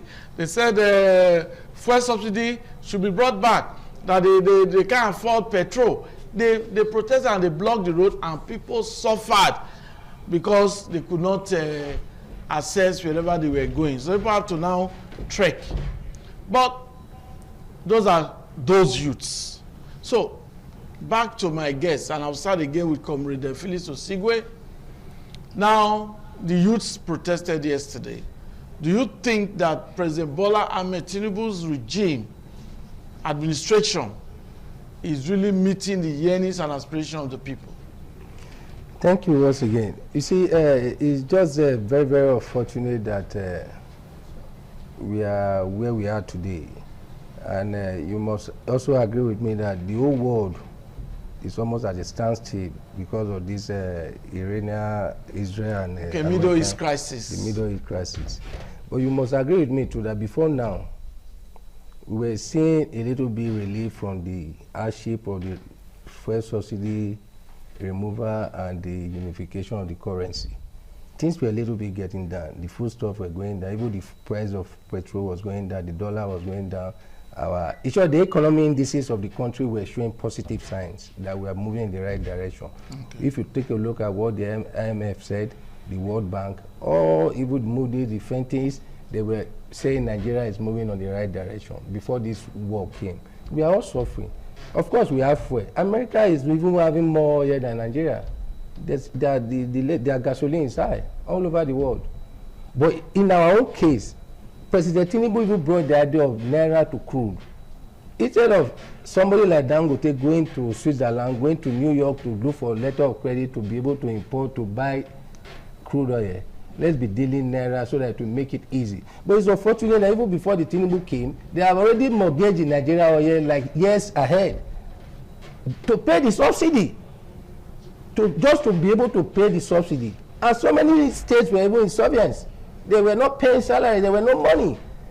But the removal of subsidy was a good one for the country. But it's unfortunate that things are getting back because of this present war, because of this fuel scarcity. Because, you know, transportation, one of the major welfare of the people is if you can take care of their transport, their basic transport, definitely the price of foodstuff will go down, any other thing will go down. Of course, what of the light? Since Obasanjo's period, Nigeria have not been able to service the oil service, the gas providers, the people that provide gas to power your electricity, that the money has accumulated to up to 6 trillion naira. That this present government, of course, it has accepted that it has a very liability at the assets of whatever. It is not, nobody is blaming anybody. Of course, you must tackle it. Because we were paying subsidy, they could not even service the transmission lines. That today we are having that problem. The gas said they will not supply, they have to pay them the money. Imagine a country paying 6 trillion naira to service, to pay for gas and transmission. That is where we are to be. But like the Minister of Powers just came out to say, they are seeing the suffering, they understand, they are working towards. I think the Minister of Power and Finance are involved in that committee to ensure that they can be able to, let them meet at a point with these people so that we can be able to have in light. But before now, like before November and December last year, you were seeing that there were improvement of light. Almost everywhere there were light. Just a sudden the thing went down again. But I'm believing in the man Tinubu. The president is an astute politician. He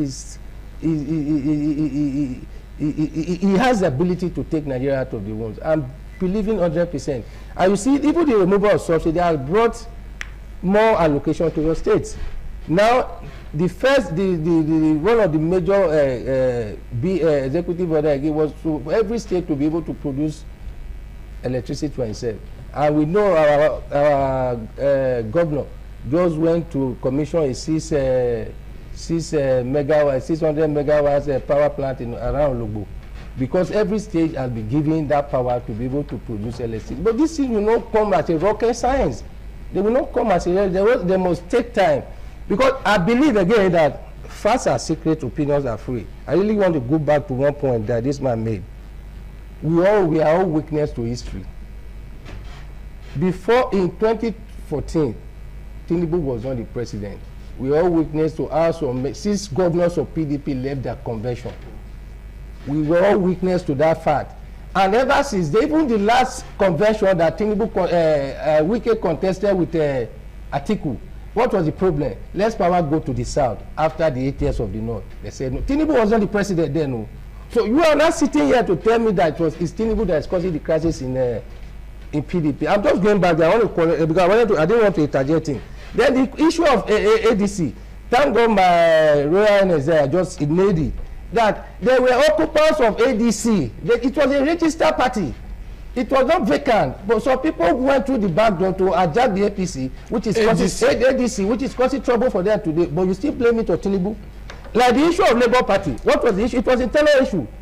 That Abure said they did their convention in Onitsha or wherever. The other people said no. That was their own problem. So how do you now narrow this thing to say it is Tinubu's fault that this party has in disarray? I just want to correct that aspect. The opposition should arrange, they should learn how to play the politics in a good way. You cannot apportion blame to somebody that is not even looking at you. That is my point, sir. Thank you. Dr. Elvis. I don't expect the comrade to agree with me because he's a politician and he's an APC member, I guessed.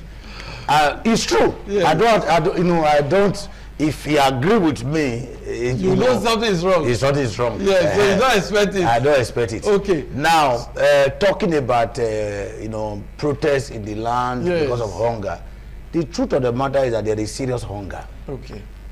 I have often say it here that you can't say you are building a house and your children are hungry. Yes. What is not the proof that this is progress?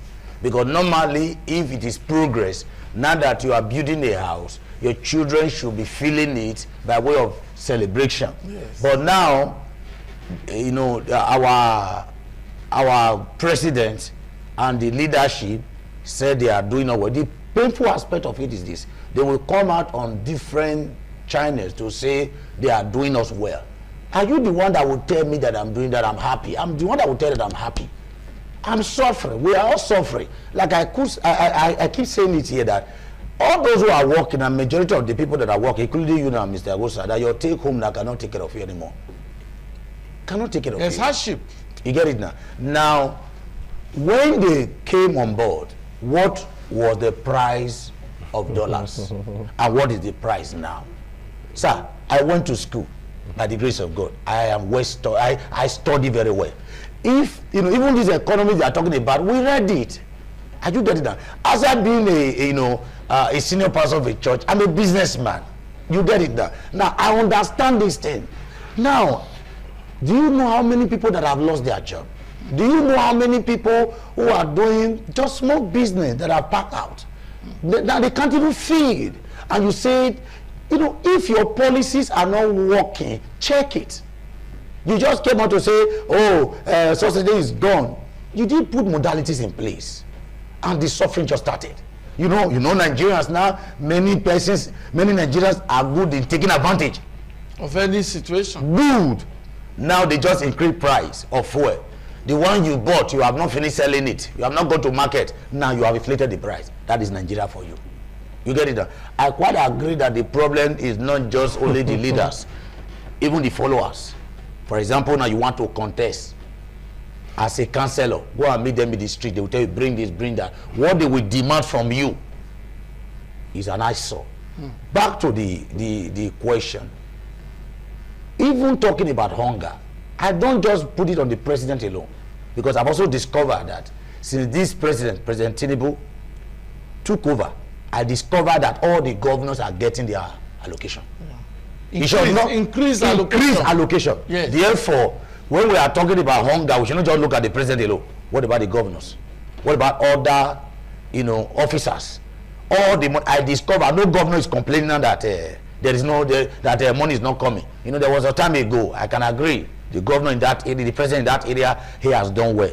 I noticed that all the subvention, all the allocation, he does not deny any governor allocation. Even other parastatals, those money, I make sure they come out. Yeah. But it's also unfortunate that during this administration, many of the governors are too lazy now. They just wait for the allocation to come, and when it comes, they just do what they like with it. They are not generating money. Many of them, they are generating little. Many of them are no longer hard working, because every month allocation must come. And once it comes, we have some governors. Once it comes, they go to Abuja. They go and stay in Abuja. At the end, before you go to Abuja, he will share it among his friends, do this or that, which is an error. I would not lie to you. I believe in being factual in terms of releasing funds, in terms of some very good money being released. The president has really been doing well. No governor can come out now to say my allocation has been held back. You get it now? Therefore, if we are going to be talking about hunger, we should face the governor more even than the president. Okay, thank you very much. Royal Highness, we are still talking about defection, imposition, but we recently noticed protests against the policies of President Tinubu by youths in Edo State against the federal government. But I'm happy Dr. Elvis just talked about allocation. The president has increased allocation accruing to states. That's credit to President Tinubu. We will very soon up to local governments. So, this protest now, do you think the president should start thinking of reviewing his policy? Because people are suffering. Okay. See, my brother, let us spade a spade. You see, when you are doing reform, it is just like as a it's not a tea party. As a clergyman here, when you are fasting, you don't expect to be happy. When you are fasting as a pastor, you don't expect to be happy because you are going through some hard exercise. Yes. Where it will be telling you on you. Yes. Even though someone say, Pastor, you are getting say no problem. I'm doing it for the sake of God. That is what Nigeria is also going through now. Nigeria is going through reform. Nigeria has been battered for years. Yes. There are people who are stealing with unity. There are people, because my brother, sometimes I'm a northerner, at the same time I'm also a southerner. I will tell you, if you see what is happening in Nigeria, this issue of subsidy, they were talking, people never even supply anything, never do anything. Round tripping. There was removing money from Nigeria. Briefcase men. Into foreign accounts. You understand me so? But right now, let me tell you, when it is time, Tinubu is going to be one of the best presidents. I'm telling you, I'm not saying it. I know that I have not gained anything from him, but I speak as a traditional ruler, and I also speak as somebody who read political science, who see beyond what others cannot see. Yes. You understand me so? I was in this studio some years ago when I told you what will happen in Edo, and he came. I think I was with the Reverend Father and I told him what I sit down to see. Even though he claimed to this story, but he will not see it. But at the end of the day, we came back to the studio and he congratulated me. You see, my brother, protest is allowed. Of course. Protest is That's allowed. participating democracy. The biggest protest that have ever happened right now is taking place in America. America that everybody is running to. They also are protesting. If you see people carrying this thing in the street, placard, let them protest. Even me, I want to protest to the governor now. Yes. Because I want to protest. I'm the chairman of farmers in Edo State, the chairman of all farmers.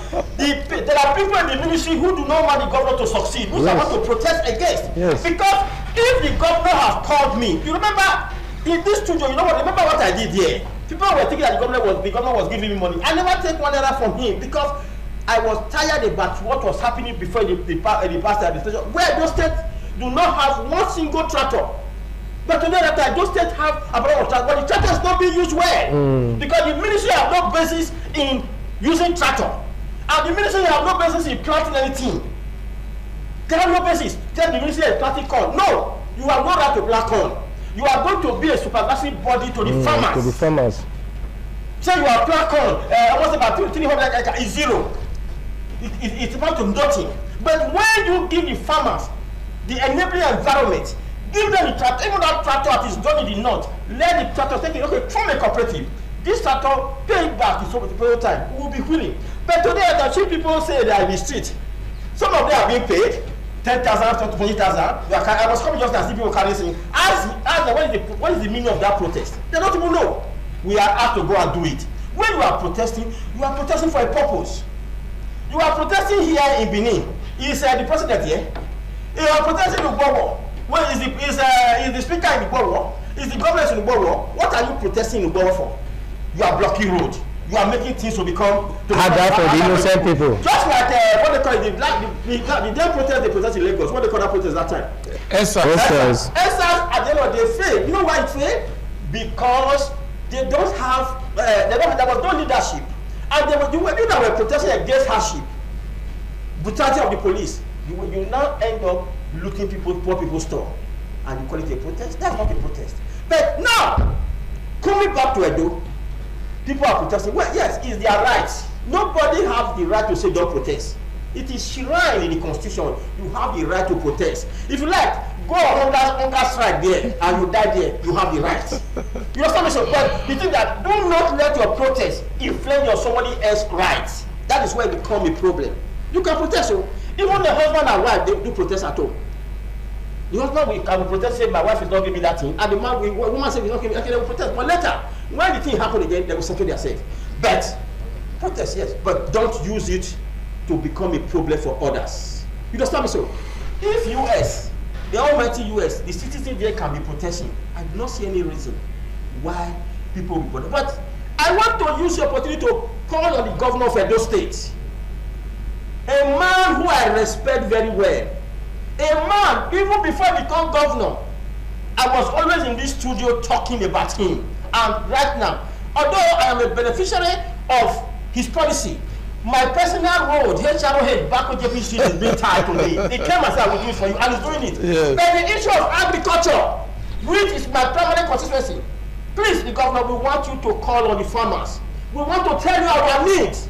Do not let people in the Ministry of Agriculture be deceiving you. Ministry of Agriculture have no business in planting anything. It is the farmer that know what to plant. The only thing we want from you is to become an off-takers. You understand me so? Yes. To become an off-takers. Look for off-takers for us. People, whenever we farm, people will take we have in Irua. Okay. We have excuse me, sir. Yes. We have one that the federal government agreed to offer association, one in the Waraka and one in Waraka Farms. You understand me so? And that is what we want you to develop for us. So that whenever we are farming, we have where to store it. When it is time, the government will not release it back to the market, as it's done in advanced country. We want you to bring that area of the international things to come to Edo State, so that you'll be first governor to say doing it. And again, those who that are protesting, are they ready to farm? They are not ready. All they are after is how to sell land. Whatever they sell, in fact, they can't control. Let the governor tell us. We will mob them from the street. Let them come and join us. We teach them how to farm. And the government will be ready to take those farm products from us. As off-takers. Thank you very much. So, I want to very quickly reference this position we are talking about. Yes. In 1992, between Agbala Jobi and Dapo Saromi, Michael Todola became the governor. The members of the House of Assembly of Lagos State, they were all SDP because of the position of the SDP governorship candidate. Michael Otodola, the father of Femi Otodola, became the governor of. The same thing happened in Zamfara State.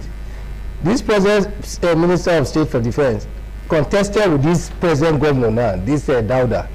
He defeated him. The guy left the APC and went to PDP. He's now the governor. So what I'm trying to say in essence is that party machineries might produce whoever they want to produce as a candidate, but they should be aware that it's left for the people to make a choice. Yes. Like you started in your opening remark today.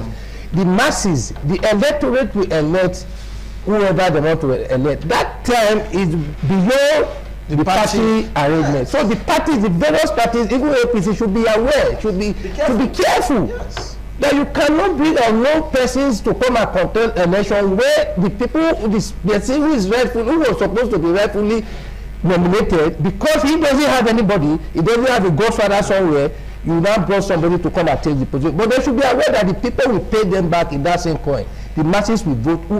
Somebody from no party become that thing. They might go well for them now because APC state elections are conducted by ESEC. State party, they know how to do the magic there. But let them know that the people are watching. Yes. The people will always react. That's my. Thank you very much. Your concluding remark, Dr. Elvis. My concluding remark, I want to first and foremost say this, that it is time for us to be factual. Okay. It is time for us to begin to do the right thing. Politics is not a do or die affair. And I believe Nigeria will be great again. Amen. Thank you very much. I think I want to. Okay, a concluding remark. No, you said so much just now. Okay, please, concluding remarks. This is the time for APC. Okay. APC should have their way. Yes. But APC should be very careful. They should be very careful. Having your way does not mean the people are not watching. Yes. And I want the governor of Edo State should not allow himself to be used by those who sacrifice surrounding him, telling him nothing will happen. Because nothing will happen is a bad language in something will happen. Nigeria. So I am appealing to him, and I know from my experience of traveling, Nigeria is going to be great again. Amen. Thank you very much. I think I will take that word from Dr. Elvis and His Royal Highness Bako. Nigeria will be great again. But there is a very important statement made, that is complacency. No political party in power should think that nothing will happen. The people are watching. The people have the power to vote in leaders and to vote out leaders. On that note, I'm grateful for your time on 60 Minutes Nigeria. Do have a wonderful weekend ahead. Bye-bye. Thank you.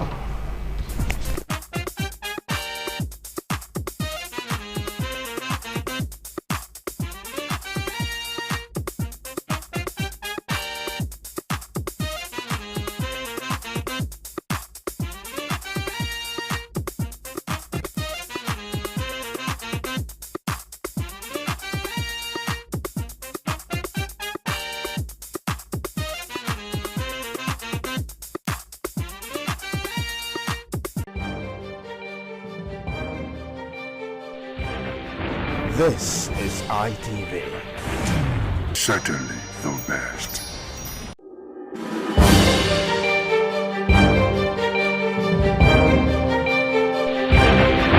This is ITV. Certainly the best.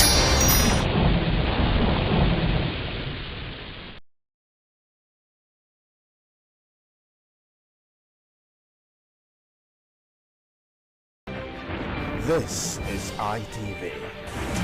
Certainly the best.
One thing when we say we know, they say government property now everybody property.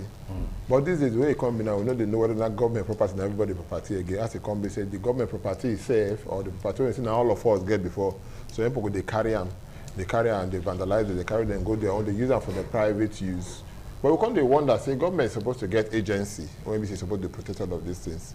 We can't wonder, say what did they do to make sure say all of these things that they protected. Now, because we say for today for our program, we say the call daughter, we go come out, go meet the Edo State chairman for the Edo State Property Protection Committee, Eugene Ebaluobo or Kolese, make it talk to us today. Good evening, my brother. My brother, great to know. Good evening, brother. Well done. Thank you. My name is Thomas Sado. I say welcome to the program, Oduota, the heart of the matter. I will start like this, my brother Eugene Ebaluobo Okolese. Thank you. How will they protect government property? We are always on our road with the day every day. We do, you know, Edo State big well. And we do our best to make sure we protect government property. We will not go say government don't give us everything, give us vehicles, give us manpower. Government still give us, we get our own courts, not be small courts, high courts, court 5. We get our own police. So we protect them, we get informations, and in each of the local government, we get our representative so that they can give us information. And then most of the information they give us, they drive, go there, go make sure say we arrest the people when they make sure when they do one or two things against government property. I don't want to take these people when we say yesterday they give them information. I don't say they protect them because one thing when we say they one thing when we say they make people they fear now, they will give police information, give people information. We say once they give the information, they'll contact you say Patrick Elabo, that person where we say did the maybe go settle your matter with Rio Fosa. No, understand? Most so of how does the people there when we say they give information, how does they protect their identity and the rest? Most of the government property, like today now, before I come here now, one for Airport Road, one or Kaigele for there now, carry Caterpillar enter government this thing. Caterpillar not be ants now. So if person call us for phone, we go there now. We go see the Caterpillar now. We will see them now. People like most of the thing where they do now, they block. Like I told you last time, they block. They sell streets now. Any street where they sell, the entire village will gather. They shout. They will call us. So our numbers there everywhere. So they will call us. As they call us, we get rapid response. Now maybe the leader of the rapid response by myself. I get my police. We get about 10 police. Get vigilante. Get everything. We load for our buses, like 3 buses. We go, we carry them. We carry them. Talking about the road where they block now. The other day we see from not far away from our station here, somewhere they built filling station, block road. Yeah, that one. Lagos, wait first, now block road, government road, old Lagos road for that matter. Road where we say Kota Day and everything. They block and build fence across them. They build filling station for there. What if they guarantee say this? Because for here now, they say they don't already go there and the rest of them. But build the still go there. I be get what this now they do for back when we say yes, people like us don't they know. Okay, building not stay there. When we go there, they don't shift them. Building don't they build? How they take shift building? No, not be the building. You know, say the road. If you go there, you never go there because me, I don't send my boys go there. Now me go there. You don't go there. Now me go there by myself. Because you say your boys go when there. I go there, I can't put a rope. You get one rope when we dey tie. We tie the rope. We can't write for inside that place. When we write, the place not far from your place, and I know where you dey talk about now. Now me go there by myself. Now there are procedures. You know, we just can't demolish person house. You give am some days, make arrangement. Do something by himself. So we don't give am those days, and those days never last. But I hear say you don't move am. As I dey come here, I even see another one just now. As I dey come, I meet another person that even block another place. Okay. You know, so this thing it dey happen. It's called in politics, it's called contagious theory. Okay. It be like this because this man do one, this one go want do one. Okay. You know that this one go want do one. And because the first person when you do and the first and not give any punishment. No, we don't give a punishment. Because no. Sit down and see they work, they go. No, you know they work for there. You know why go there now. You know they work there now. You know they why go there. You know we work there. The engineer come with me. I send my boys follow him. Make it go remove him. Make I tell you, all this one they talk say something they do behind. Not be everything they do for behind back. For government matter, if you do for behind back, they go catch you. As you they talk and so as long as that person will say take chance, they never remove them. So that area has been taken care of. So not be as I even they still go now, I go stop for the filling station. Okay. Film up, send them to you.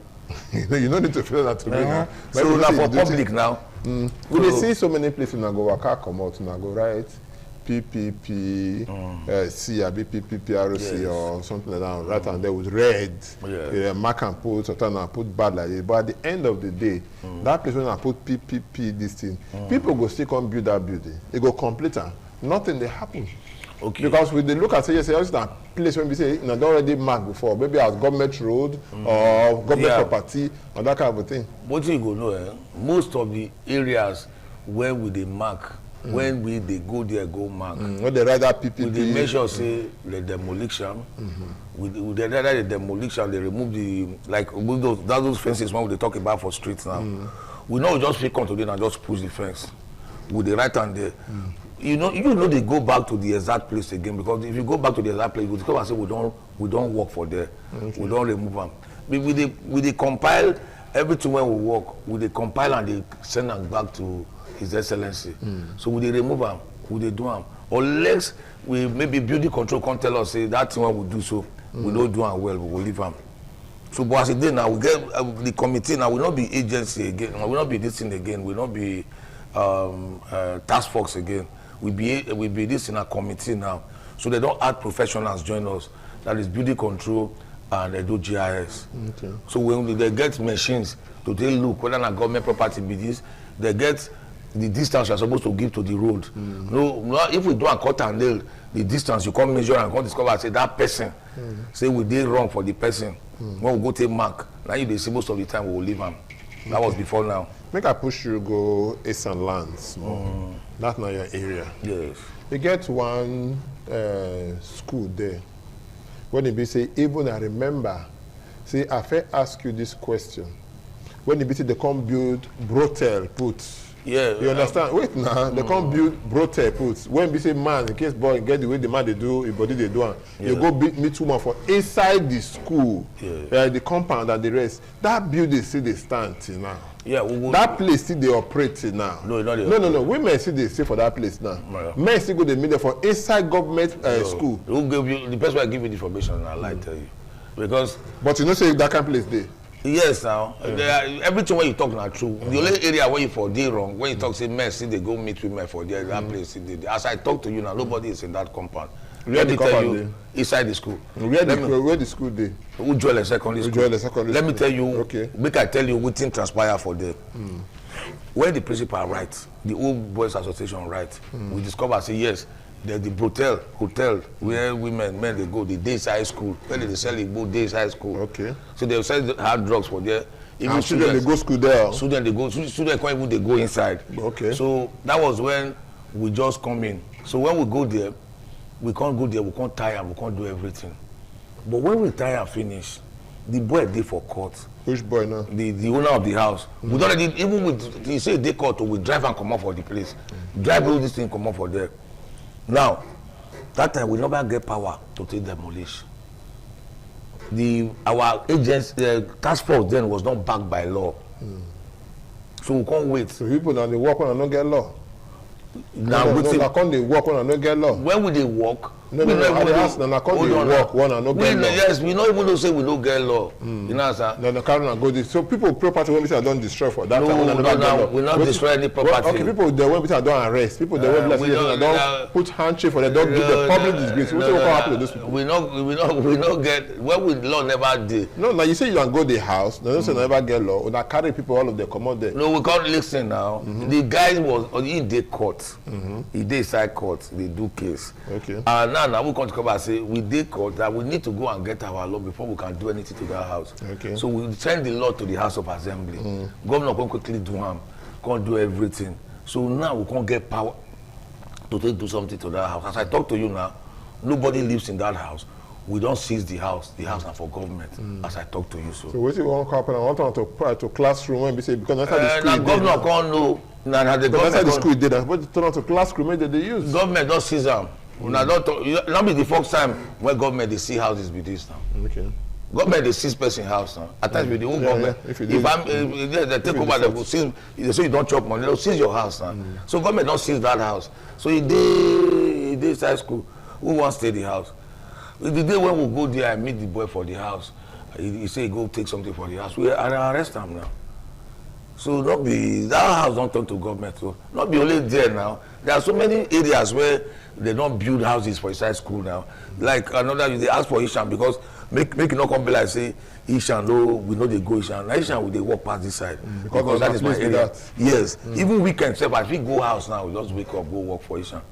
You don't understand because anywhere they go with my team. This encroachment into government land, especially for Esan land, because when they look at people look and say, see this kind of thing they happen. Now come Benin, it's Edo South. Now I see that kind of thing, the kind force, the kind of everything they pursue when we say they for Edo South. Because let me say you know they follow us. If they follow us, you go. I don't often say that they follow us go that side. No, as we get our videos, we are always on a line. You don't understand? If you because anything what we do, we put them online. People they see them. Last week here, we come up for Isha and go join Ukbeno Primary School. Well, we go serve them for them. Ukbeno Primary School now still Esa land is still. Now they tell you now. No, you say you come up for Esa land. We come up for Benin now. Go Ukbeno Primary School. Go serve them for there. Come up for as I talk to you now. Where they call them Akbebe for Urumi. The people when they build for government land over 300 houses. As I talk to you, so we don't almost evacuate them. Now we they wait make government take decision on that because we write to government. We don't do mark the houses, call the community, find out. We don't investigate them. Let them know say this place na illegal place. So you know, so the land where they made for inside. People they do inside the place now. Yes, people when they even when they do, you know, say this government, you get what they call a regularization. You understand? Regularization. We will write to government say this house is too plenty. when they don't do, but governor, now he go come and tell us, okay, that's what you go do. So we dey write the file, go give them. At times we go write them to. If you get over 200, about 300 houses, that's a very large, expansive. That's what land. I'm saying. Yes, sir. You understand, and that I was saying. So all these bid is the one we talk about. What can happen to them at the end of the day? Go bring them down now. If we use the land to do something. No, my own. Now to take government property back, we will tell governor. Now you know how he want to do. Now they know for their high school how they want to do that. That will not be for me to say. But I know where my power is. Where my power is to identify, okay, this is a government land. Okay, this government land. See what happen here. We go still go tell governor, Oga, there na your land. Like Ogba here now. Your Ogba, they don't take part of the place. Take them well. The boys they don't sell them. What we go begin do now? Who sell? Call a criminal offense. We want begin they pack them, they go because they don't hear word. We want begin they pack them now. They go our courts. We don't take that decision. If we check your paper, say government land, and you are living there illegally, we will take the paper from you. The person when sell the or John will sell and listen. Their names go there. We'll pick them. They'll go face the law.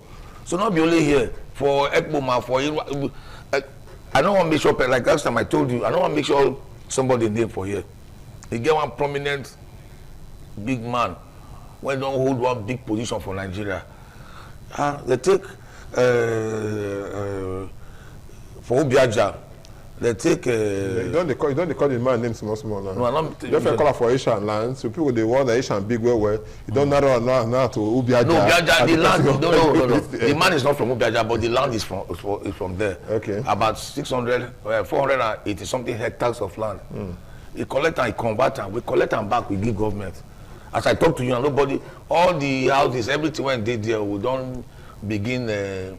Want to defend some, you know, because most of the houses inside are uncompleted building, and you know within 480 hectares, you know, it's a big reach, almost a community. Not a full community. You don't understand? So not be only there. We go Akoko Edo. Okay, no problem. Before you go Akoko Edo or maybe go Edo North, I want to come back to Edo South again. Fabia Bata Primary School. Yes. Now one school for Benin here, won't be say it don't old, it don't take seriously. And even successive administration said that they would build new whether they call them for them. But we come this and say, anytime when we say these people they go on break, all the things they want to say government put for them, they're going to remove them. Most schools, the recent one, and then before Akpata, they not only remove that one now, they remove up to the zinc, they remove some chairs for inside the place, even up to the whiteboard when BC did for them, they remove all of them. And that kind of thing. So we come the ask and say, how are going to protect government property when we say all of this one? Well, even almost all the schools, because I remember that time I tell you about schools them. Yeah, almost all the schools them now, if they go inside, they go to remove everything. This man talk say, really people be the wakana in hands, I ain't plenty. It's too plenty. My brother, that probably a way they ask me, so I don't know how you say no, but now issues when they for ground, serious matter when they ground. We be journalists supposed to do that. Day before the thing started yesterday in the morning. The Shubeb woman called us in the morning. We were there now. When we got there, I discovered saying they pursue the people by himself and all that. They tell you they pursue them? Yes, people join them. Some of their workers and this thing. The school went on holiday 4 days ago. But you need to, what he did, they happen for them in an ISO. They removed one full block. They have even turned the school to a brothel. You understand? So yesterday, what we now did, we had to pass around to go and check because most of the people flew the fence. They scaled the fence to the other side. They jumped the fence, go the other side. So we can't go check what happened for them. Only for us to get there. We discovered say all the roof when they remove for this thing, they use and take build their own batch of houses when they stay. Okay. All these outside people. So we got arrested. I arrested the, like I told you, we get our police when they follow us waka. Because of, and they deal with me 24 hours, they deal with me. We'll go there, we'll pick them. We pick their leaders for there. 3.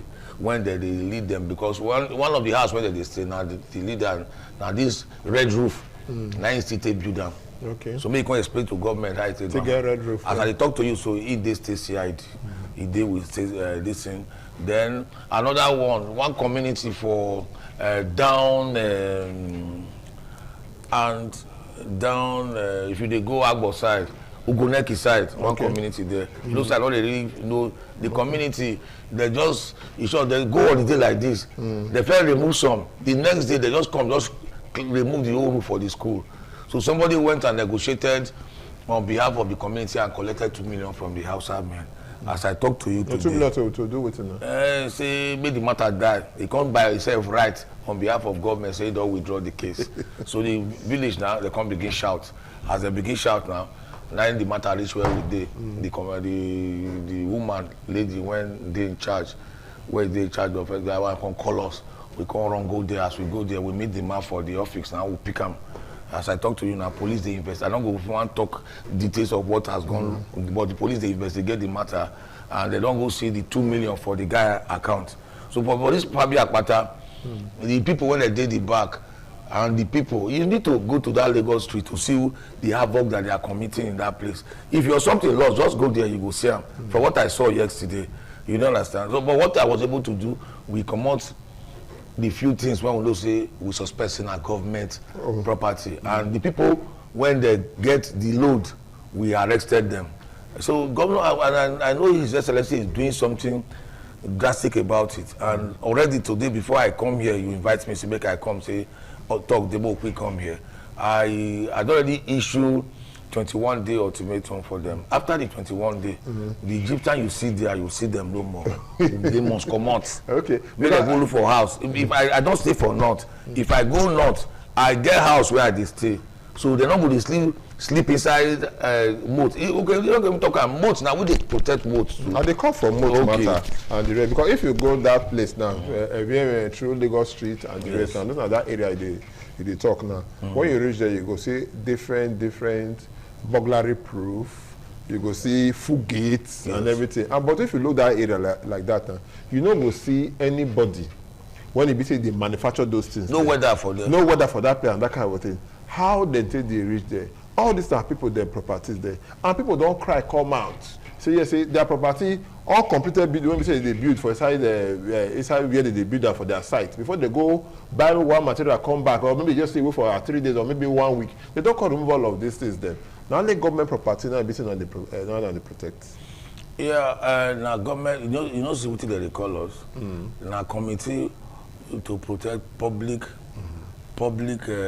property committee now will be protection of property. So the government, government so that would be yeah, but okay. But if you look at now that will bring me to the activities of all of these condemned iron people. Whether we like them or not, they carry government things. Now they carry go that primary school there and everything. And people they talk and say they go arrest them. Before you arrest the rich police station there, you will arrest them. Before you turn back, you come meet them for house again. And that kind of thing. And a government property. Now in basically they say they vandalize. Government property, then they carry come out. Yeah, government property, then that's true. You don't talk like as I talk to not be this administration for start, but I think administration self. No, see, no, that one I mean they like to hear. I will tell you why. But you know they let me talk. Let me talk now. I will tell you why. Oh, let me talk. You don't ask me questions. You hear me out. You don't know what I want to talk. You know what I want to talk. You don't feel what that's something I dey talk they come. I dey talk they come. Within you know say wetin we don't do. I'm not sure say any committee like this don't do them. You within your mind, even when you ask all these questions, you know say we dey work. I need to ask you questions. I ask us now. Make I tell you, wetin you dey ask me so. We dey work on them. As I even tell you that this administration we get person when they don't appoint now when they in charge of those people when they do iron. You don't understand? When they tell us make it they search the iron they go, make it they search and they go. You say now these people so when they do all these things so our people not they do them more. They're like one of them they tell me today say our people they sell iron. Yes, you don't see Benin man when they do condemn iron, and be Ishaman, and be Auchi man when they do condemn iron. Now these foreigners when they come inside the state, and I know the state, His Excellency is doing something about it. Not be every time we talk for air now they talk. They tell you say okay now so government want to do them because everybody they listen to me. You don't understand. I just told you now that one of the measures when government don't put on ground now, we have given them 21 days from today, and give us that 21 days. you go see whether they go take that place again. They go and look for houses. And concerning the because actually they steal our iron, they steal manhole. I talk about it that day. They steal school, they steal benches, all those when they use iron, they steal them. You go see the kind the jail when they go. If they not go, our jail go so full. Because I know if you carry contract, go take court person into two now, say because it's still government when put us for here, see do waiting the person go face if he commit the crime. So you are going to see that, like concerning the chairman, you ask a very fundamental question where you don't let me. That's why they ask you say why you don't let me talk finish. Why there should not be data administration for start? Because of what? Because of this administration I will forget the law. This administration I they will get backing. All those people they do it before they don't get backing to take do most of the things when they do. When would they do now? As I talk to you now, the chairman today, I don't arrest the state chairman of this iron when they sell iron. I don't arrest them. They get chairman. Yes, they get state chairman. I've told him now, the person when go they build that person, make he go bring and come. He say not be him. Before I reach here now, he confessed to me say not be him, but he know person when go bail. When if you do that, we go as we pick and so. He go even the police, the people when they release those people, when they go remove that school, because school now our priority now because the attack on schools, it can't get as it be now. First of all, let's save the future of the state. School is part of the future of the state. So let's save it. So you understand. So we don't see call our boys. So we had a big meeting in my office, and I told everybody in each of the local government that made them start to look for inside the school. How will they protect them? I know say His Excellency too. Don't they provide something today to each of the school when they go to protect them? Not be me go talk that one. There are department they where they handle that one. But I know this matter for school now. Urgent of public this thing. When the government urgent public importance. The government they look into them. I they aware because I just this idea when we say they turn almost all the schools now to brothel. Yes. Get the way it be. Yeah, even this for the Fabi Akpata they talk for so. the back they don't turn out to yes, and those people when they go they sleep inside there. I guess what's more there when they carry when women did there. No, yes, for night they go scale the fence. Now the same, you know, say at the back, and those outside people they stay. And those outside people see they do that thing. But as I talk to you now, between yesterday and today, I think you also see the difference. They are doing something about it. Okay. My people for us today listen to the chairman of Edo State Property Protection Committee, when the comrade or our brother Eugene Ebeluobo Okolese, and I'm the chairman, and then they put me for so many matters when BCSA. They concern protection of government property. If they protect them for your area, we go take a short break. When we come back, now we go check. And when we come back, we go open the lines. Maybe so you call in, and the number when you go take call now 080 77 77 0300 080 77 77 0300. Once we open the line, you go call it. But now we'll take a very short break, and we'll come back for the short. But before I will take that short break first. Wait, never go break, my brother. Before I take that short break, I want to find out from you. If you look, the school when I first called for you the other time, Asoro Grammar School, for what do they call it, Ekenwa Road, down Ekenwa, when they go before you enter the Asoro Hill now. The grammar school, that's now one very big school where government put for there. Why would they talk now that vandalism don't reach that place? Even boys in the evening, and then they go to stay, they smoke what they smoke, they do what they smoke. Just like you talk that I say that school when we say there for Ace and Land, when we say you see that time. Boys so the school children don't they go the place and the rest. And this now batty when we say you say our future leaders, the owners of Edo tomorrow. Now they're from the go school, now they're for the past. But now that place has been reduced to where in BCSA area boys they go, they do what they do. The Asoro Grammar School. Not if they go this side. For Asoro now for Ekenwa Road, down Ekenwa Road. No, will they do something about the Asoro Grammar School? Because the Asoro Grammar School, as I talk to you now, those people when they the front, when they do something for the front, we don't charge them go court. We don't stop all those people when they sit down for the only area when you know what I like about you? Because any question I ask you, they always get a question for and I don't do and I don't do and I don't. Yes, now. You the challenge us, I'm going to go check her. Go check them now. Ask the principal now. We don't carry them go. The woman, they carry them go police station. They come, they talk some kind of nonsense. We already carry them for this and we don't charge them go court. After they talk to you, so they go appear by Tuesday or so for court. So that matter now issue when we don't take care. The only area when we don't, and the government students get bottleneck. We don't write to them now say may they provide security men for them for that school so that they don't go people don't go feel they jump fence, go they carry they smoke a bowl for there for evening or they take drugs for there. So the matter is being they look into the issue. Okay. Asolo Grammar School and one school when we hold for hand. When we want, I've been there more than 4 times now. Okay, no wala. That break when I talk about yesterday, now I'm going to take the break. So when we come back now, we'll open the lights, maybe so all of us do the thing together. Not going anywhere. Stay with us. The name of the program now, Daughter, the Heart of the Matter. Stay.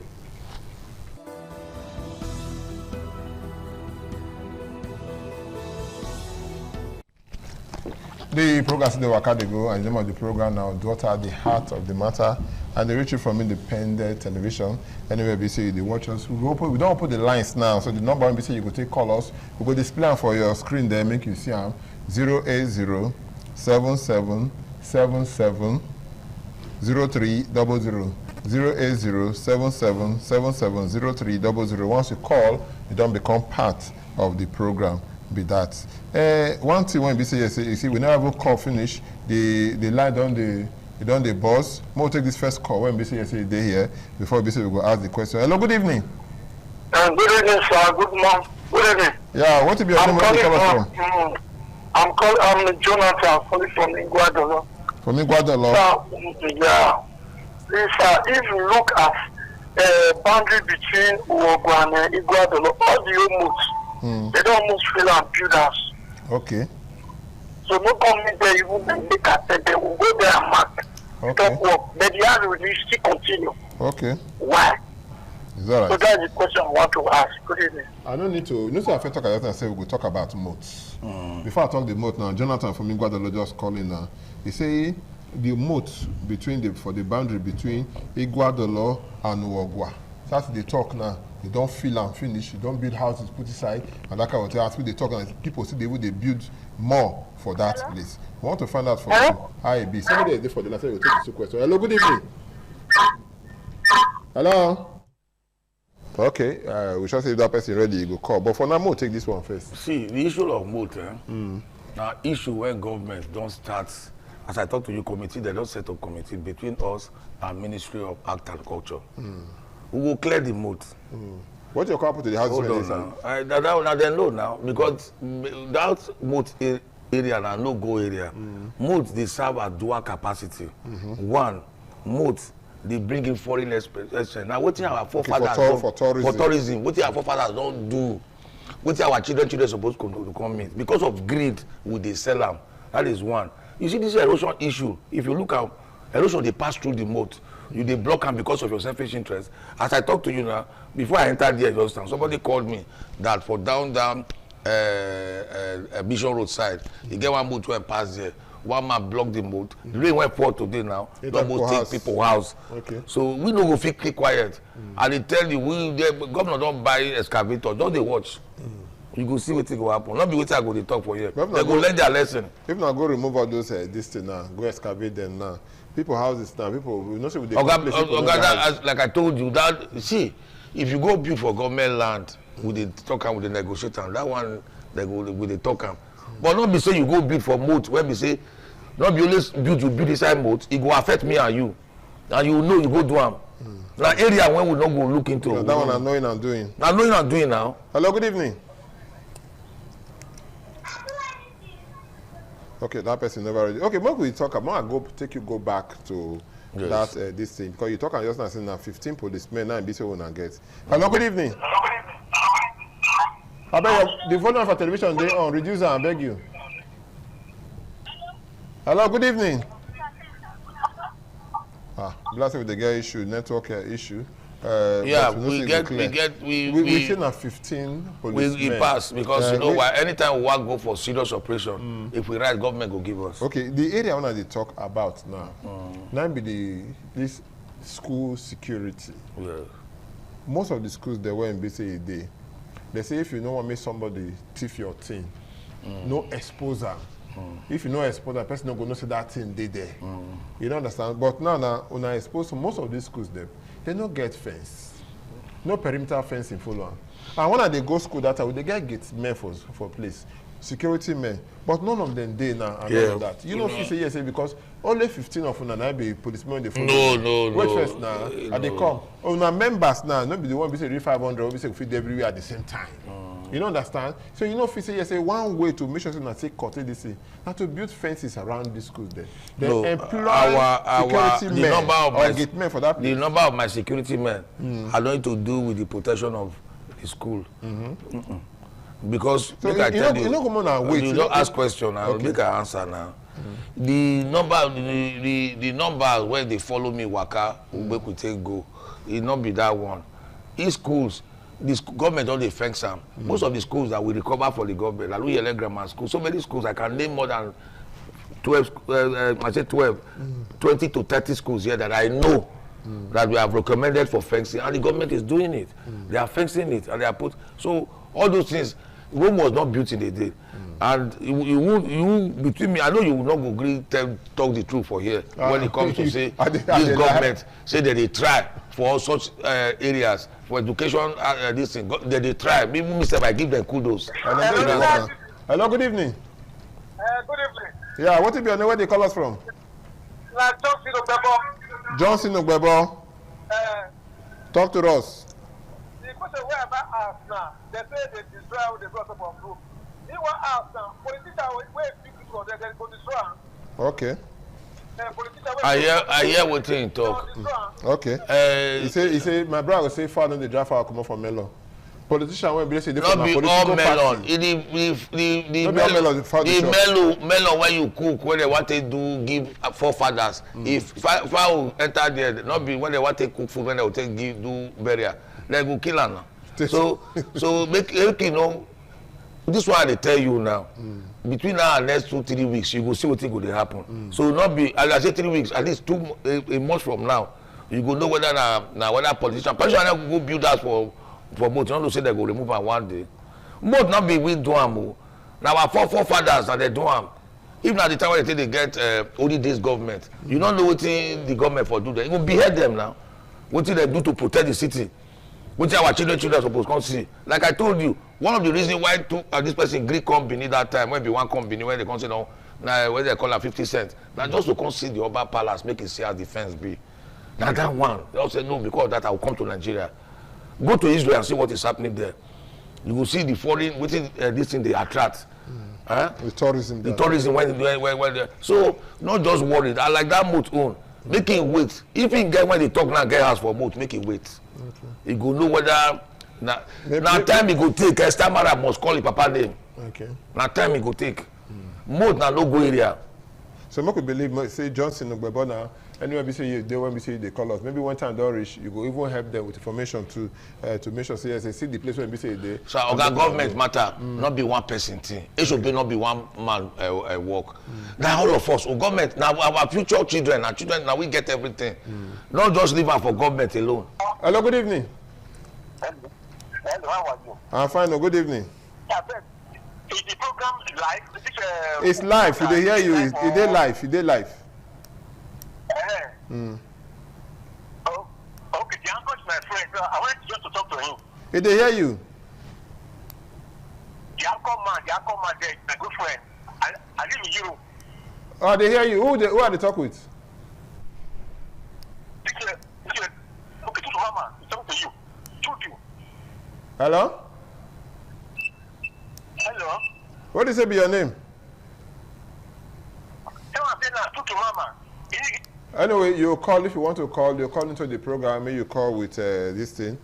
May you discuss the matter when we say we talk about now live program. Now we say they watch. So if you call us, we must pick your call And because we pick your corner, I be like say, no come know what you say, want to talk. You say want to talk to my guest, I be want to talk to me, and no come get them correct or understand what you say you talk. But at the same, if you want to call us, maybe you call the number when we say there on air 080 77 77 0300 080 77 77 0300. Once you call the line, you don't become part of the program. Be that you say as it be, if they cook soup for melon soup, when we say they want to cook for the gods, any person far when we say go there, they go kill the fire, take journal and take give the gods and that kind of thing. Yes. Because you talk about say people that when we say say even a politician, it be anybody when we say it be nobody's above the law. Now we say they try to let us know now. Yes. But if we get they have cases of some persons there.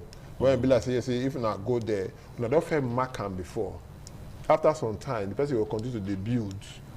You don't understand. You get what the person come meet. I've been waiting. You get criteria where the person come meet. You don't. I don't ask the question. I go ask you the question. And I don't answer you. If they close to what the person talk. Hello, good evening. I beg reduce the volume for television. Reduce the volume for television. I beg you. I can't come on there. Okay. Yeah. What will be your name? My name is Edus. Edus, you are calling from where? From Upper Mission. Upper Mission. Talk to us. You see about the moat you are saying. Many moats for this area, for especially Ute area where they don't close. For Ute area? Yes, they don't close down. They just build house on top. They don't build house on top. People they build upstairs. Nobody asks. Okay, the information they give them now. I don't hear. Now information they give them now. One thing when you go see no for this issue, say they don't build upstairs. Upstairs don't be one day that they build them now. When we don't enter government and go see some areas what will they do. Okay. Concerning as if let me tell you by myself, say concerning moat, now no go area. You know understand? Every other sin they feel forgive them, but there are some sin where they don't feel forgive. Hello, good evening. Hello, good evening. Well done, madam. I better reduce the volume for television or I can't come on there. Okay, this is Princess calling from Upper Santoga. Okay, Princess, how you doing? We dey fine. And question where I want to ask the man for the way they talk for the government matter. Those houses now, where you be say they don't already built for government land. They don't think if they like any pardon or they'll give them any kind of appreciation or something so that if there's okay, maybe compensation. No. It's like that because it's not easy to build that for my brother. You build for moats? You build for moats, I know what they try to. He say whether will give them kind of compensation. For that area. Yeah, he say for Upper Santoga. Okay, see what they do. Area. Okay, now different area. Okay, see what they do for this community. One community, if you they go this in, if you they go Akure side, government get about 70 something hectares of land. And that one not be small land, big land. You know, government don't compensate them finish. After they don't compensate them finish, government don't do the layout. As government come share the land, give people where they pay into government IGRO. They beat the people, carry them down for bush, drive them come out. You understand? So you not expect government now to spare those people. If you want to take compensation for if you want to take, and people knew, they know, they go buy such land, they build houses put. When the GIS come, because when they work with the GIS, they bring the map come. See if you go Abraka now, they get one community where they call them by the right, make I let me mention the community name. Okay. Government get big this thing for there, big land there. They don't pay finish, pay everything. People don't pay. They want to go they build now. The community leaders, they beat the people, collect the land. After they don't fair collect land from government. Don't you know that is a criminal offense? So if government can't they act, those are not the people I'm soliciting for. Those kind one. Me, I will tell government, take your land, fence them, and they know how they want to enter their house. That one government will take drastic measures on those people who are taking government property like if and their own personal property. After they don't sell their own thing, they will sell government own. So that one I no go area. Okay, make we put mouth for the one when BC say sorry. Make we put mouth for the one BC say it concern our people now when be like say, if you go down Amagba, that Amagba side, when it's called Amagba 2 or Amagba 1 or that kind of thing. When the governor come that time, the first place when we say you go that time, you say you go there. Okoroma. So say you go there, make it be say yes, say you go look those people land, and people they when we say you get this thing, so you go look their matter where, and when you give them, people look and say, now what the government do to take win votes? Because you talk before you go vote, and people talk after. You sure say wait first. This question you want to ask me, you did this state. You know the question I want to ask you. Because you want to tell me say government not give them, you did this state. No, you know, me not tell you like that. And they ask you what will be the position of the thing now because what you just tell me now, let me react that way because you they tell me now say, be like say government take do I. This one governor now talking now do he talk him, he do him. But people are still complaining now. He don't give the land. He don't give them the land. He don't give them the land. And as I talk to you today, he they give them CFO. That's why I ask you say whether you did this state. This question when they ask me for, not ask me for. You know, let me ask my question before we say yes. I talk now. I did here now. Oga ask me. I did here. I did wrong. He don't give them. What about the people that when we say they complain? When they say they get their papers and the rest of the thing sitting with them? Yes. Because some of them they were not genuine. Papers when they're genuine, they give everybody. Governor make sure say he will give the one where go be government own for inside. When be government when they never he still share and say okay, Mula take. I go say not give them. The person when don't he over give them, like they worry him. He give them. Okay. I go say they not. You forgot. I wish I say my phone day here. I forgot the community. Call the chairman of the community because I did for the committee. You call the chairman of the committee. Maybe you can get your own. Let me say everybody get their own. Hello. Good evening. Hello. Good evening, sir. Yeah. Good evening. Who they talk with? What will be your name? Where they call us from? Madam Julie, they call you from Trade Fair. From Trade Fair, Madam Julie from Trade Fair. Talk to us. All right, sir. I did hear about government land. They recover and back. Yeah. What about the land, the government land where they will Uzebu? Where are they for where? Uzebu Fato. For Uzebu? For Utagban. Okay, for Utagban? Okay. Okay. Now information now be say the past. Information when they give me even the. Okay, I say the right and down. Yes, even the trade fair when they stay, he knows in a government land. No, he say they for trade fair area. Notice they stay for trade fair. Madam, no, he say they stay for trade fair area. He no talk say yes, they stay for trade fair. I tell you, like I told you just now. Now, what will they talk with this one now? Now, person when be say yes, you can't give information. Now, say they turn the thing against the person. No, now because I not tell you say I go turn. You tell no, me you say even when they stay for trade fair. I say now government land. I know his name. They want to go catch him. No, they call the name. I say Madam Julie, na be her name now. You make sure I said for trade fair. Nothing I said even the trade fair. Say they stay for trade fair. Hold on, even the trade fair itself now government land. Okay. You understand? The government is doing something about. The government not be just bad government. A good person. Now be the governor of Edo State, not be bad person. We don't set up committee. We look into it and say, okay, this one a government land they take, but this one they never take. So protect and quick. Let us think of what we can. Now people, government not be one person now. Now everybody own. Okay, what about the one we say concern with Zebu and what's the Utagban area? Say government land for that place too now. I know. There's no government land for now. When it did for Edo GIS when I don't know. Like when I started today, I tell you say. If we just start to fight the whole Edo State, we will not go fit now. Now they fight them, try to do the right thing. We are doing the right thing. So we don't start the one they come one by one. It's most of this government land. So okay, like some area now, they could just go government reserve, begin cut into two, not begin they put Banga they go. If you go arrest, they will tell you say yes, we know it's not government land. You don't understand? But what they don't know. If you tell person say Papa go down, I pray and when go come to pass. If government they give out those things, they go farm. When those companies come, they go bulldoze your crops to away them. They will come they cry for my office. No, now because without those LGR, how government want to move forward? How government want to raise money? Government before they take your land, before they take any land for any place, there's what we call buffer. Government will give buffer. That buffer, now percentage of what that they give where they want to take do the reserve. So they will still call the community. Some of the community they go leave their village, come farm for them. Government will still give them buffer. And when they give them this buffer, they will start selling the buffer for residential. Anyway, my brother Eugene Ebeluobo Okolose, the chairman of Edo State Property Protection Committee, we thank you so much when you say you come here. Thank you very much. Next time, what we'll call you, say you go reach here. Anytime you call me, I go come. Not that this call when you call me, so you call the call me, I call the fear. Say, I don't know say that this matter, this school matter. We never come out to make you leave your microphone now. Okay, the day when we will come out, the day we will go do that thing. I will call you, so make you call your team, make them come, make them witness, and so that you go use when I go use your mouth, cause you talking for you, say, we don't clear that place. Why we not go clear them? Okay, we want to thank all the people that won't be say calling to the program. Jonathan from Ingwadolo, thank you so much.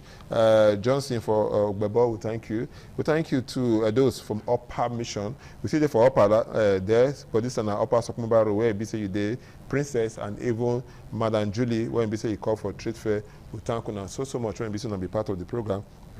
And I thank you again. And I want to call, when you no fit take on a call, because I no verse too much. My name is Thomas Sado. Until next week when we say we go see again, make I tell us one thing when we say you know. Nobody to sleep for woman body from morning to night. Nobody go determine it's not a ball, girl you go born no. And a good evening.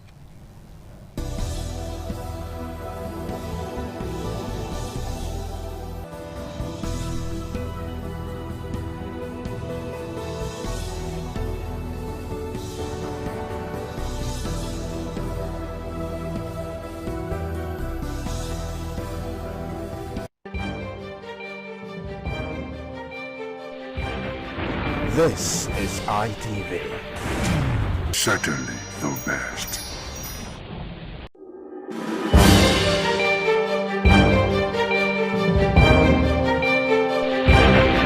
This is ITV.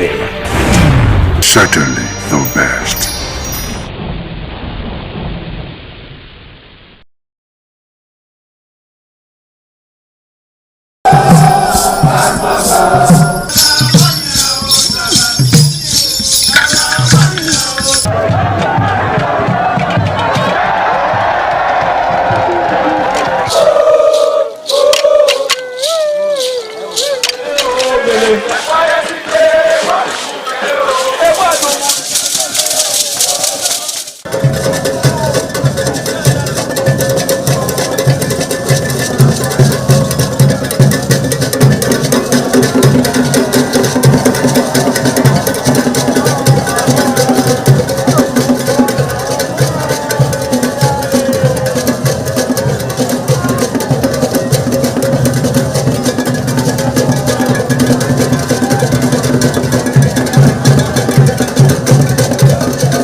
Oyè aṣáájú ẹ̀ abẹ́rẹ́ tó pẹ́ ẹ̀.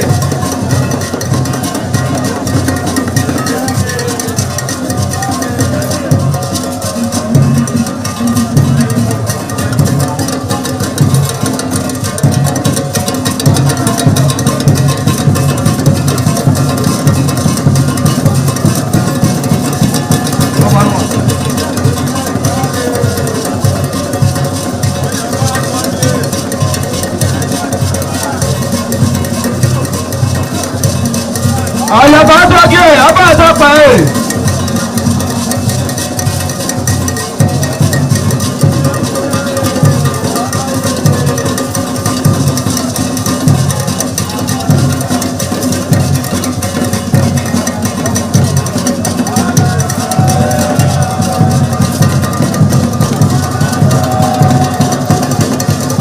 Àdàyè àtọ́jú abá sọ́pà ẹ̀.